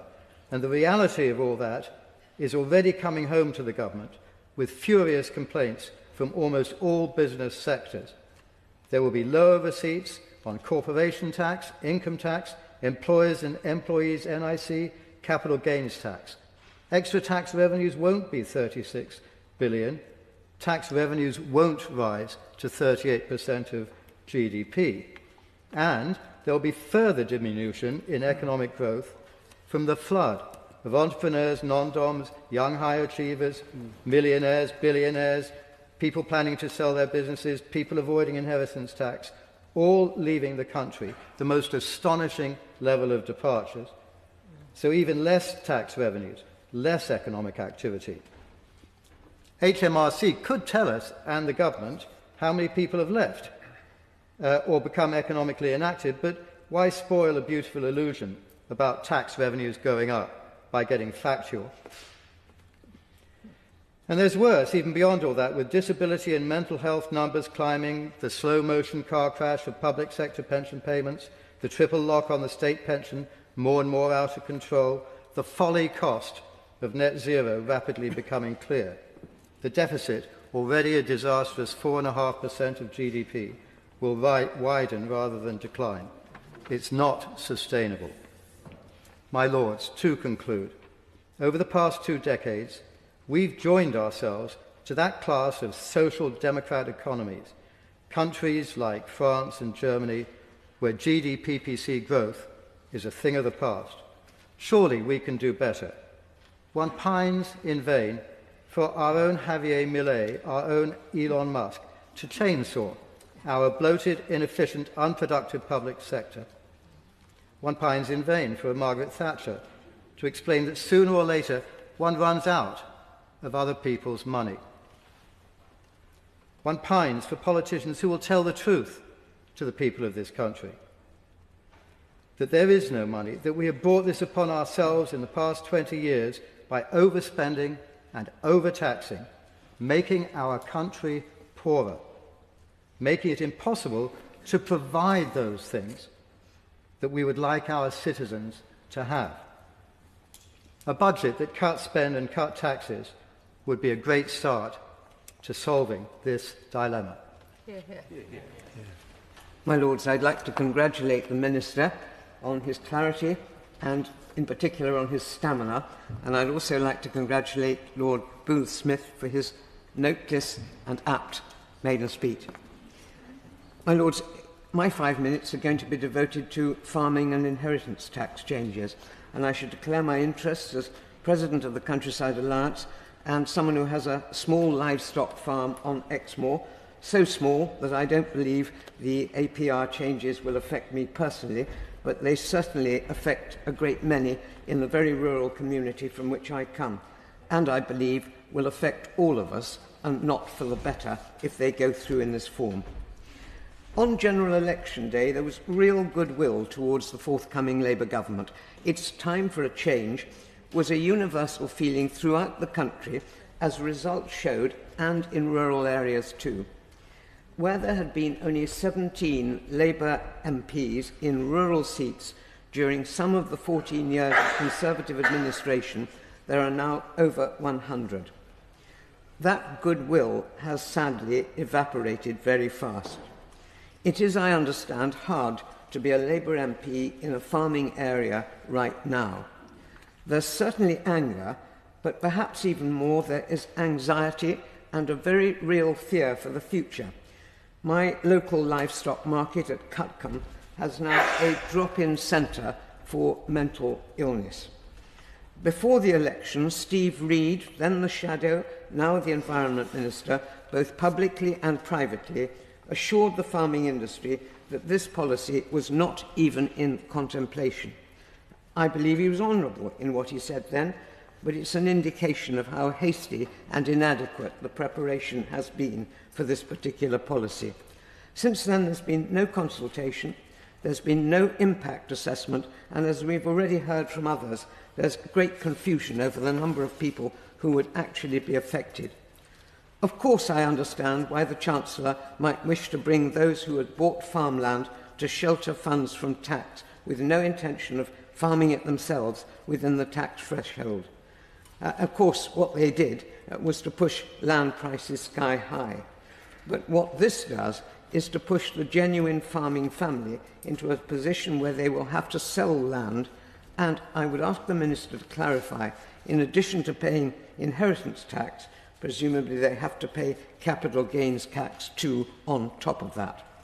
This has simply been pitched far too low, and there are many other ways in which those investors could have contributed to the Treasury without pitchforking the very people who the Prime Minister promised to protect will not be taxed, working people. And it's not just, of course, the farmer himself or herself, but it's their employees, their contractors, their suppliers, their customers, and even the local community, of which family farms are so often the cornerstones, who will be affected. The word unkind was used.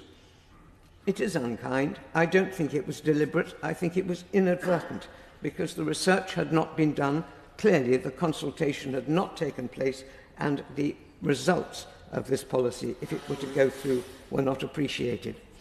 Do we really want to see productive farmland transferred to companies and large-scale agribusinesses, probably to be used for carbon offsetting, greenwashing, or large-scale industrial livestock production? Or do we want to still see that land farmed by people who know it and love it and produce high-quality local food and whose work has made our countryside one of our greatest assets? Henry Dimbleby, producing the National Food Strategy, said we need to be resilient to withstand global shocks. The next food crisis may well be not one of distribution, but of supply.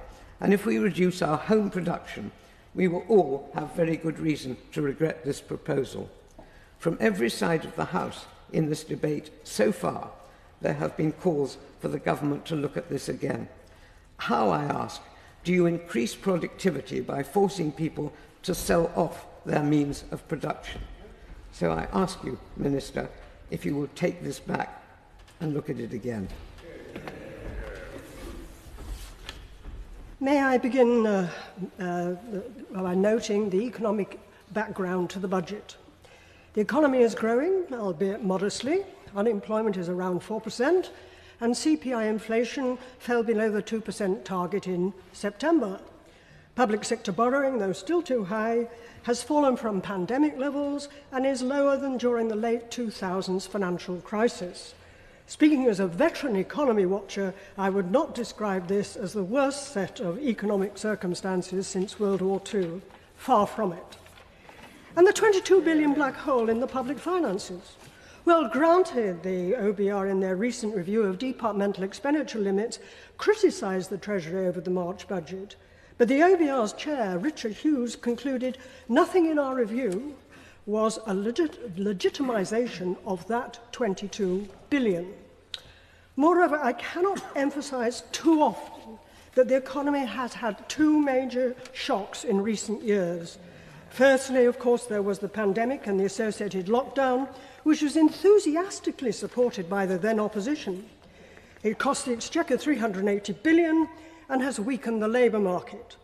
According to the ONS's latest numbers, the number of economically inactive people aged 16 to 64 is still over 700,000 higher than prior to lockdown. And of course, secondly, the Russian invasion of Ukraine in February 2022 resulted in a major inflationary shock and a significant increase in the bank rate. But turning to the budget itself, the OBR concluded that budget policies will increase spending by almost 70 billion a year over the next 5 years. As a result, total managed expenditure will be around 44–45% of GDP, with around 40% prior to the pandemic. And note that this spending will be on an unreformed public sector where productivity was around 6% lower at the beginning of this year than it was in 29 Q4 prior to the pandemic. Productivity in the public sector has fallen. Higher taxes will fund about half this increase in spending. They will raise about 36 billion a year and push the tax-to-GDP ratio to an historic high of about 38% by financial year 2029. The rest of the increase will be funded by a 32 billion a year increase in borrowing. According to the OBR, as already been noted, this is one of the largest fiscal loosenings of any fiscal event in recent decades.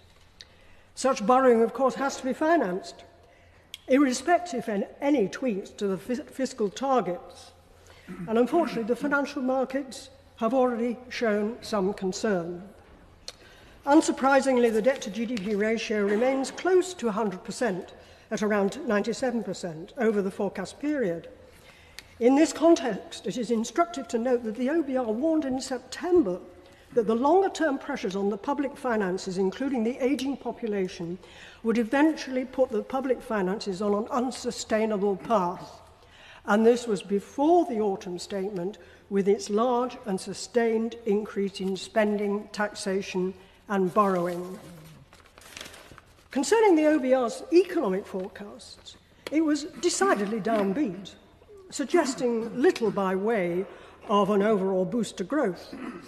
Granted, budget policies would temporarily boost output in the near term, but leave GDP largely unchanged in 5 years' time, the end of their forecasting period.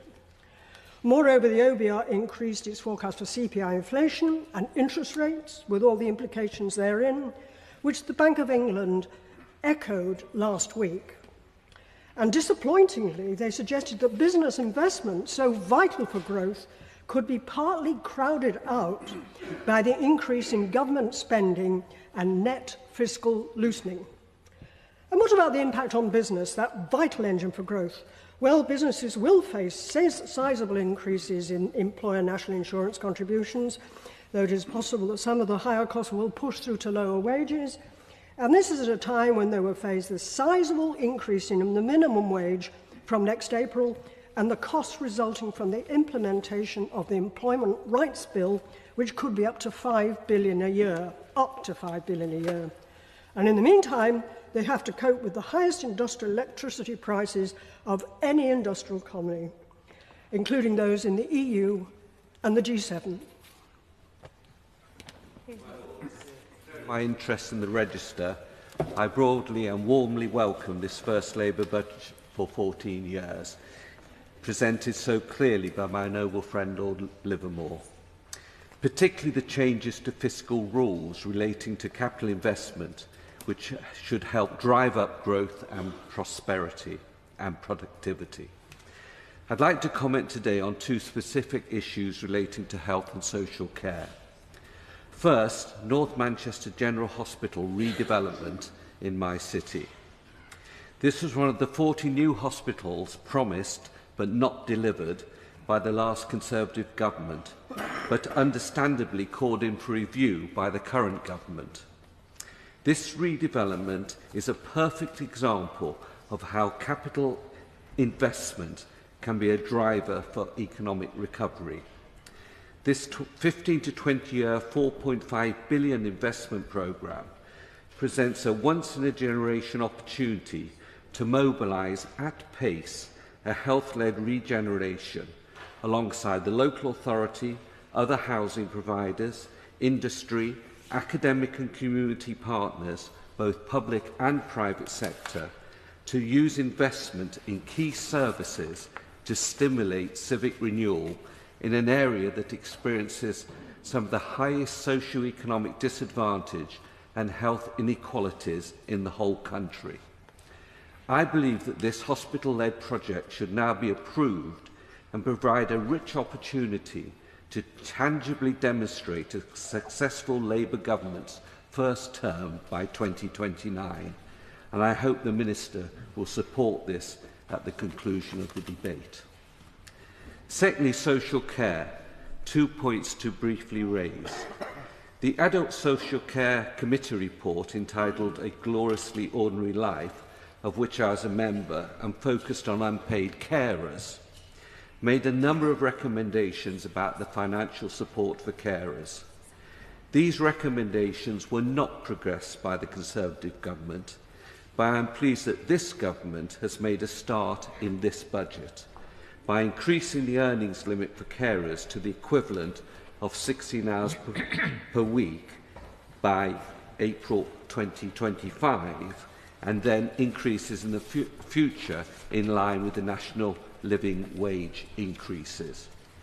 However, the carers allowance itself is essentially the lowest benefit of its kind at a mere £81.90 a week, amount which I believe bears no relationship to the extraordinary work undertaken by the millions of carers across the country.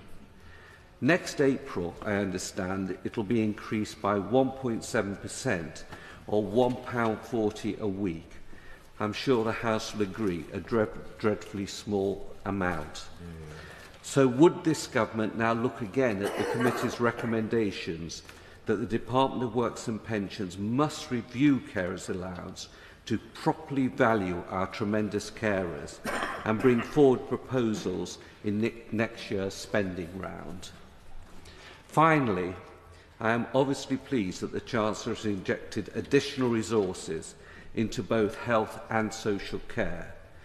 But as the excellent report by Lord Darcy recognised, the health and social care system must be reformed in an integrated way. The government has accepted this premise.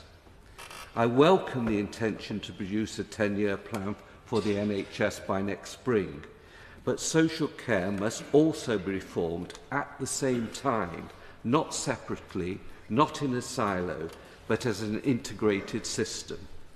So can I urge the government to bring forward plans for social care reform when the NHS 10-year plan is published, so that the ambition to fundamentally shift from ill health to well health and from hospital to local communities can be successfully achieved. I certainly look forward to the Minister's views on these matters later tonight.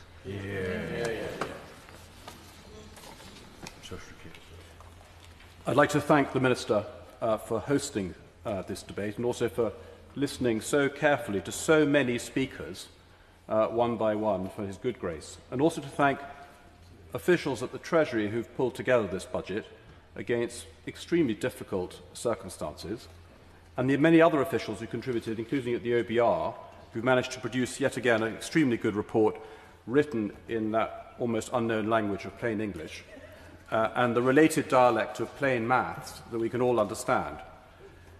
But the OBR, to which the government tied itself, as we know, very tightly in their very first bill of this Parliament, the OBR has actually been somewhat unhelpful to the government. The Chancellor's statement was well received by the markets in the opening minutes until the OBR report landed, and there was a sell-off in the 10-year rates almost immediately, because their statements were quite strong.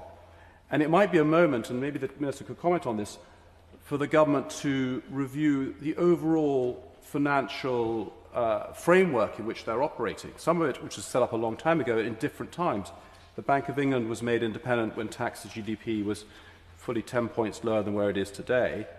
And the OBR was set up in 2012 when debt to GDP was around 70%. In fact, debt to GDP has been moving up 2% a year since our Office for Budget Responsibility was set up. So, as we've talked about before, it's a rather unaffordable kind of budget responsibility.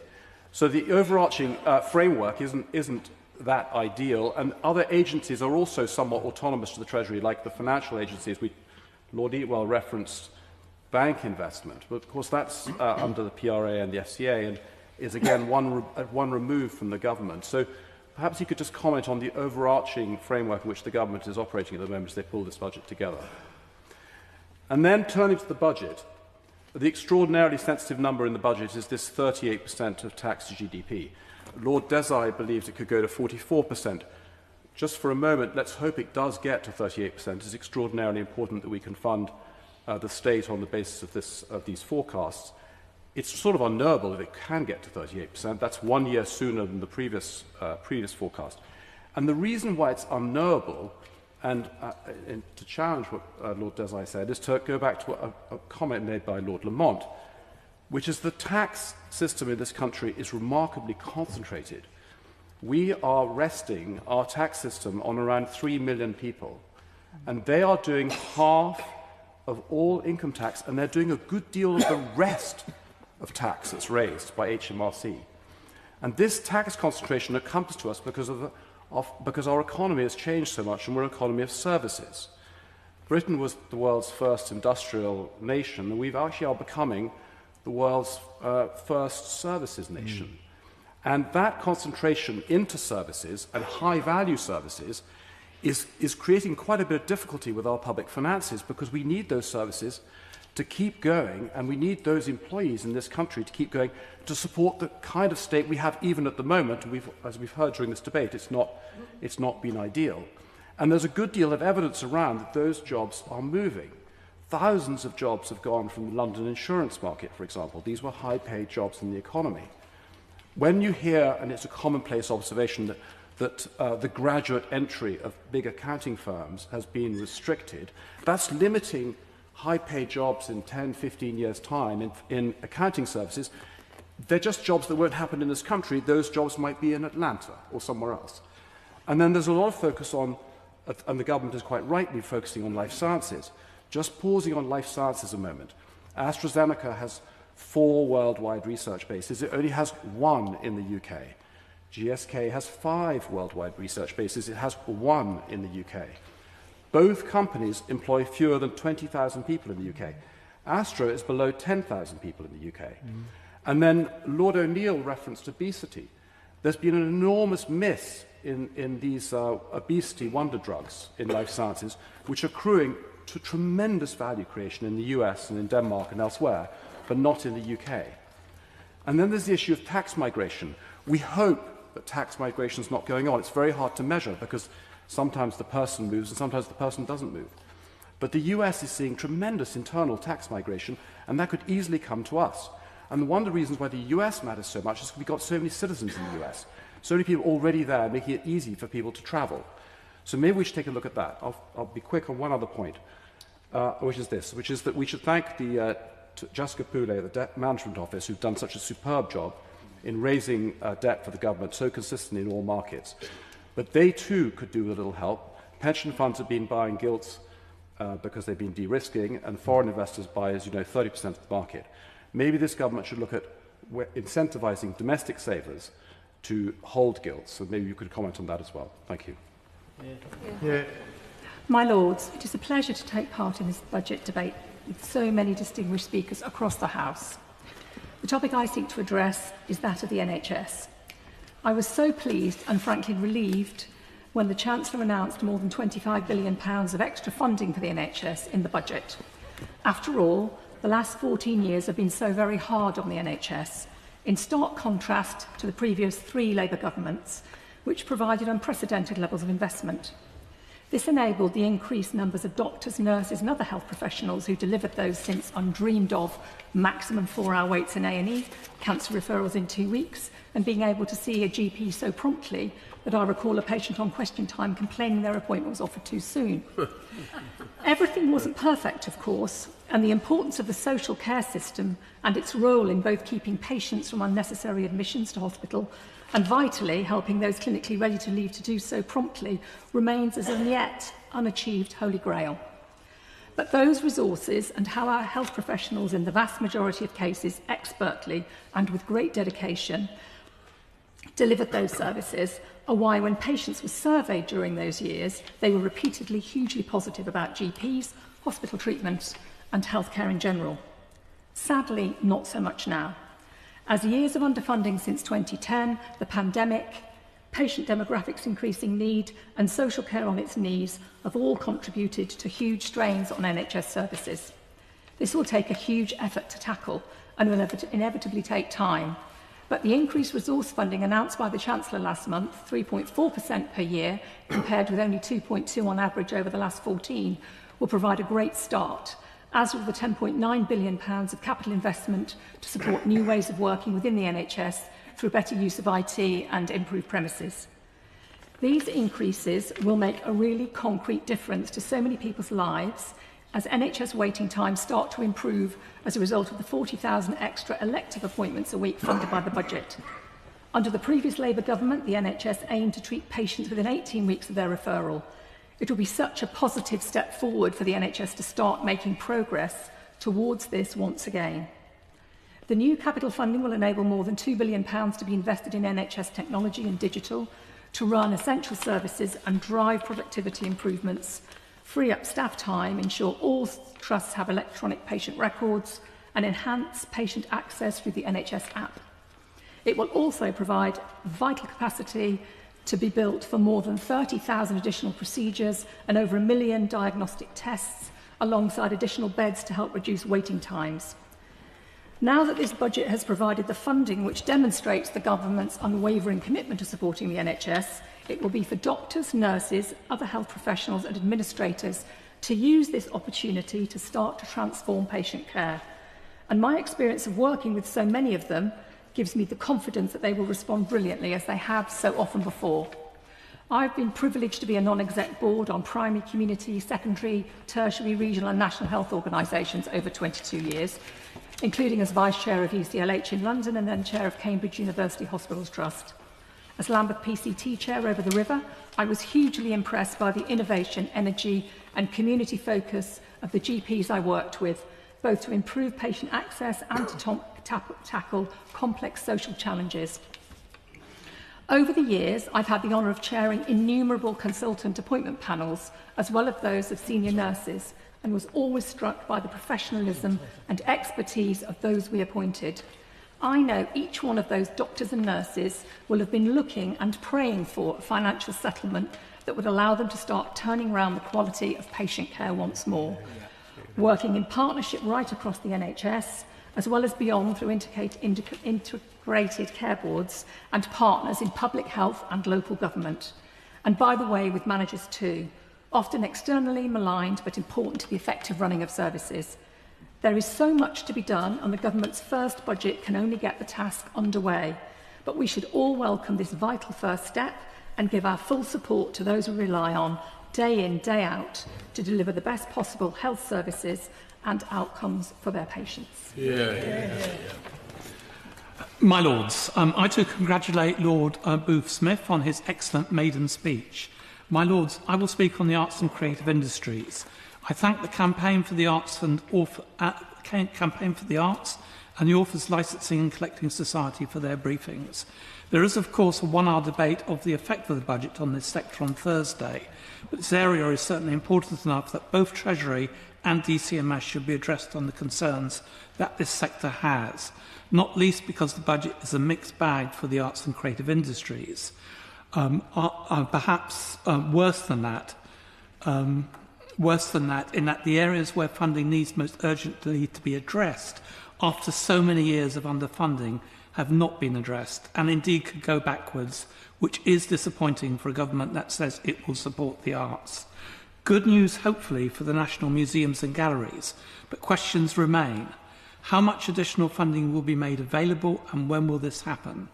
Will the government further help other struggling arts and cultural organisations through the Arts Council and other funding bodies? And the plight of Welsh National Opera immediately springs to mind.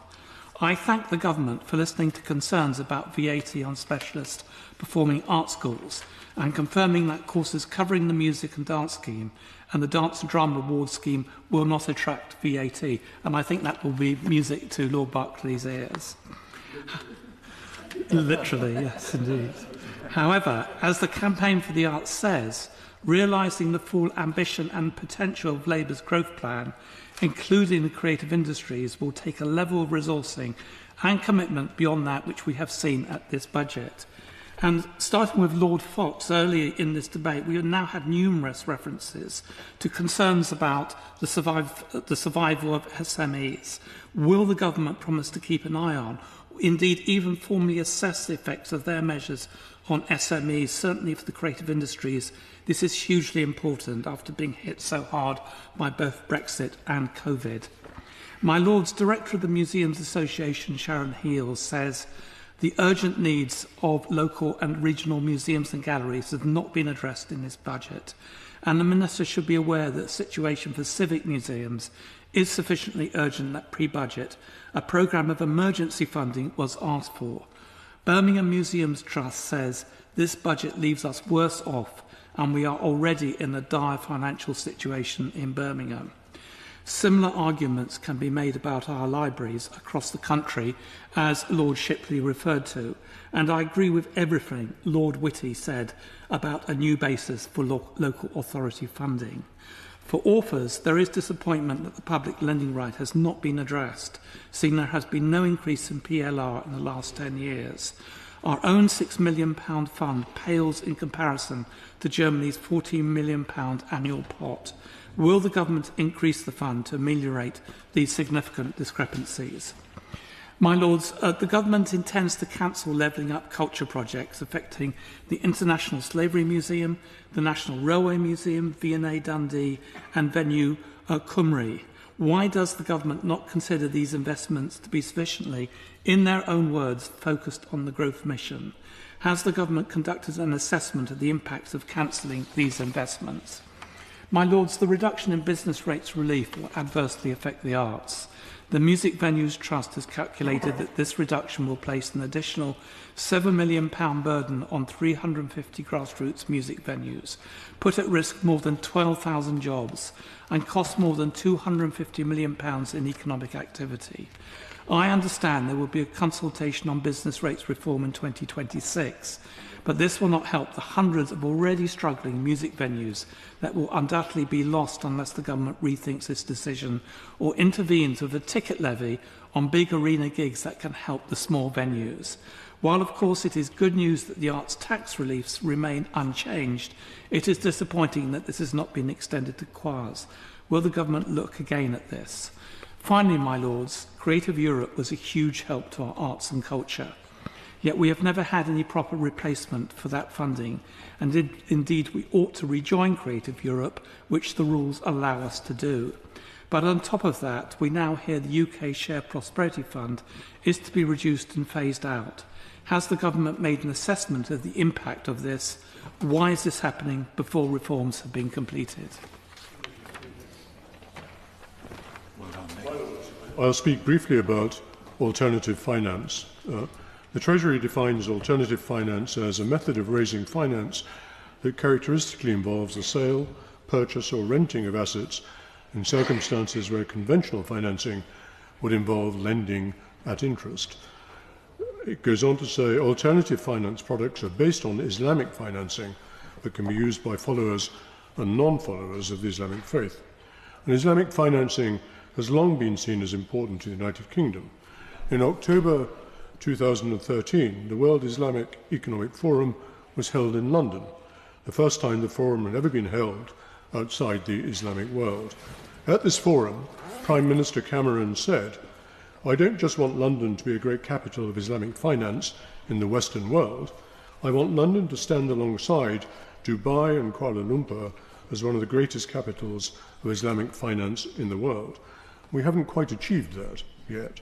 One of the barriers to the growth of this market has been the CGT treatment of alternative finance mortgages. Those who opted for these Islamic-style mortgages found themselves in difficulty when it came to remortgaging. Capital gains became an issue because of the structure of the finance under which customers sell a beneficial interest to the bank for the term of the finance. This contrasts with the conventional finance, where no CGT is triggered on remortgaging. This discrepancy in treatment causes serious difficulties. I know of one Islamic finance case that is appealing a CGT assessment of £600,000, which would not arise if there were equal treatment of alternative and conventional finance. So I'm very pleased that the Government has committed on page 231 of the Red Book to introducing new tax rules which will level the playing field, at least prospectively, from October the 30th last. This is a good resolution of the problem that has unnecessarily hampered the growth of Islamic finance in the UK and has needlessly disadvantaged those whose faith prevents them from taking out interest-bearing loans. Unfortunately, it's not clear if this levelling up of CGT tax rules is to be applied retrospectively as well as prospectively.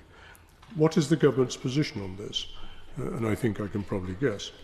But there is a broader point here. Islamic finance must continue to be considered in the formation of policy, certainly with the aim of preventing unintended consequences, such as the CGT issue, but with the larger aim of increasing London's share of the Islamic finance market. There are two further issues to do with Islamic finance which may be impeding growth. The first is the Bank of England's Alternative Liquid Facility, the ALF, which is an important and innovative element in Islamic bank finance and is not replicated anywhere else in the Western world. The current limit is 200 million across Islamic institutions, and there is a strong appetite for increasing that limit. The Bank of London and the East has said, "We hope that the Bank of England will extend the size of the facility in due course, enabling banks to place even more money into the facility as they grow and further secure the future of Sharia finance in the United Kingdom." Is this something the Government would look favourably upon? There is also an issue with settlements. HMRC have said they do not consider a diminishing share ownership arrangement, as is typical in Sharia finance, should be a settlement for income, CGT or inheritance tax. If this is a correct interpretation of the rules, then HMT should issue binding guidance. Otherwise, rating agencies will continue to take the opposite view, making securitisation very problematic. I look forward to making further progress against David Cameron's now 10-year-old growth objective, and I look forward to the Minister's reply. My Lords, I will focus my comments about the budget on the local government funding. I served as a unitary councillor at Telford and Wrekin Council for 22 years, holding many positions in that time, including as a leader of the council. So I know very well how important the local government service is to our citizens. In fact, at the time, I felt that the council services were even more important to the people than the central government because it provided them with the day-to-day needs, such as housing, emptying bins, road repairs, adult social care, safeguarding vulnerable children, mental health provision, and so on. All these services are the hallmark of our civilised society. My Lords, councils can only provide all these services if it is properly funded. I am saddened to say that while the previous government was in charge from 2010 up to now, we had nothing but cuts in the budget. This all started with George Osborne's budget of 2010.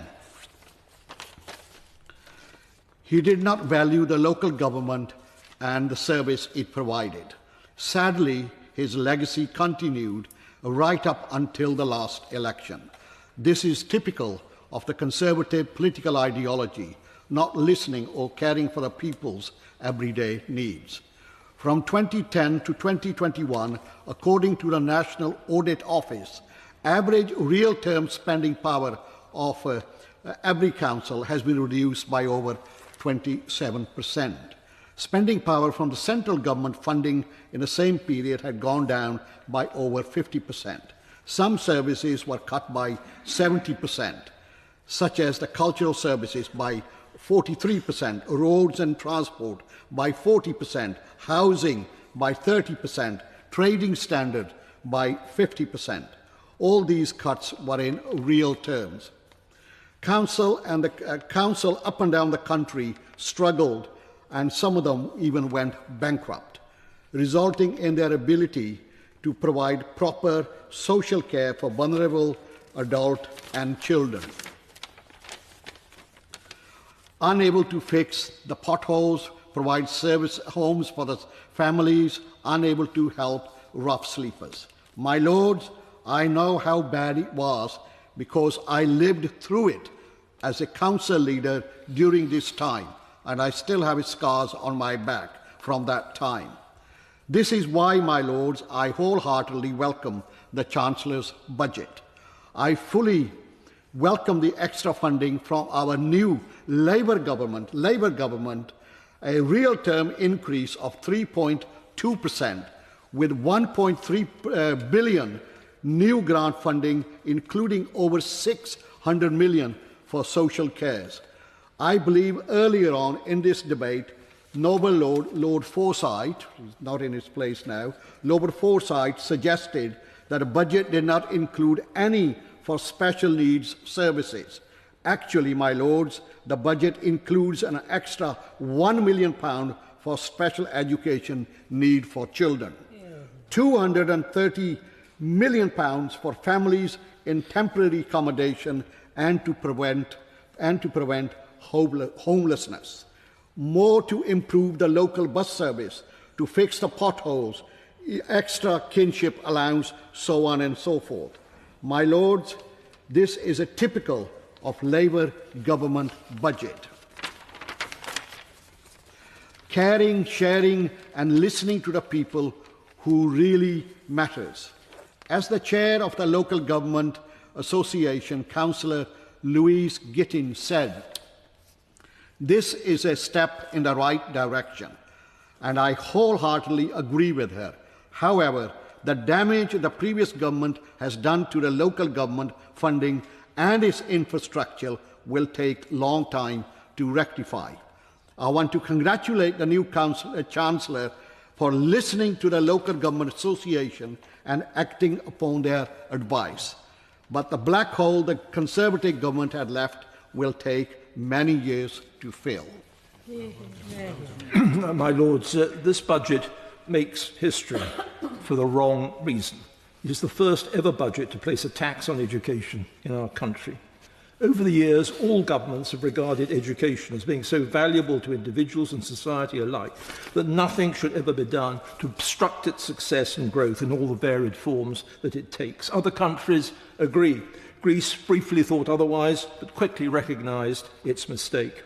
The government are now breaking a universal golden rule by slapping VAT on independent school fees, not at a fairly modest rate to ease the process of adjustment, but at a whopping 20% from the 1st of January, just a few weeks from now, during the course of the school year, which is the worst possible time.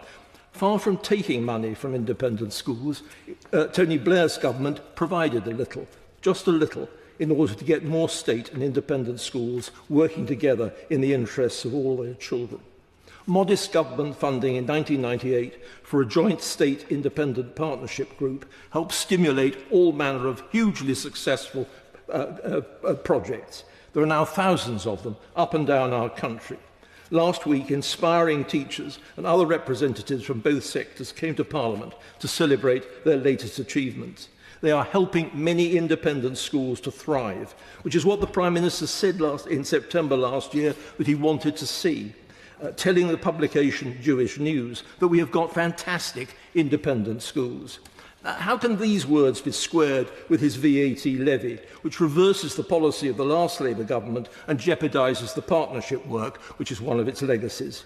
I was able to give that work a small helping hand as General Secretary of the Independent Schools Council, which gives me an interest in the subject which I declare, along with my current position as President of the Independent Schools Association, one of the Council's constituent bodies, which works on behalf of some 670 schools, most of them small in size and widely cherished, often because they provide with great care and warmth for special needs, for different religious faiths, for the performing arts and other specialisms.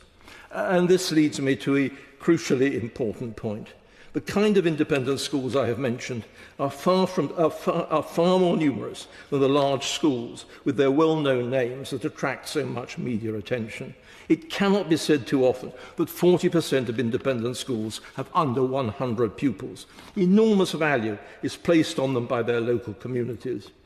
Who will be most seriously and widely affected by the VAT levy? Not the rich, who are the government's target in this budget. Their children go to a small minority of independent schools, which can certainly be expected to go on thriving. The education tax will fall mainly on working families of limited means, just the kind of families the government say they want to protect. They cannot rely on government assurances that they will escape most of the tax because schools will be able to absorb it. Small schools have no handy financial reserves into which they can dip. Absorbing a proportion or all the VAT levy, which the noble Lord Livermore says he expects, would mean cuts, above all to staff, who account for some 70% of school costs. What have the teacher unions got to say about this?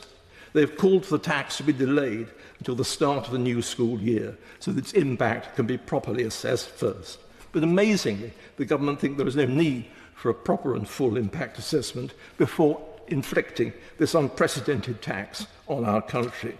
And so the Treasury and the government sail complacently on, insisting that the many worries that are driving thousands of parents to distraction will evaporate when education VAT comes in a few weeks' time.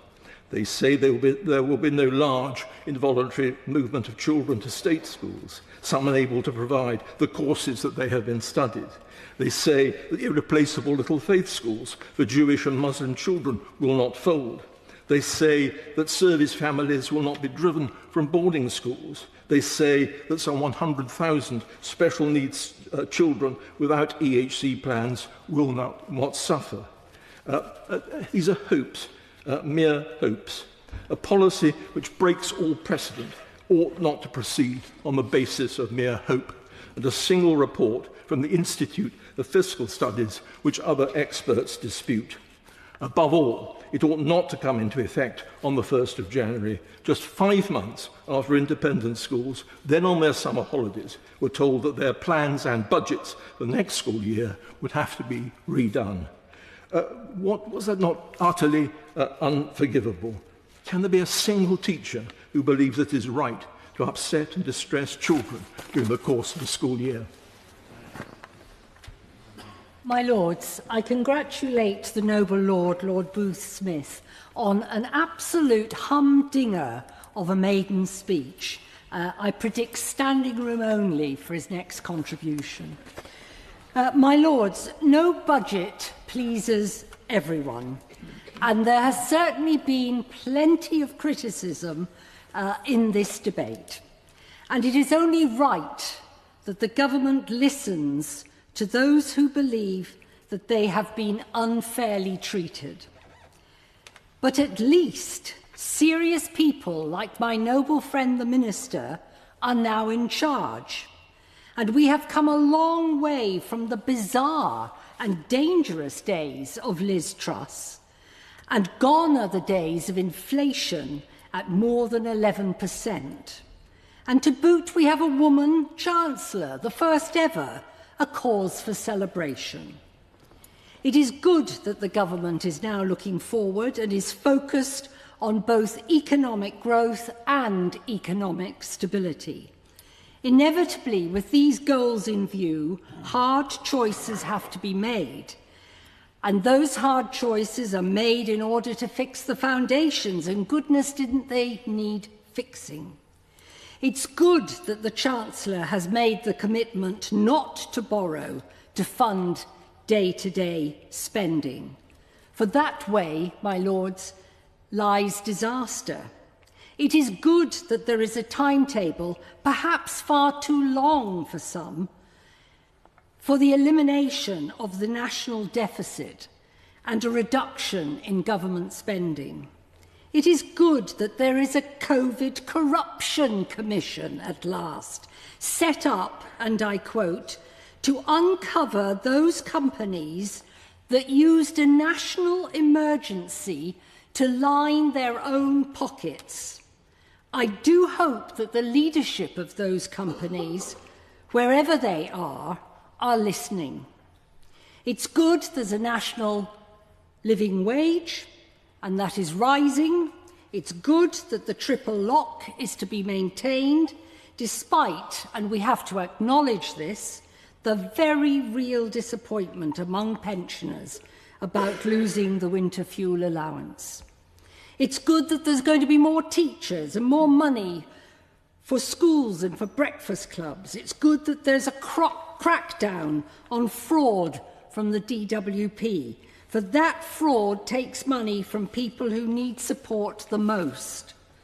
It's good that the carers' allowance is to be increased, albeit from a very low base.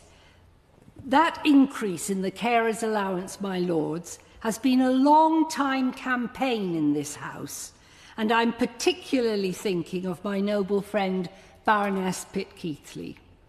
It's good that the non-dom tax regime is to be abolished.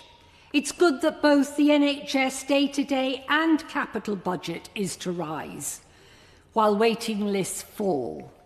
It is good that support for Ukraine is to be maintained, in the Chancellor's own words, for as long as it takes, despite the new foreign policy being written on coasters in the dining rooms of Mar-a-Lago at this very moment.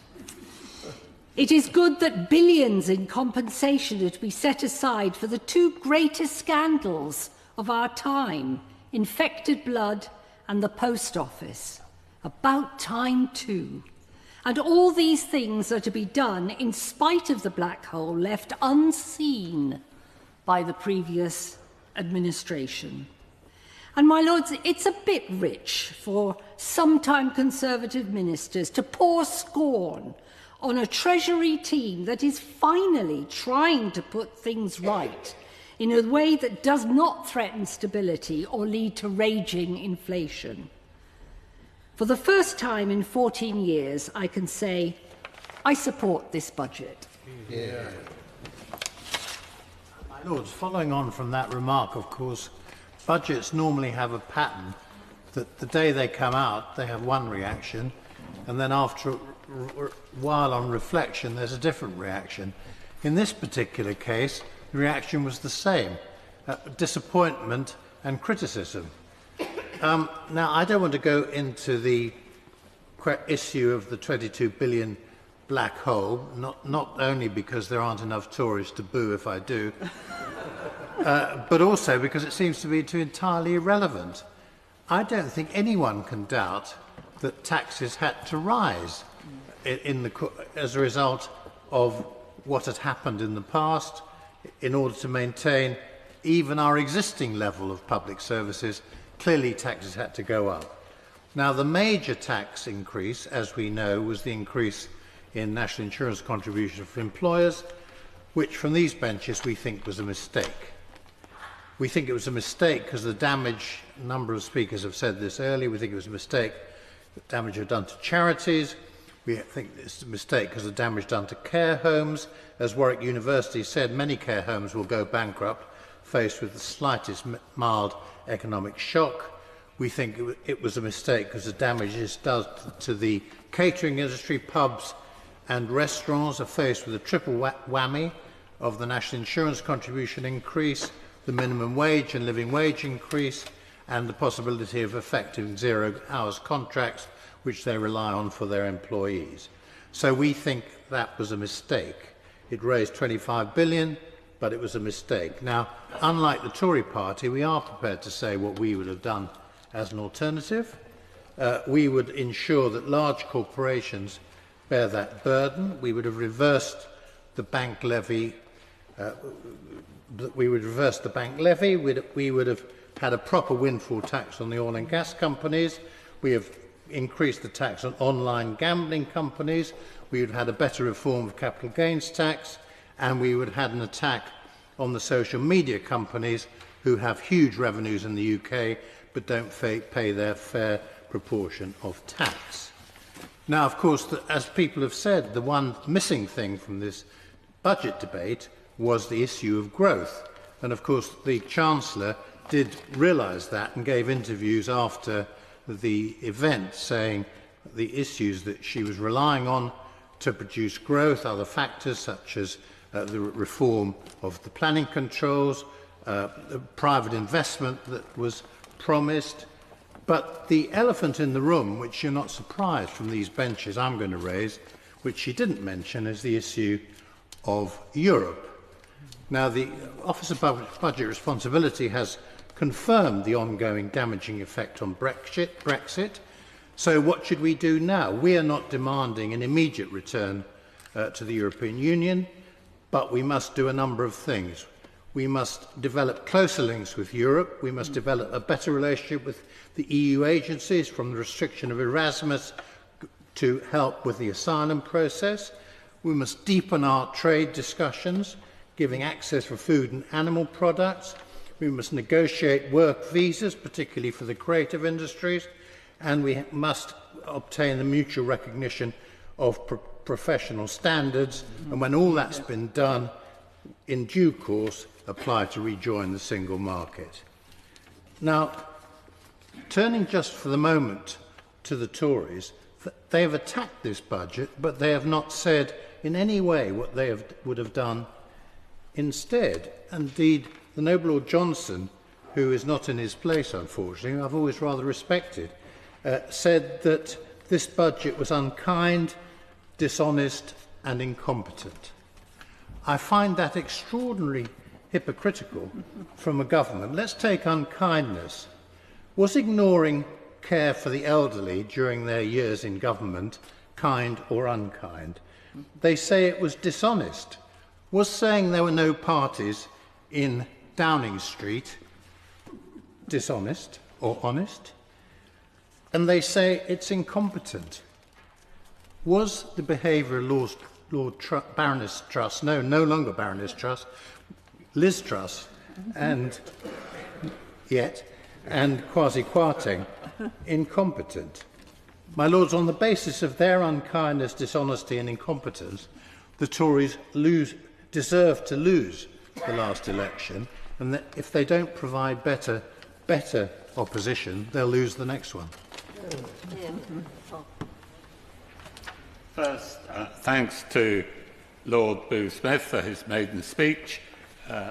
I welcome him to the House, and I'm sure he will be an asset. Also, thanks to my noble friend Lord Livermore for his comprehensive report to this House on the contents of the budget, as is entirely appropriate.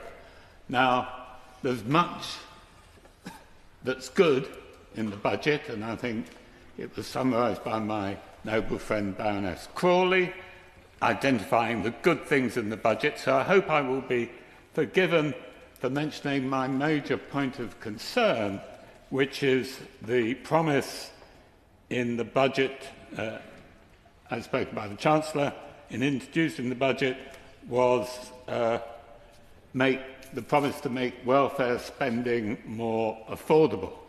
This does cause me considerable concern. We don't know the details, of course, until we get the Get Britain Working white paper, and I wonder whether my noble friend is able to provide us with a date. I do hope in drawing up the white paper, perhaps it's been delayed because the government are trying to learn lessons from the winter fuel payment problems. Maybe there's lessons there which I hope they've drawn. But there were two specific references in the Chancellor's speech which caused me particular concern. When you talk about a crackdown on fraud, as she did, we have to ensure that this is done in a way that doesn't create collateral damage for those people who are fully entitled to the benefits. Problems with crackdowns is there are innocent bystanders unless massive efforts are made to ensure that doesn't happen. And I hope my noble friend will be able to ensure us that everything will be done to avoid the downside of crackdowns. I've got a particular concern, we debated this in the last Parliament, about direct access to bank accounts. Now, it strikes me that the government seems to be stressing the influence of criminal gangs. Well, my guess is you can't access the bank accounts of criminal gangs. You access the bank accounts without probable cause seems a growth of the power of the government. And I think, again, if it is introduced in legislation, it does need to be done with considerable care. Pensions, I'm very pleased with what the budget said about pensions, which was very little. Pensions is an area where stability is essential. People are making long-term plans, and I was glad that the number of changes in the area of pensions was limited. The mine workers' pension scheme changes were very much welcome. I need to say here that I was the actuarial advisor to the National Union of Mine Workers at one stage, and I'm very familiar with the issues here, and the mine workers fully deserve what they're now being given. The major change affecting pensions was charging inheritance tax on unused pension. This is a new concept, unused pension. But if you accumulate a pension fund and it hasn't been used in order to provide you or your dependents with an income, that will now fall, well, from 2027, part of your estate and be charged to inheritance tax. Now, I think that's entirely reasonable. I welcome the change. The money was put in the pension fund tax-free, and it seems eminently reasonable that when the money is taken out, it should be charged for tax. These pension funds are for the purpose of providing pensions. They're not for the purpose of inheritance tax planning or tax avoidance. Now, we do have a technical consultation going on which raises particular issues. I've got some concerns there that the proposals in the document go beyond technical issues. They raise issues of principle. And, of course, anyone who's dealt with a will know that the problems of probate are profound, and when you put pensions into that mix, it's going to create considerable difficulties. But I hope these issues come out in the consultation. I want to start by welcoming measures in the budget that support the vulnerable in our society, those on lower incomes, those with special needs or disabilities, carers, households facing hardship, as well as the investment in the NHS. I also welcome additional support for local authorities, which will help them meet ever-growing demand and may, I hope, enable them to reinstate funding for local arts and culture. As we've heard, so many were forced to reduce and even cut it as pressure on statutory services was increased. I intend, though, to focus on the budget's impact on the cultural and creative industries, and I note my interests as set out in the register. The Industrial Strategy Green Paper named the creative industries among 8 growth sectors, but the term creative industries encompasses multiple subsectors, and this budget is largely targeted at those perceived to have greatest potential for growth. There's a new tax relief for visual effects, 3 million for promoting creative careers, and the continuation of tax reliefs for film, high-end TV, animation and video games. There was some good news for other parts of the sector, with a renewed commitment to tax reliefs for orchestras, theatres, museums and galleries, and even higher rates of relief from next year. National museums and galleries won increases in both grant in aid and capital funding, but there was no parallel support for local authority-funded museums and galleries, many of which are facing closure through lack of funds. So by and large, the package of support for the creative industries does not provide the same relief for arts and culture as it does for those subsectors that are described as growth driving. Documents published alongside the budget revealed that 100 million of local cultural projects allocated funding through the Levelling Up Fund will likely be scrapped and spend reprioritised towards growth. The UK Shared Prosperity Fund, established to offset the loss of valuable EU place-based funds, will reduce from 1.5 billion to 900 million next year and then be phased out completely. Of course, difficult choices had to be made, but this is notably at odds with the emphasis of the DCMS Secretary of State on place and the regional agenda, both in the content of her sector speeches and the locations she's chosen to deliver them. Last week, she wrote that for millions of people, geography has become destiny, and that this budget has put the creative industries front and centre of how we write those people back into our national story and drive opportunity, jobs and prosperity into every community in every region. It's a great ambition, but it will only be achieved if investment takes into account the complex interdependencies between the creative industry's subsectors and the role of arts and culture in nurturing the creativity that underpins the ecosystem as a whole. The budget overlooks this, and it also overlooks the contribution of cultural organisations to local infrastructure, their importance in multi-agency place-based partnerships that help raise aspirations, build skills, generate growth, and create livable places in which people can have pride. Arts and culture have so much to contribute to the growth and opportunities mission, but it's a sector underfunded over the last decade and struggling to recover from the crises of the last 5 years. Increases to employer NIC and the minimum wage will pile more pressure on organisations already operating on the edge. Job reductions and scaled-back services will surely follow. My Lords, 7,500 charities, cultural and voluntary organisations have written to the Chancellor calling for exemption from the increase in employer NIC. They are essential partners in the delivery of public services, yet they will not enjoy the same exemption as public sector bodies. Independent trusts that spun out from local authority control over the last decade to ensure continued provision of services in the face of council cuts will pay the increased rate, while the same services that remain in the public sector will not. And so I conclude by asking the Noble Lord the Minister 2 questions. Has government undertaken an impact assessment of the increase in employer national insurance contribution on these organisations and on the communities that they support? And will government commit to working with the ACEVO and the NCVO to reduce the burden on their members at a time where their contribution to public services is needed more than ever? Firstly, I declare my property and land interests as per the register.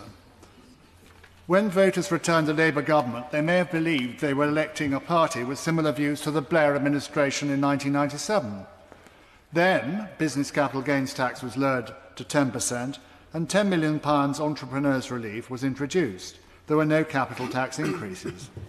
Instead, my lords, we are heading back to the 1970s. We are going to be suffering the highest tax rates since the Second World War. Unions are demanding ever higher wage settlements. Businesses are being used as cash cows rather than being encouraged to grow. The main area of growth will be public sector spending. Handing £22.5 billion to the National Health Service is a measure that many voters would instinctively agree with.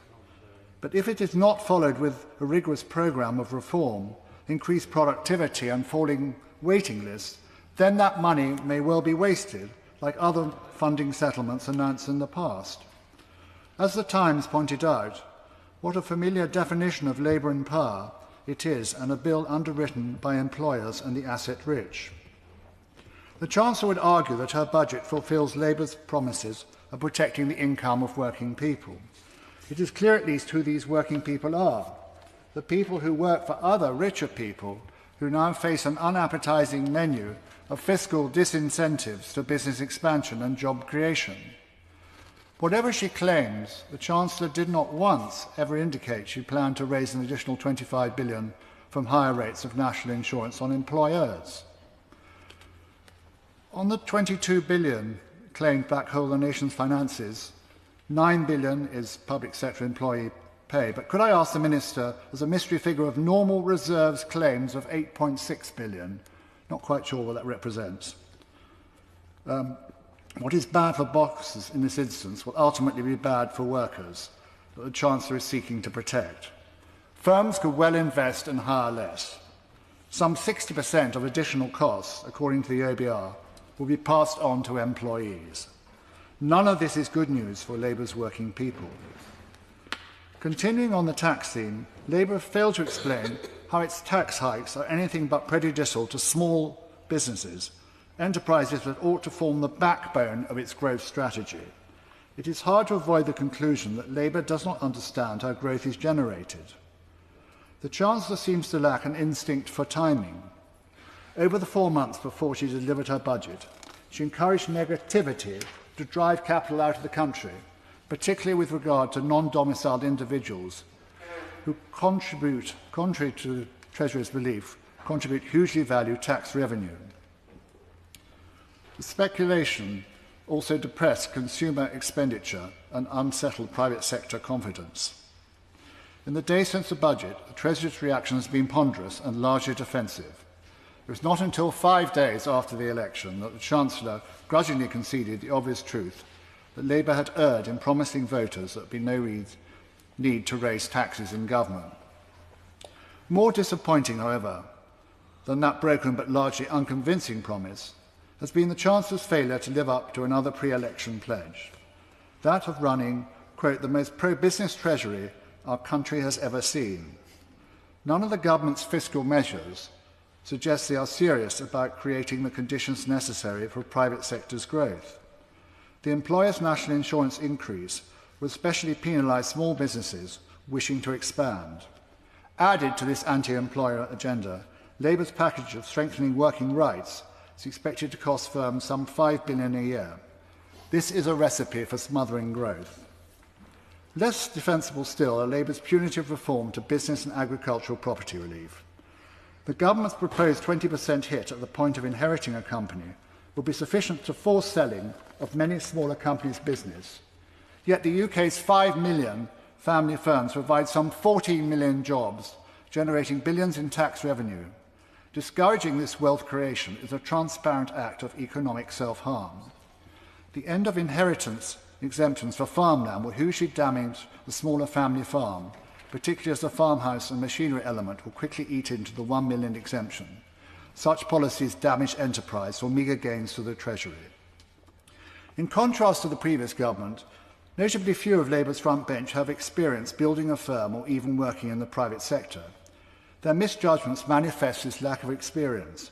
The Chancellor seems not to appreciate that it is the industry of private citizens within a favourable regulatory environment that acts as the engine of growth and eventually of enhanced living standards and public services. In opposition, she paid lip service to such ideals. Now she must get down to business and deliver.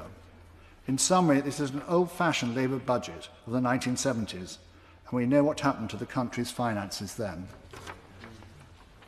My Lords, poverty and inequalities hold back economic development and prevent people from living fulfilling lives. Our political system is now disconnected from the masses, as evidenced by 59.7% turnout at the last general election.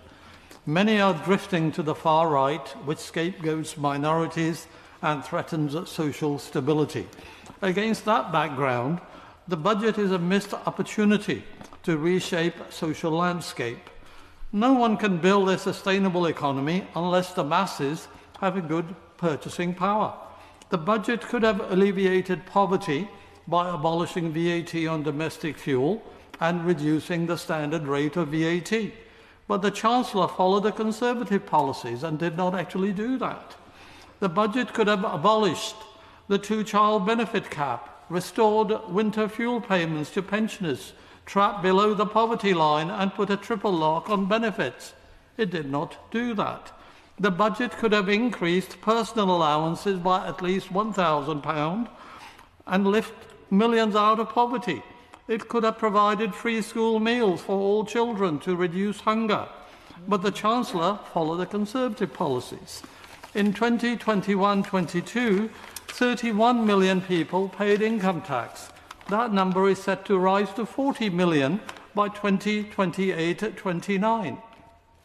The result of following Tory policies is that the average family will be £770 worse off in real terms by October 2029. Progressive taxation can reduce inequalities, but the Chancellor seems reluctant to embrace it.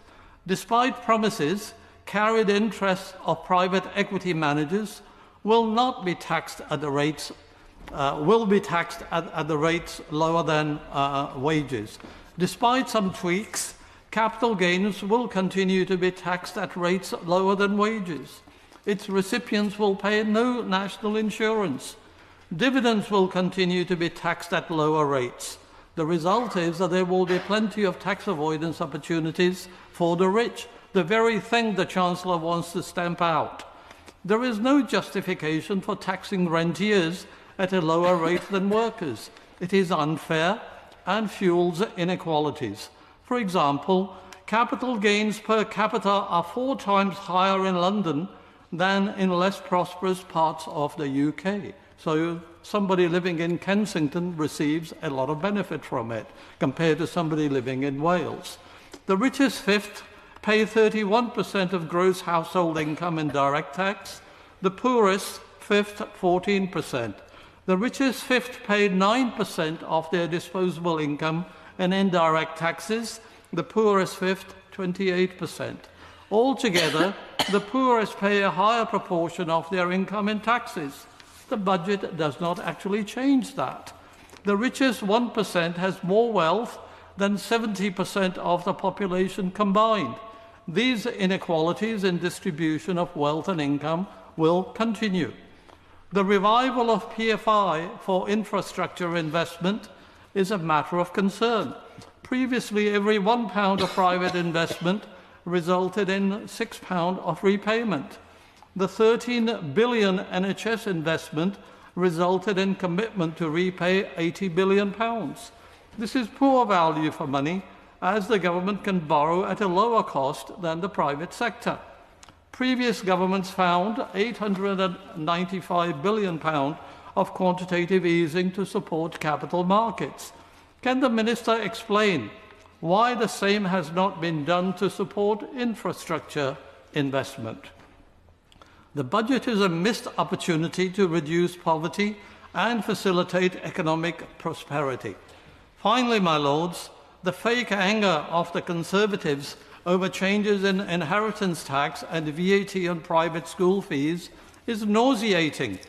They showed no empathy for the people when they froze personal allowances and benefits, cut real wages of workers, imposed the 2-child benefit cap, and increased the standard rate of VAT to make the poor even poorer. I fully appreciate the dire financial position inherited by the government and hope that the next budget will be more adventurous and redistributive. My Lords, in 1961, Viv Nicholson won £152,319, the equivalent of about £4,300,000 today. She, or rather her husband Keith, won it on Littlewood's football pools. Unimaginable wealth, but she spent it in a few months and gained flashy furs and a few cars, but also widespread criticism and contempt. She announced she was going to spend, spend, spend. My Lords, Rachel Reeves opened her maiden budget speech with the ringing cry, invest, invest, invest. But what did she mean by that? There are many definitions of investment, but all of them try to draw the distinction with expenditure. I know that Whitehall would love to blur that difference, and I have heard that several ministers in the last government prohibited the use of the word investment when expenditure was meant. Among the rotten ideas produced by the Chancellor is the imposition of VAT on school fees. Taxing behaviour that saves the state from spending money is daft. This particular change would have been impossible without Brexit, but that doesn't make me content. Children will be moved to state schools, increasing pressure on the best schools because those parents will be extra demanding that their child gets an education equivalent to that provided by a private school. Just recently, I was told by a headmaster of an excellent state school that his school has 6 teachers seconded from a private school, and there is no guarantee that that generous gift will continue by the charitable arm of the private school. My Lords, we congratulate the Right Honourable Lady for being the first female Chancellor, even though there have been 4 female leaders of the Conservative Party and 2 or more of ethnic minority background, but none in Labour history. But spend, spend, spend, or invest, invest, invest is Rachel's motto. It was remarkable how quickly the public in 1961 saw that Viv Nicholson was a spendthrift. But it was Viv's own money, not taxpayers' money. The Chancellor will increase the national debt by a huge amount. Borrowing money to spend it is not wisdom. I'm sure that it is possible to borrow it in the short term, but is it wise? I'm sure it isn't. It's just deferred taxation. My Lords, increasing the national debt is not free money. It will have to be repaid eventually, and the interest on it will have to be paid continuously by us, our children, our grandchildren. It might be okay for companies to borrow to invest, but there's a stream of accounting standards defining investment. Those business standards are unknown to government, and there doesn't appear to be much spending which does not get included in the phrase invest, invest, invest. Training schemes of remarkable idiocy will doubtless be included. Will we see training schemes to allow overpaid train drivers to work from home? My Lords, any independent financial advisor who advised a client to borrow money to pay for day-to-day spending would lose their authorisation. A sad end for both advisor and client. And what was the sad end for Viv Nicholson in the 1960s? Her last job was singing in a nightclub, singing Big Spender. My Lords, the UK economy has been in structural decline for many years. That analysis is absolutely true, but my only surprise on hearing it delivered during the course of this debate was that it came from a leading economist sitting on the Conservative benches. The noble Lady Baroness Moyo at least had the decency to acknowledge the state of this economy, an economy that has been run for 14 years in a way that has left it, as she said, in structural decline. So it's very difficult for anybody to come up with a budget that will put things right overnight. Things were made worse, of course, by the noble, not so noble, by Liz Truss. Just 2 years ago, inflation in this country was running at more than 11%.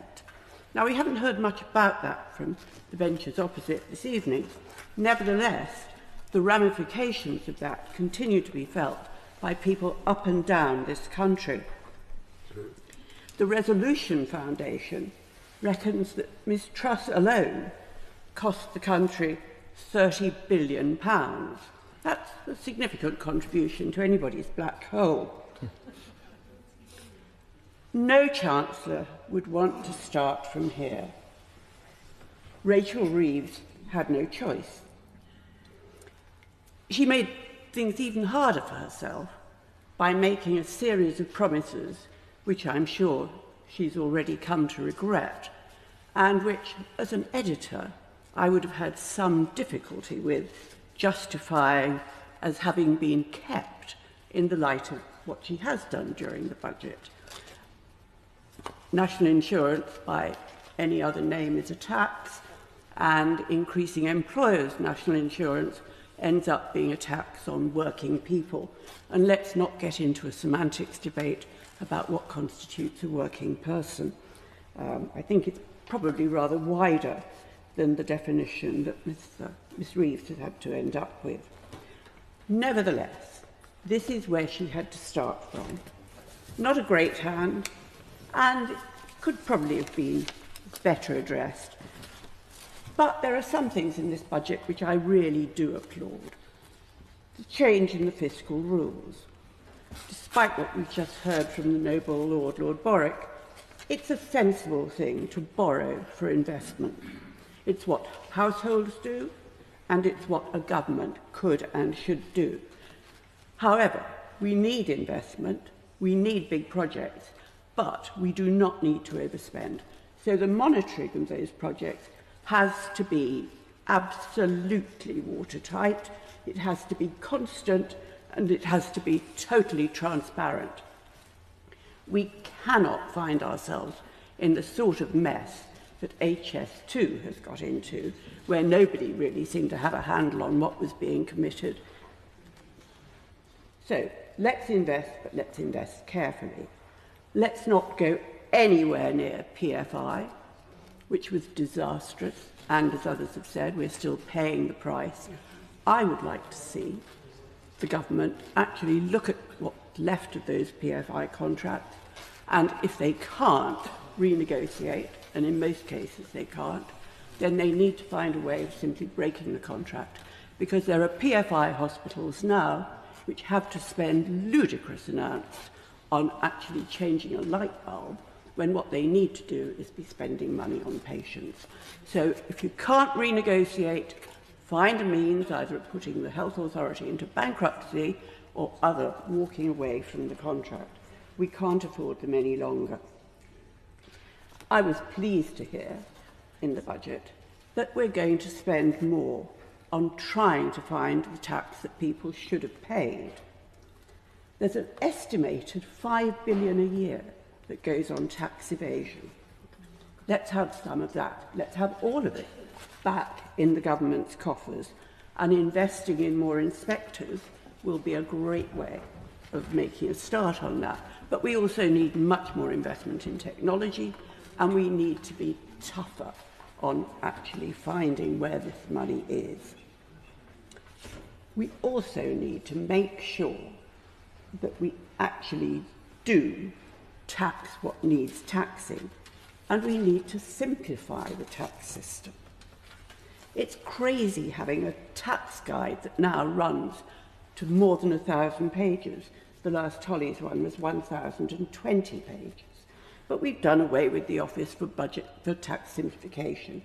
So let's see the government actually pledge to simplify the tax system and to really begin looking at how we could do that. It's crazy. People don't understand it, and those who do pay really expensive advisors to actually avoid paying tax or evade paying tax. We need to change it.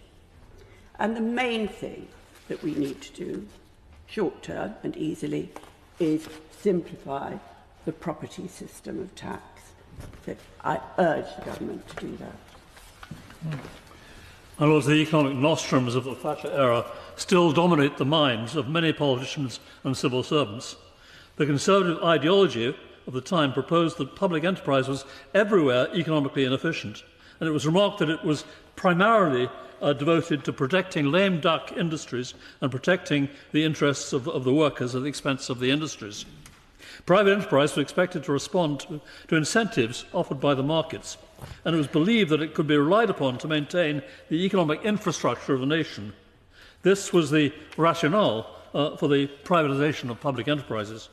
The public utilities of power and transport were privatised, and inroads were made eventually into the health service and into public education.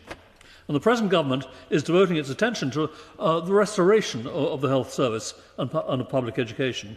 But for the present, it's set aside the task of reviving the nation's industries, which have also suffered grievously under the previous government. It ought to be more widely acknowledged that when private enterprise fails to generate sufficient investment, then the government must undertake to do so, either directly or by some other means. And a litany of examples can be provided to show how the Conservative governments have failed to sustain our industrial enterprises, but only the most prominent examples need to be offered.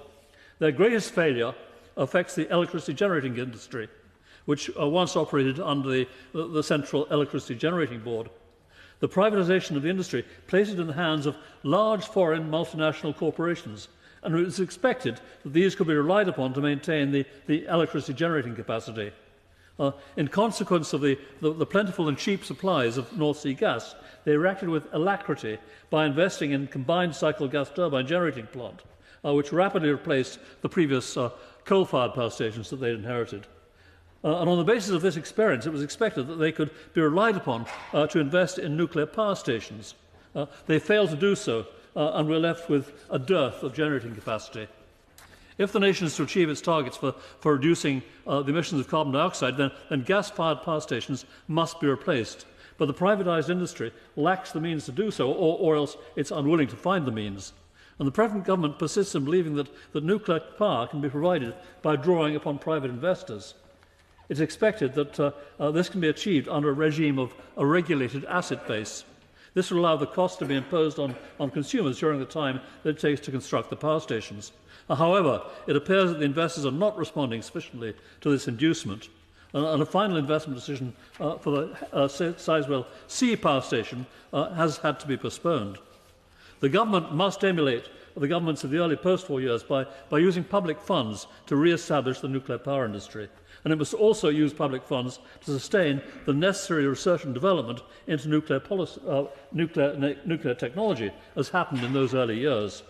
The second example concerns the failure of the previous government to provide sufficient support for the nascent industry for manufacturing the lithium-ion batteries that power electric vehicles. It allowed the collapse of the Britfold enterprise, which aimed at establishing a so-called gigafactory for producing the batteries. The fact that the enterprise failed to raise sufficient capital from private investors was seen by the Conservative government as a proof of the non-viability of the project. And the absence of the proposed gigafactory and of others to accompany it spells the almost certain demise of our native automobile industry.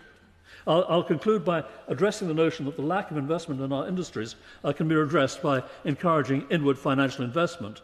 A report by Michael Harrington, which was commissioned by the previous government, has strongly advocated inward investment as a cure for our ills. Our present government, which has recently hosted an international investment summit, appears to have adopted this nostrum. Inwards investment entails the sale of our industrial and other assets to foreign owners, and the dividends and interest payments that are emitted abroad are an almost incalculable drain on our economy. And our lax system of corporate government facilitates the acquisition by foreign parties of many of our small high-tech industries, which offer the prospect of our economic revival. It allows foreign enterprises to purchase and to control British companies that would otherwise be their economic competitors.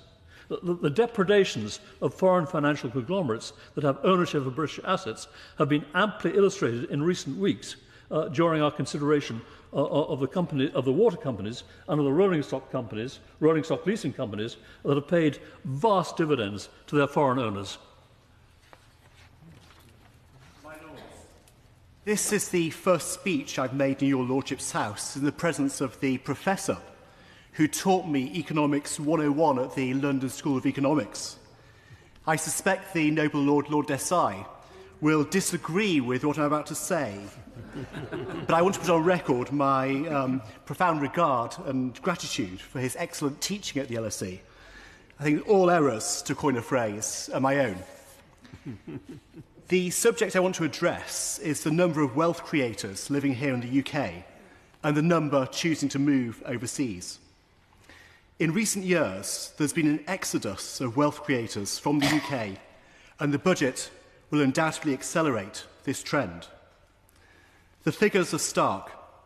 The latest UBS Global Wealth Report forecast that 17% of UK millionaires will leave the country by 2028.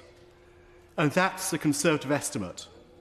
Given the budget, especially the changes to capital gains tax, inheritance tax and stamp duty, the final figure will surely be higher than 17%. And we shouldn't kid ourselves that this is a problem facing all Western economies. The UK is unique in this respect. Every other G7 country is forecast to have more millionaires in 2028 than they have today. Why does this matter?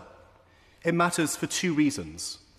First, the amount of tax they pay, and second, the number of jobs they create. In terms of their tax contribution, they provide a huge amount. For every top 1% taxpayer who leaves, 26 additional median taxpayers are needed to plug the gap. According to the IFS, the top 1% of earners pay around a third of income tax, and the top 5% pay half of income tax. The exodus of wealth creators from the UK is generating a tax bill which will fall upon the rest of us. The government may strive to stop the additional taxes falling on working people, but who else will foot the bill? Secondly, it matters because the individuals and families who are leaving the country create so many jobs in our economy. If the government is serious about the laudable objective of increasing employment to 80% by helping 2 million people from welfare into work, it needs entrepreneurs and investors to create those jobs. The problem is that wealth creators are heading for the exit. And I'm not talking hypothetically. It's happening as we speak. A recent Startup Coalition survey found that 72% of entrepreneurs are exploring leaving the UK, and many have already done so. I recently attended the GITEX conference in Dubai with over 6,500 entrepreneurs from over 180 countries. It was inspiring to see so many innovators enacting their ideas and creating the world of tomorrow. However, something was painfully striking: the number of young, British-born entrepreneurs who had left the UK to pursue their dreams. I asked them why they'd chosen to do this, and a consistent theme was the UK's business environment, including the level of taxation. And it's these entrepreneurs with their startups who create the vast majority of new jobs in the economy. These are just two benefits that wealth creators bring to the country. I could list many more. There have been a spate of articles, for example, highlighting the impact of recent tax changes on the world of art, with many galleries losing some of their most generous benefactors. We should never forget the inscription at the entrance to Birmingham's art gallery, which says, by the gains of industry, we promote art. My lords, I make all these points not to be a shill for millionaires, but because the exodus of wealth creators will devastate ordinary working people across the UK. Entrepreneurs and investors are the ones who lay the foundations for both economic growth and the prosperity we all enjoy. As a former Prime Minister wrote 2 days after the general election, and I quote, "We have reached the limits of traditional tax and spend to solve our problems." These are not the words of Rishi Sunak or even a recycled quote from Margaret Thatcher. It was the advice given to the government by Tony Blair. As another former Prime Minister, Winston Churchill, reputedly said, "You can't make the poor richer by making the rich poorer." By hitting wealth creators, entrepreneurs and family businesses, this budget risks decimating the very people we need to create jobs and pay tax for generations to come. All our livelihoods, especially those of working people, depend on them.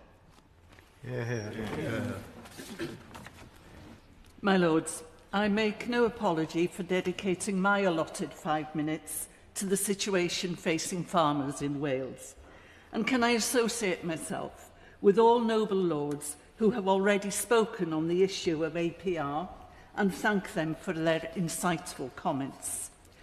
The President of NFU Cymru has called the reforms to agricultural property relief and business property relief announced in the budget, misguided and ill thought out, and described the impact of the reforms as feeling like a betrayal to the farming and food and drink industry, a sector worth £9.3 billion to the Welsh economy.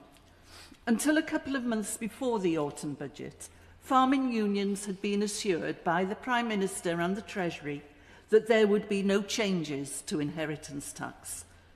Then the doubts began to surface. Then Budget Day confirmed farmers' worst fears. A paper from the Farmers Union of Wales explains how inheritance tax relief through APR has helped and incentivised Welsh family farms to pass from one generation to another by ensuring that those who inherit the farms aren't crippled by taxes. Previous governments have all recognised the need to safeguard our Welsh food production and food security by avoiding the adverse effects on rural businesses and employment that a heavy tax burden would bring. As the FUW point out, whilst £1 million threshold may appear to be a huge sum for those outside the industry, for many Welsh farmsteads, even a conservative estimate of the value of accumulated land and infrastructure could see the £1 million threshold easily breached. Well, what many outside the industry don't recognise is that a farmer's wealth lies in his or her property and land. But farms are, in reality, small businesses operating on slim financial margins, and many are struggling. Having to meet such death duties as the government is imposing could lead to the breakup of family farms. Over the weekend, I was contacted by two farmers from Mid Wales through my researcher. The first one, the mother of a farmer, told me about her family who have farmed their land in Mid Wales for 9 generations. She explained that her son, who runs their large farm full-time, will have to sell the farm when he inherits it to pay the inheritance tax bill. She says that even though they have diversified and converted derelict barns into holiday lets, it's a struggle to make ends meet. The second one was a farmer whose parents came to Mid Wales to be tenant farmers in 1950. The family then bought a farm, but the issue is the same. They would have to sell because of the inheritance tax burden. Their stories are heartbreaking. Farmers are rightly proud of what they have achieved. They see themselves as custodians of the land, as their families were before them. And their ambition is to hand on the farm to the next generation as a viable business so that they continue their prime function, which is to use the land to feed the nation. On top of the challenges of Brexit, an unfavourable trade deal with Australia that saw Australian sheep meat exports to the UK surge by 85%, the impact of COVID, the pressure of reforestation, this new threat has added another dimension of worry to an already pressured workforce. A briefing by PD tax consultants explains why APR was introduced in 1984. It was implemented, it says, because the tax charges that would arise without the reliefs were viewed as having a damaging effect on risk-taking and enterprise within a particularly important sector of the economy. Could the Noble Lord Minister please explain at what point during the couple of months before the APR and BPR U-turn in the budget did the government decide that removing the reliefs would not have a damaging effect on risk-taking and enterprise? What evidence influenced that decision? And why does the government no longer see the farming industry as a particularly important sector of the economy as other governments have done up to now? My Lords, Lord Northbrook referred to an article in the Times recently. Well, yesterday in the sister paper, the Sunday Times, in the editorial was this sentence: "Whoever won in July was going to need billions of pounds more for public services."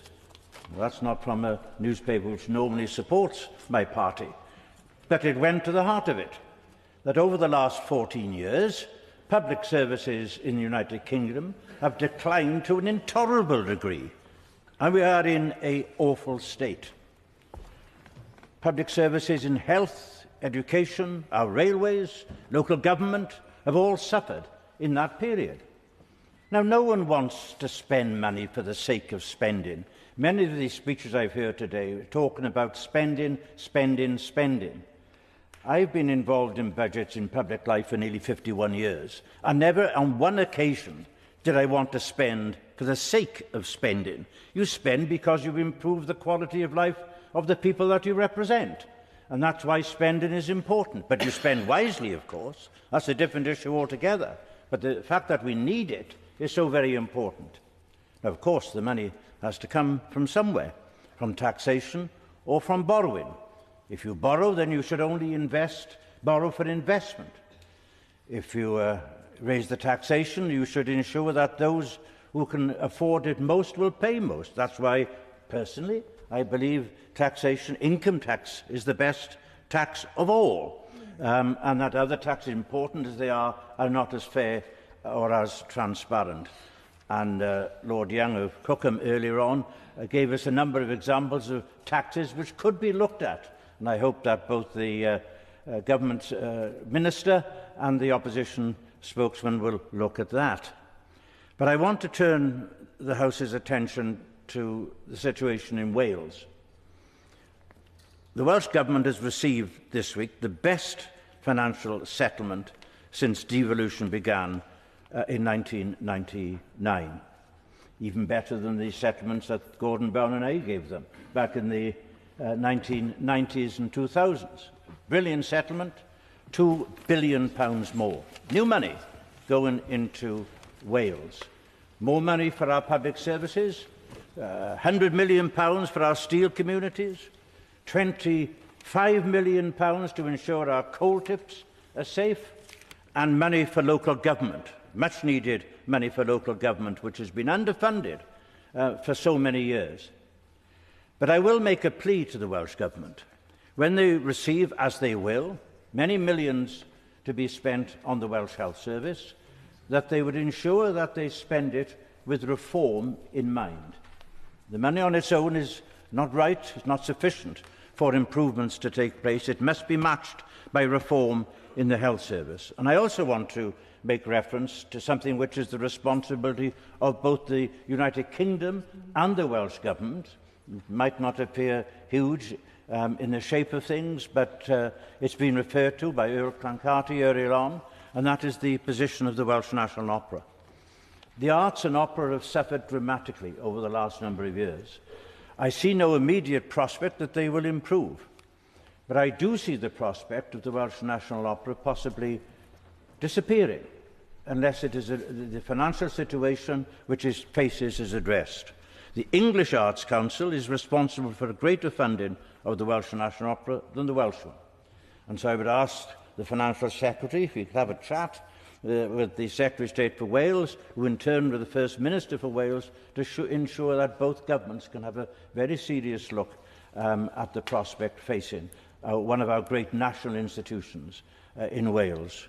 But I conclude by saying that I think the budget is right in addressing the deficit in our public services, and that education and health and railways and all the other public service that we have in Wales and the United Kingdom will benefit as a result of a budget which I believe is significant in its contribution and wide-ranging in its effect. My Lords, there are many things to welcome in this budget, particularly on the spending side. I'm less keen on some of the tax proposals, which seem to be mean-minded and counterproductive, like the tax on knowledge. But the spending commitments are important because they reverse the disastrous policy of austerity which has brought our public services and infrastructure close to collapse. Even the IMF, a champion of austerity originally, admitted that it had underestimated what it had called austerity's negative multipliers. Simply a code word for being disastrously wrong in estimating the negative effects of austerity. The cost of austerity has been severe. Median per capita income is lower than it was in 2010. The public debt to GDP ratio has gone up from 70% to 100%. By far the most important reason for this has been weak economic growth. This means the Chancellor gets less help from the denominator in the debt to GDP ratio. Austerity has been a crucial cause of low economic growth. You've got a vicious circle. Cuts in public spending reduce the growth rate, which raises the debt to GDP ratio, which raises the interest rate on government debt, which requires austerity to counter, and so on. My Lords, we've got to get out of this. The Chancellor has tried heroically to escape this trap by tweaking the fiscal rules, for example, reclassifying public sector debt as public sector net financial liabilities, and I think the government hope to squeeze an extra £50 billion spending headroom from these and other measures. And perhaps one should welcome any sleight of hand which loosens the iron grip of the Treasury. However, honesty compels me to say that current capital account distinctions are full of holes. In the public sector, they're full of holes. Are student loans to be counted as assets, even though most of them will never be repaid, and things like that? And of course, the Chancellor will also need to persuade sceptical businessmen that the publicly owned National Wealth Fund will produce, over the years, net assets rather than net debts. All of these things I understand. But, my Lords, economic orthodoxy forces the Chancellor to tell an incomplete story. In her narrative, there's no mention of demand, only supply. The sagacious Paul Johnson of the IFS warns, if you really want to spend more, you're going to have to tax more. Well, absolutely. But as any economist would have told you, how much more depends on how much spare capacity there is in the economy. Bringing idle plant and labour into use gives you a free lunch. How much spare capacity is there in the British economy? If we add up the inactivity rate and part-time working, it's at least double the headline unemployment rate of 4% or so that we read about. So there is scope to boost demand as well as to improve supply. My Lords, for those who want to increase public spending while maintaining fiscal probity, I recommend an ancient piece of fiscal machinery known as the balanced budget multiplier. The idea behind it is that an increase in government spending balanced by an equal increase in taxes yields a positive multiplier. I'll be happy to explain why to any noble lords who find this puzzling. But the last thing the Conservative Party wants to do is to balance the budget by raising taxes. Its fiscal zeal is concentrated on austerity. The Labour Party is more open-minded and generous. That's why it's a good thing that Rachel Reeves and not Jeremy Hunt is in charge of the Treasury.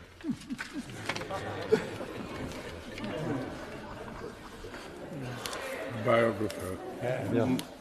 My Lords, in this debate I'd like to address the issue of sport and the recent budget. I declare my interests as set out in the Register. The funding that has been earmarked for the departure for culture, media and sport is welcome.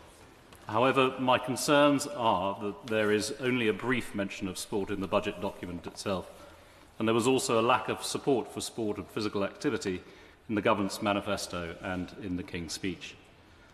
As an Olympian and now involved in sport governance, I may be somewhat biased, but I do believe to my very core that whilst sport is recreational, it also can and should be aspirational and inspirational. It can keep people on the straight and narrow. giving meaning to purpose and purpose to life. As Nelson Mandela once said, sport has the power to change the world. It has the power to inspire. It has the power to unite people in a way that little else does. It speaks to youth in a language that they understand. Sport can create hope where once there was only despair. Previously, His Majesty's Government and stakeholders across the sector in the UK pledged to make this nation the most active nation in Europe. Today, within the main European economies, the UK ranks 11th out of 15 in terms of having an active population, with around 36% inactive. Only Italy, Germany and Portugal are behind us. This ranked list can be compared and seems to correlate with per capita healthcare spend related to inactivity. And the UK has the third highest spend, with only Germany and Portugal ahead of us. This is not a podium, medal-winning result we should be proud of. Recent data shows that whilst the gross value add of the sports sector into the UK's economy ranked third in Europe behind Austria and Germany, government investment into sport and recreation, physical activity in the UK sits bottom of the table, along with Ireland, with a 0.4% spend of general government expenditure, which is 70% lower than the highest placed nations, and less than half the average spend of the 15 main nations of Europe. My Lords, by becoming the most physically active nation in Europe, the UK could save over £1 billion in healthcare costs alone and increase productivity, adding £3.65 billion to our GDP every year. And the clincher is that, according to the Sport and Recreation Allowance, £70 billion could be gained in uplifting our nation's well-being. Other less tangible but nonetheless crucial benefits of sport and increased physical activity are decreased work absenteeism, increased educational attainment levels, reduced crime and antisocial behaviour, improved social capital, and increased employment levels when we assume that there will be an increased demand within the sector. Put simply, if we get investment into sport and physical education at the right levels and going into the right places, all children and adults will be given the best chance to live well for longer. Communities will be safer, greener, healthier, and everyone will feel more connected. Prevention will lead to significantly less pressure on the NHS and other key public services, currently saving the NHS £9.5 billion per year by preventing illness. Our economy would be boosted by a healthier and more productive workforce. On that last point, as the economy evolves into one where manual labour is increasingly automated, more people will have significantly more leisure time. We will need to find employment for those leaving the workforce into areas where automation cannot replace human capital, and sport and recreation will have a huge part to play in this transition. My Lords, I would therefore like to ask the Noble Lord the Minister to tell us what plans His Majesty's Government has for increasing funding into sport and physical activity, but please, specific details. Without that increased funding, the commitment made to make the UK the most active nation in Europe will be an empty promise, and the nation's health and the well-being of our citizens will suffer. Can the Noble Lord the Minister tell the House what measures and financial support, in other words, investment, is going to be given to forward-looking, competitive bids for sporting events to be held in the UK? This is the most sustainable way UK plc can provide the nation with inspiration to get into sport and attract significant amounts of inward investment, and the chance to provide a sustainable future for individual sports. Give us the resources to learn how to fish. Don't just give us fish. We should not be missing out on these opportunities. Can the Noble Lord the Minister also tell the House what part of the committed DCMS funds will be ring-fenced to help the most disadvantaged children get into sports and physical activity? And lastly, what part of the DCMS budget will be invested on ensuring equal access between the sexes across all sports? My Lords, let me begin the wind-up by congratulating Lord Booth-Smith. In his maiden speech, I think he was warning us to be alert for the unknown unknowns. I think we should take note of that, and I hope to pick it up later in my speech. I also have to apologise to the House. There is no way. It's been a brilliant debate and incredibly varied. This is going to be a very limited summation on my part. But, my Lords, I don't dispute the tough situation faced by the new Labour government. That on these benches you heard that same tone and concern, and it was picked up very much on the Labour benches. I particularly noted Lord Hamnet and Lord Bark, but many others raising that issue. And public services, frankly, in a dire state, both from the lack of funding and from the lack of meaningful reform. And we heard that from Lord Murphy of Torfaen and from quite a variety of speakers, essentially on both sides of this House. But we also heard the discussion of the economy that has best been stagnant for years. And I too, like Baroness Wheatcroft, commend the speech of Baroness Mayo, who I think grasped a very difficult nettle and expressed it well for the House as a whole, in dismal levels of investment, persistently low productivity. Baroness Neville-Rolfe picked up on that issue and elaborated. That's a workforce and skill shortages, Lord Fox, Lord Livell, Lord Monks and others addressing those issues. And I noticed that on the Conservative benches, that when speakers talked about economic hard times, they were keen to focus on the impact of COVID and the consequences of the Russian invasion of Ukraine. But they were remarkably silent on the impact of Brexit, the deepest blow, the deepest scar, and the most persistent damage to our economy. And I say that to Lord Johnson and Baroness Lee, who both addressed those issues and carefully ignored the B word. This House will not be fooled by that omission. My Lords, I recognise that we have to move on from the past. And my party, in its manifesto, recognised, and I'm picking up the words of Lord Razzle here, recognised that taxes would have to be raised in the circumstances that we face. But we did choose a different taxation approach to that chosen by the government. I think Lord Young also proposed a different range of taxes. And let me again repeat that we were looking to the oil and gas companies, the banks, to social media companies, to the online banking companies, to share buybacks, to reform of capital gains.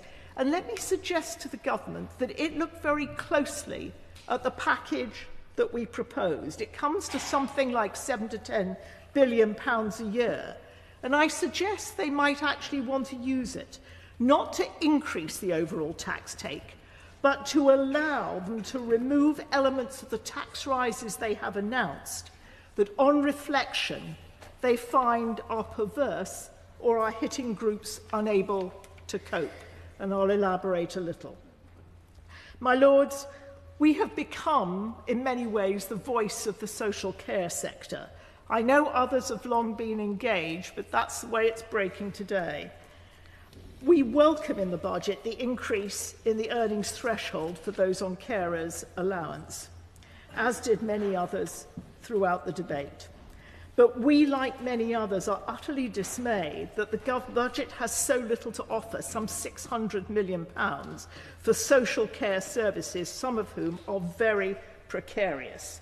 And my Lords, could I join others? I think Lord Whitty mentioned this, Lord MP, certainly on my side, Lord Fox, Baroness Tyler, Lord Shipley, and the Labour benches, Baroness Lister, who called for the government at the very least to give this sector an exemption from the increase in employers' NICs, to remove that precarious situation in which it sits, and also recognise that GPs need that same exemption.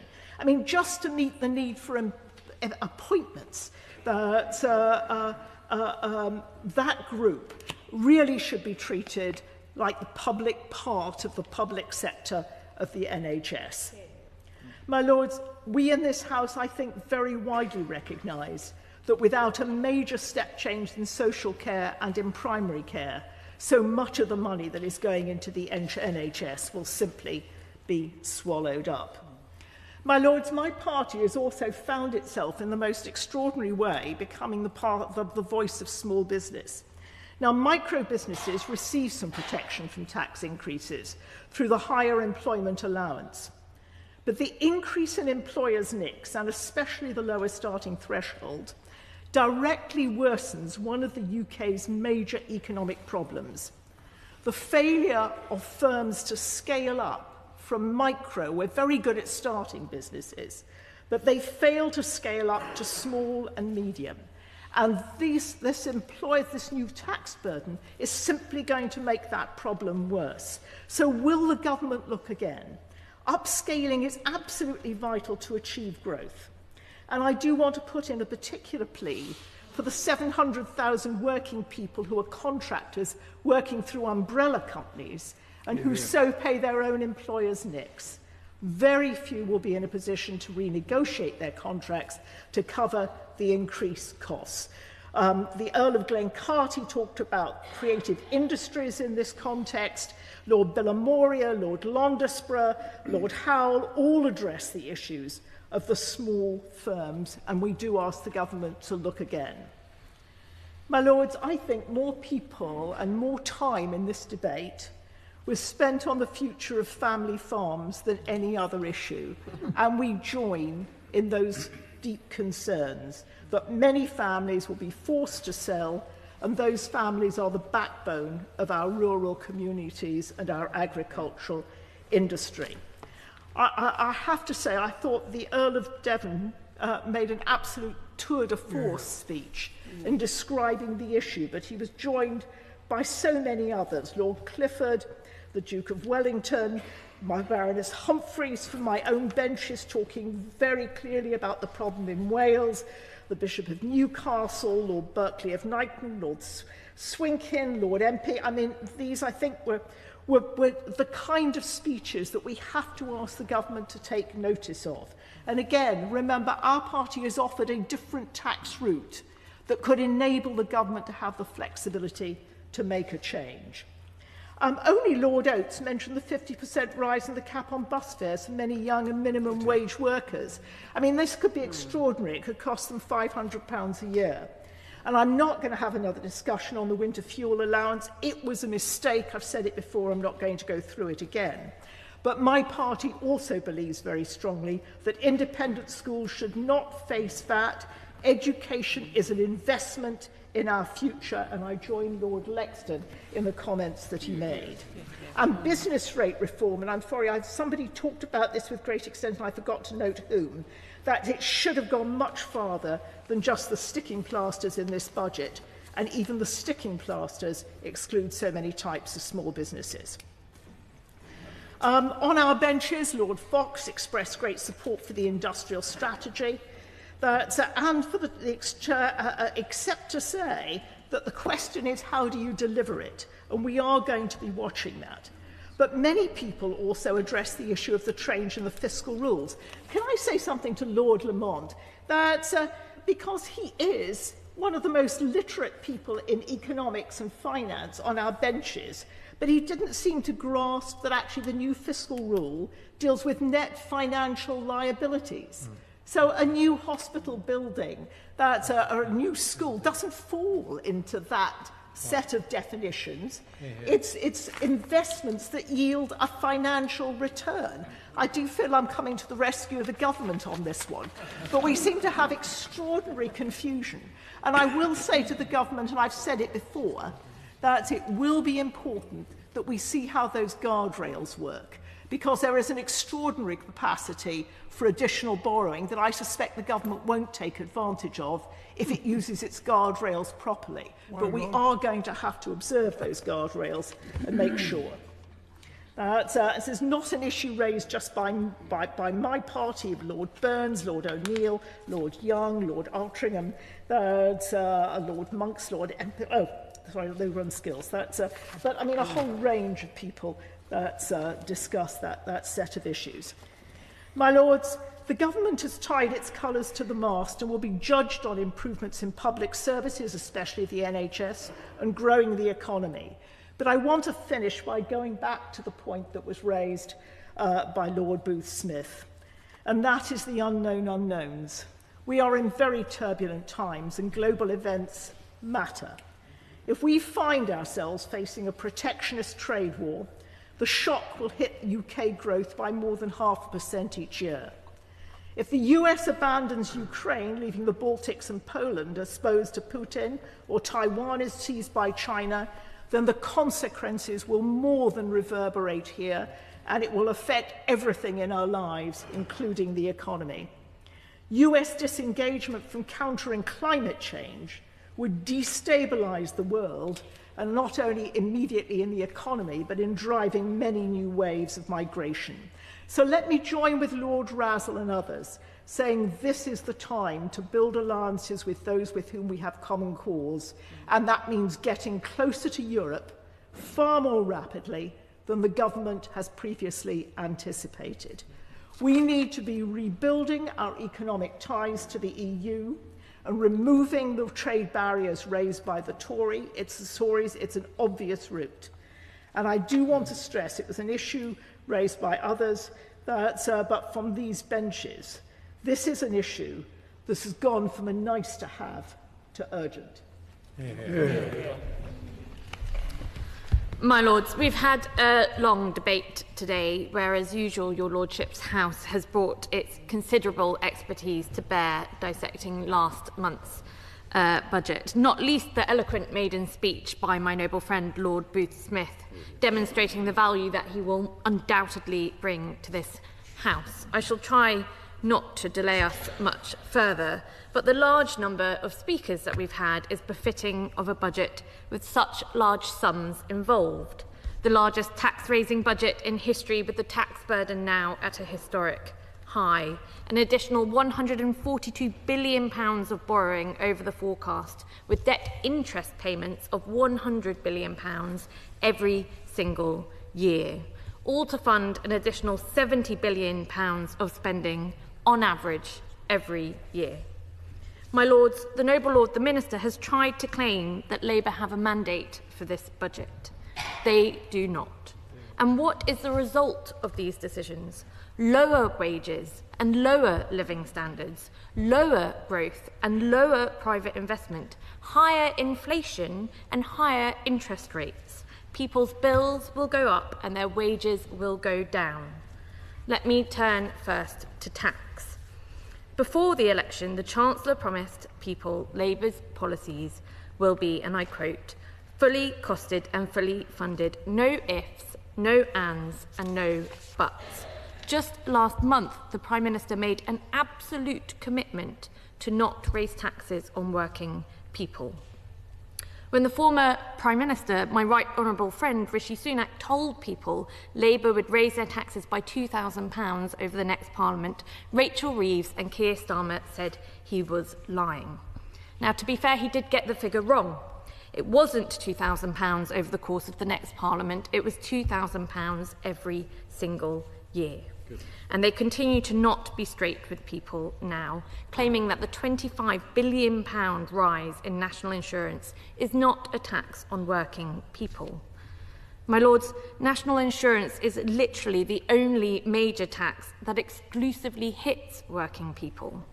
And if you don't believe me, ask the Chancellor, who said the problem with national insurance is that it is purely a tax on people who go to work and those that employ them. If, understandably, you don't quite trust the Chancellor on this after October's budget, then how about the Resolution Foundation, who have said that national insurance is a tax on jobs, and the IFS have described it as a straightforward breach of a manifesto commitment. Now, I know that the party opposite will not take any advice from these benches, but perhaps they will listen to Paul Johnson of the IFS instead, when he said the continued pretence that these changes will not affect working people risks further undermining trust. But the problem with this budget is not just the scale of the tax rises, but the choices that they have made. By reducing the threshold at which employers pay national insurance, they have increased proportionately the cost of employing workers at lower wages the most, making it more expensive to take on entry-level workers and to employ people part-time. The Noble Lord Lounsborough set out eloquently the wider impacts of this change. But can this really be the right decision at a time when one of the biggest challenges for this government is to support people off benefits and into work? And as many noble lords have pointed out, the noble ladies Baroness Warwick, Baroness Thornton, Baroness Tyler, Baroness Bull, the noble lords Lord Shipley, my noble friend Lord Dobbs, amongst others, nor does it seem that the government have thought through the impact of an increase on this scale when it comes to their other policies' commitments. GPs, care homes, nurseries, the government is asking them all to deliver more, but with this national insurance rise, they're making it harder and more expensive for them to employ the people that they need to do it. And combined with Labour's £5 billion bill for their employment rights legislation, this change further increases the incentive for self-employment, distorting people's decisions in the labour market and taking them out of employee protections, taking them out of employee benefits and taking them out of the pensions system. And I'm not sure that's something that people on the benches opposite want to see. What about other taxes? A tax on family farms, making it impossible for family farms to be passed on to the next generation and threatening the position of tenant farmers. And I really hope that the noble Lord, the Minister, will listen carefully to the strength of feeling and the strength of the arguments made in this House today on that. A tax on family businesses, just at a time when Labour claim they want to encourage investment and long-term stewardship. They're making this harder for the very kinds of businesses that often take this the most seriously. Higher taxes specifically for first-time buyers who find it hardest to move on to the housing ladder, and further increases on stamp duty, which the IFS have warned will drive up rents. Taxes on education, taxes on savings. As the former Prime Minister said during the election campaign, you name it, they'll tax it. The noble Lord Desai has some ideas to add to this further, and with the Labour Party's new approach to taxation, maybe he will be welcomed back onto their benches sometime soon. Let me turn next to borrowing. Again, before the election, the Chancellor promised that she would not, and I quote, fiddle the figures or make something different to get better results. We will use the same models the government use, referring to public sector net debt. But changing the measure of debt used in the new fiscal rules is a multi-billion-pound fiddle. And we've heard in the debate today from both sides the case for more investment in our economy. And my lords, I agree. But there are still choices to be made, where that investment comes from and how to make sure it delivers growth. On the first point, the last government took action to promote higher investment from the private sector, for example, through the introduction of full expensing. Under this government, the OBR not only predicts private sector investment will fall over the forecast period, but it will fall by even more than the amount of extra investment caused by public investment going up. And this brings me to my second point. As my noble friend Lord Lamont pointed out, and others, we need to be really clear-sighted about what that investment is not an end in itself. The test is, does it lead to greater economic growth? And there is very little in this budget to give us confidence that it does.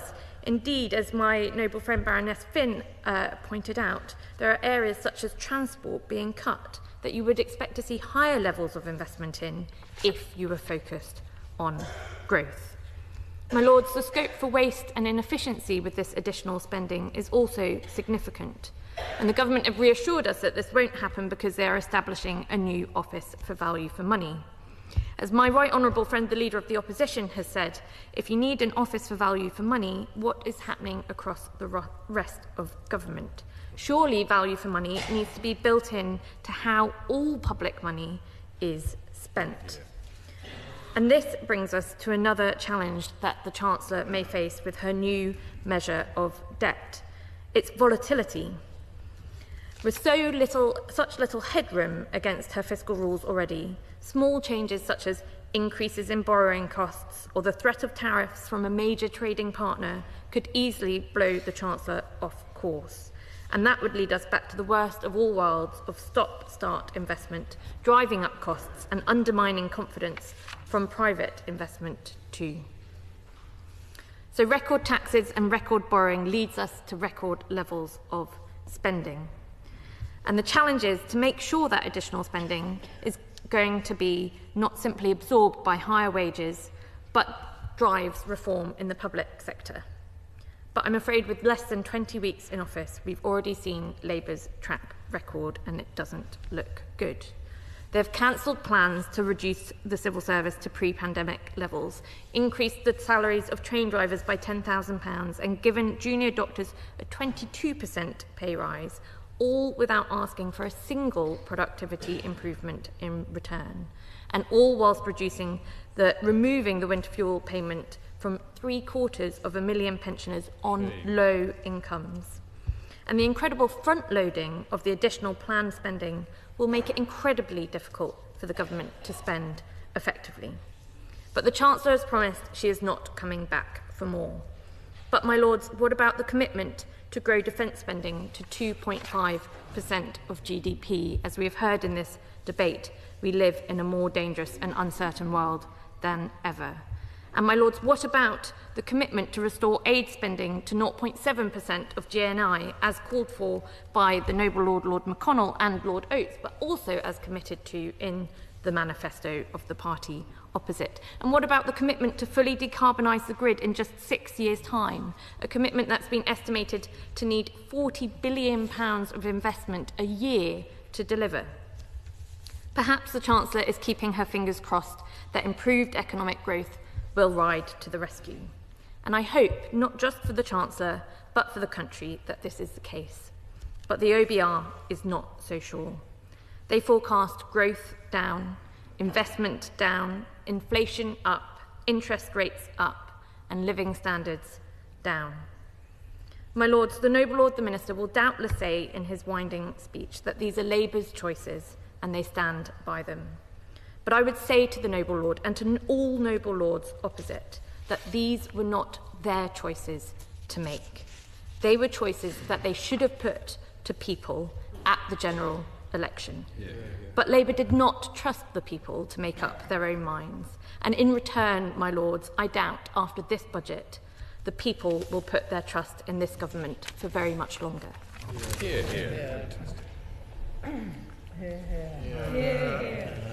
My Lords, it is a privilege to close today's debate on the budget.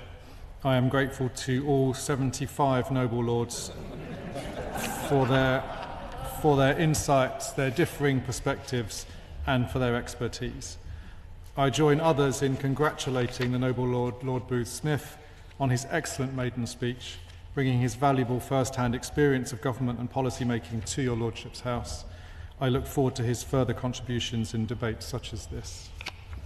This was a budget to fix the foundations, to restore stability by repairing the public finances, to rebuild our public services after years of neglect, to choose investment rather than decline, and to keep our promises to working people. It was a budget notable in scale, but commensurate with the challenging inheritance that we faced. The Noble Lord, Lord Johnston of Lainston, in his opening speech for the opposition, began by denying the need to rebuild the public finances or the need to restore stability to our economy. He failed yet again to say sorry for the past 14 years, in particular the disastrous Liz Truss mini-budget. But what he went on to defend was in itself very revealing. He defended second homes being bought up by foreign owners, pushing up prices for first-time buyers. He opposed reintroducing a reduced rate of inheritance tax above £3 million. He imposed VAT on private school fees, cutting from state schools £1.7 billion. He defended tax relief pensions being used not as a retirement vehicle, but as a tax planning tool. It was, my Lords, very clear where the party opposite's priorities lie. It's clear the choices they would make, and it's certainly not working people or public services.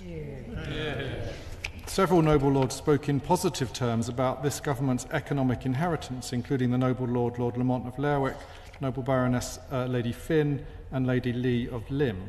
The reality is, over the past 14 years, the UK's economic performance was, as my noble friend Lord Hannett of Everton, and my noble friend Lord Bark, and the noble Baroness Lady Wheatcroft and Baroness Kramer said, had the UK economy grown at the average rate of other OECD economies, our economy would have been £171 billion larger. Inflation peaked under the previous government at 11.1%, as my noble friend Baroness Crawley said, and was above target for 33 months in a row. It was the worst Parliament for living standards ever recorded. The UK was the only country in the G7 to have a lower employment rate and a higher inactivity rate than before COVID. And as my noble friend Lord Eatwell said, public services were pushed to breaking point, with sewage in our rivers and our schools literally crumbling. Some noble lords focused on this government's fiscal inheritance and the £22 billion black hole, including the noble Lord Johnston of Lainston, who seemed to be confused by the fact that the numbers went up over time. It was also mentioned by the noble lords Lord Lamont of Lerwick, noble Baroness Lady Finn, and Lady Lee of Lymm. The Treasury has provided to the OBR a line-by-line breakdown of the previous government's unfunded commitments, 260 separate pressures. But noble lords don't just need to listen to the OBR and the Treasury, they need only look at the outturned data. Central government current expenditure published by the ONS shows that the 6 months since March, the outturn is £11.8 billion higher than forecast. £11.8 billion over 6 months, well on course for £22 billion over the year. This government's number one commitment is to economic and fiscal stability. That's why we support the fiscal framework, the OBR, and the independence of the Bank of England, as the noble Lord Altrincham asked about. That's also why we've established robust fiscal rules which put the public finances on a sustainable path while allowing a step change in investment to drive long-term growth. The stability rule brings the current budget into balance so we do not borrow to fund day-to-day spending, as my noble friends Baroness Crawley and Lord Murphy of Torfen said. The noble Baroness Lady Penn mentioned borrowing. Borrowing as a share of GDP falls over this Parliament from 4.5% to 2.1% as we achieve the biggest current budget surplus in over 20 years. Over the past 14 years, borrowing averaged 5.6% of GDP. Over this Parliament, it will average 2.6% of GDP. But while being tough on spending, we must create the space for investment. As the IMF have said, more public investment is badly needed in the UK. So the investment rule is set out in our manifesto, despite the claim made by the noble Lord Lamont and Lord Bridges of Headley. Will target debt falling as a share of the economy. It will be defined as net financial debt. I'm very grateful to the noble Lord O'Neill of Gatley for his welcome of this move. He stressed the need for the guardrails we have set out and the importance of what this investment is spent on. I'm also grateful too for the support of my noble friends Lord Liddell, Viscount Chandos, and the noble Lord Young of Cookham, and the noble Baroness Lady Wheatcroft. As my noble friend Baroness O'Grady of Upper Holloway pointed out, the previous government planned to cut public investment, a recipe for continued decline. To address the points made by the noble Lord Johnston of Lainston and the noble Baroness Lady Penn, these rules are actually tougher than the rules of the previous government.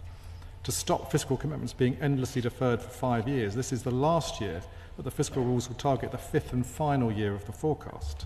The rules must be met by 2029-30 at this budget, and until 2029-30 becomes the 3rd year of the forecast, at which point both rules will target the 3rd year of the rolling forecast period.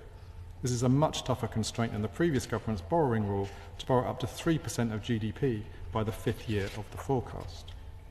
My Lords, to repair our public finances and rebuild our public services, the budget raised taxes by £40 billion. It was therefore a very significant budget, as the noble Baroness Lady Penn set out. It was, though, commensurate with the challenges that we faced. The noble Lord Lamont of Lerwick described it as bold. It was, of course, the most fiscally significant budget since his spring budget of 1993. The budget did mean taking difficult decisions. To address the point made by the noble Lord Burns and the Lord Lamont, as a result of those decisions, we have now wiped the slate clean, meaning we never have to do a budget like this again. We have set tough fiscal rules, which we meet 2 years early, and we've set the envelope for the second phase of the spending review, which we will stick to. The Noble Lord, Lord Johnson of Leinster, helpfully quoted our manifesto, as mentioned also by the Noble Baroness Lady Penn. Let me be clear, this budget keeps every single manifesto commitment we made to working people, to not increase their income tax, their national insurance or VAT. And we went, as my noble friend, and we went further, freezing fuel duty, on which I disagree with the Noble Lord, Lord Lonsborough and Lord Young of Cookham and my noble friend Lord Whitty, who said it should have been raised during a time of cost of living pressures. I also disagree with the noble Lord, Lord Lonsborough, that we should have increased employees' national insurance. The choice made by the previous government was to freeze income tax thresholds, costing working people nearly £30 billion. We could have extended that freeze, but instead, from 2028-29, personal tax thresholds will be uprated in line with inflation once again. Lord Sherborne of Didsbury mentioned how many more people this had actually pulled into tax. This budget does, though, involve some very tough decisions. Several noble lords, including the noble lords Lord Burns, Lord Billamoria, Lord Lonsborough, Lord Oates, Lord Shipley, Lord Gaddier, Lord Razzle, Lord Northbrook, noble Baroness Lady Wheatcroft and Lady Penn, focused on the increase in employers' national insurance contributions by 1.2 percentage points to 15% from April 2025. We do, of course, recognise that this involves asking businesses to contribute more, and we have acknowledged that the impacts of this measure will be felt beyond businesses too, as set out by the OBR. The noble Lord, Lord Fox, and the noble Earl, Lord Devon, and the Lord Northbrook and the noble Baroness Lady Kramer mentioned small businesses and the importance of them to the economy. We are protecting the smallest companies by increasing the employment allowance from £5,000 to £10,500, meaning 865,000 employers won't pay any national insurance at all, and over 1 million employers will now pay the same or less than they did before. The Federation for Small Businesses, in their budget response, said, and I quote, "Against a challenging backdrop, today's budget shows a clear direction in business policy now for the whole of this Parliament to target support at small businesses, prioritising everyday entrepreneurs working in local communities in all parts of the country." Some noble lords raised the issue of compensation, including the noble Lord, Lord Fox, and the noble Baroness Lady Tyler of Enfield and Lady Kramer. The government has chosen to compensate the public sector with £5.1 billion to ensure there is sufficient funding to support our vital public services, including the NHS. We will work with departments to ensure the funding set aside is allocated appropriately. The Department of Health will confirm funding for GPs for 2025-26 as part of the usual GP contract process later in the year, including through consultation with the sector. The spending review includes an investment of £100 million. The government also provided a significant funding top-up to local government, which can be used for pressures, including for adult social care. And the government, of course, recognises the need to protect the smallest charities, so like any other eligible business, they will benefit from the significant changes to the employment allowance, which mean more than half of businesses with NICS liabilities either gain or see no change next year. Charities will also still be able to claim employer NICS relief, including those for under 21s, under 25 apprentices, where eligible. The noble Lord, Lord Dobbs, spoke about the impact on employment. The Bank of England now expects, following the budget, that rather than unemployment increasing, as they had previously forecast, unemployment will now fall. And according to the OBR, employment grows over the forecast period by 1.2 million. The noble Lord, Lord Billamoria, and the noble Baroness Lady Penn asked about the impact on living standards. The last Parliament saw living standards stagnate and was the worst Parliament for living standards ever recorded. The OBR forecast shows that real household disposable income will increase by an average of 0.5% in real terms each year. That is a world away from the stagnating living standards we saw under the last government, and it's in this context, and in the context of a budget where we had to take some very difficult decisions to clean up the mess that we inherited. Many noble lords focused their contributions on economic growth. As several noble lords mentioned, there was, of course, no bigger failure of the previous government than their failure on growth. My noble friend Lord Whitty mentioned their austerity, as the noble Lord Skidelsky also mentioned, their Brexit deal, which permanently reduced growth by 4%, and their disastrous mini-budget, which, as my noble friend Baroness Liddell rightly said, crashed the economy. My noble friend Lord Liddell, the noble Lord, Lord Fox, the noble Lord, Lord Russell, Lord Shipley and Baroness Kramer were right to reinforce the importance of this government's European reset to address the trade barriers that businesses now face. When last week the Bank of England cut interest rates, they forecast the budget would add 0.75% to growth next year. Over the course of this Parliament, the OBR say growth is largely unchanged. The Noble Lord Johnson of Lainston said this budget did nothing for growth. Yet over the longer term, the OBR say this budget will permanently increase GDP by 1.4% due to the investment that his party is opposing. The Noble Lord Lamont also opposed that investment, but also called for more growth. But of course, as the Noble Lord Burns said, and the Noble Lord Young of Cookham, and my noble friend Lord Liddell, we need to go further and we need to go faster. That's why economic growth remains this government's central mission.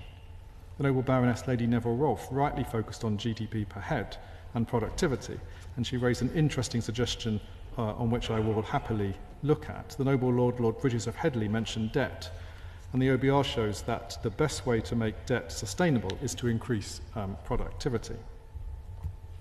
As my noble friend Lord Eatwell set out, long-term reforms are vital. We have set out extensive planning reforms, a new National Wealth Fund, a modern industrial strategy, and created Skills England. I totally agree with my noble friend Lord Liddell and Lord Monks on skills, and that we must go further.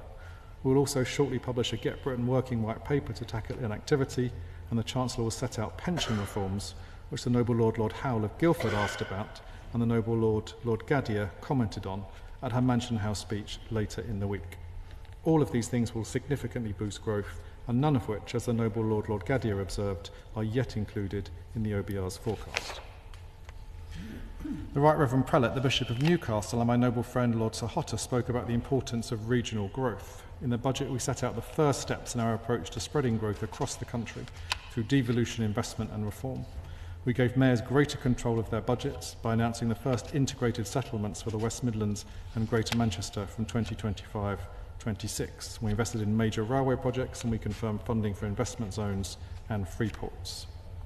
The noble Lords Lord Fox, Lord Gadier, Lord Forsyth spoke about inflation and interest rates. The OBR are forecasting that inflation and interest rates will fall over the course of this Parliament.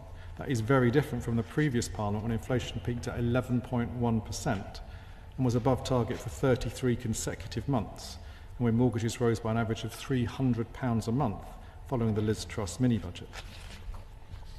My noble friend Lord Bradley spoke about the importance of growth of investment projects, and I agree with the points that he made. As several noble lords, including noble Lord Billamoria, noble Baroness Lady Finn and Lady Moyo, set out private investment as a vital part of addressing the growth challenge. That's why this budget delivers stability by putting the public finances on a sustainable path, which are an essential foundation for growth and investment. To ensure certainty in the budget, we published a corporate tax roadmap, which confirms our commitment to cap the rate of corporation tax at 25%, the lowest in the G7.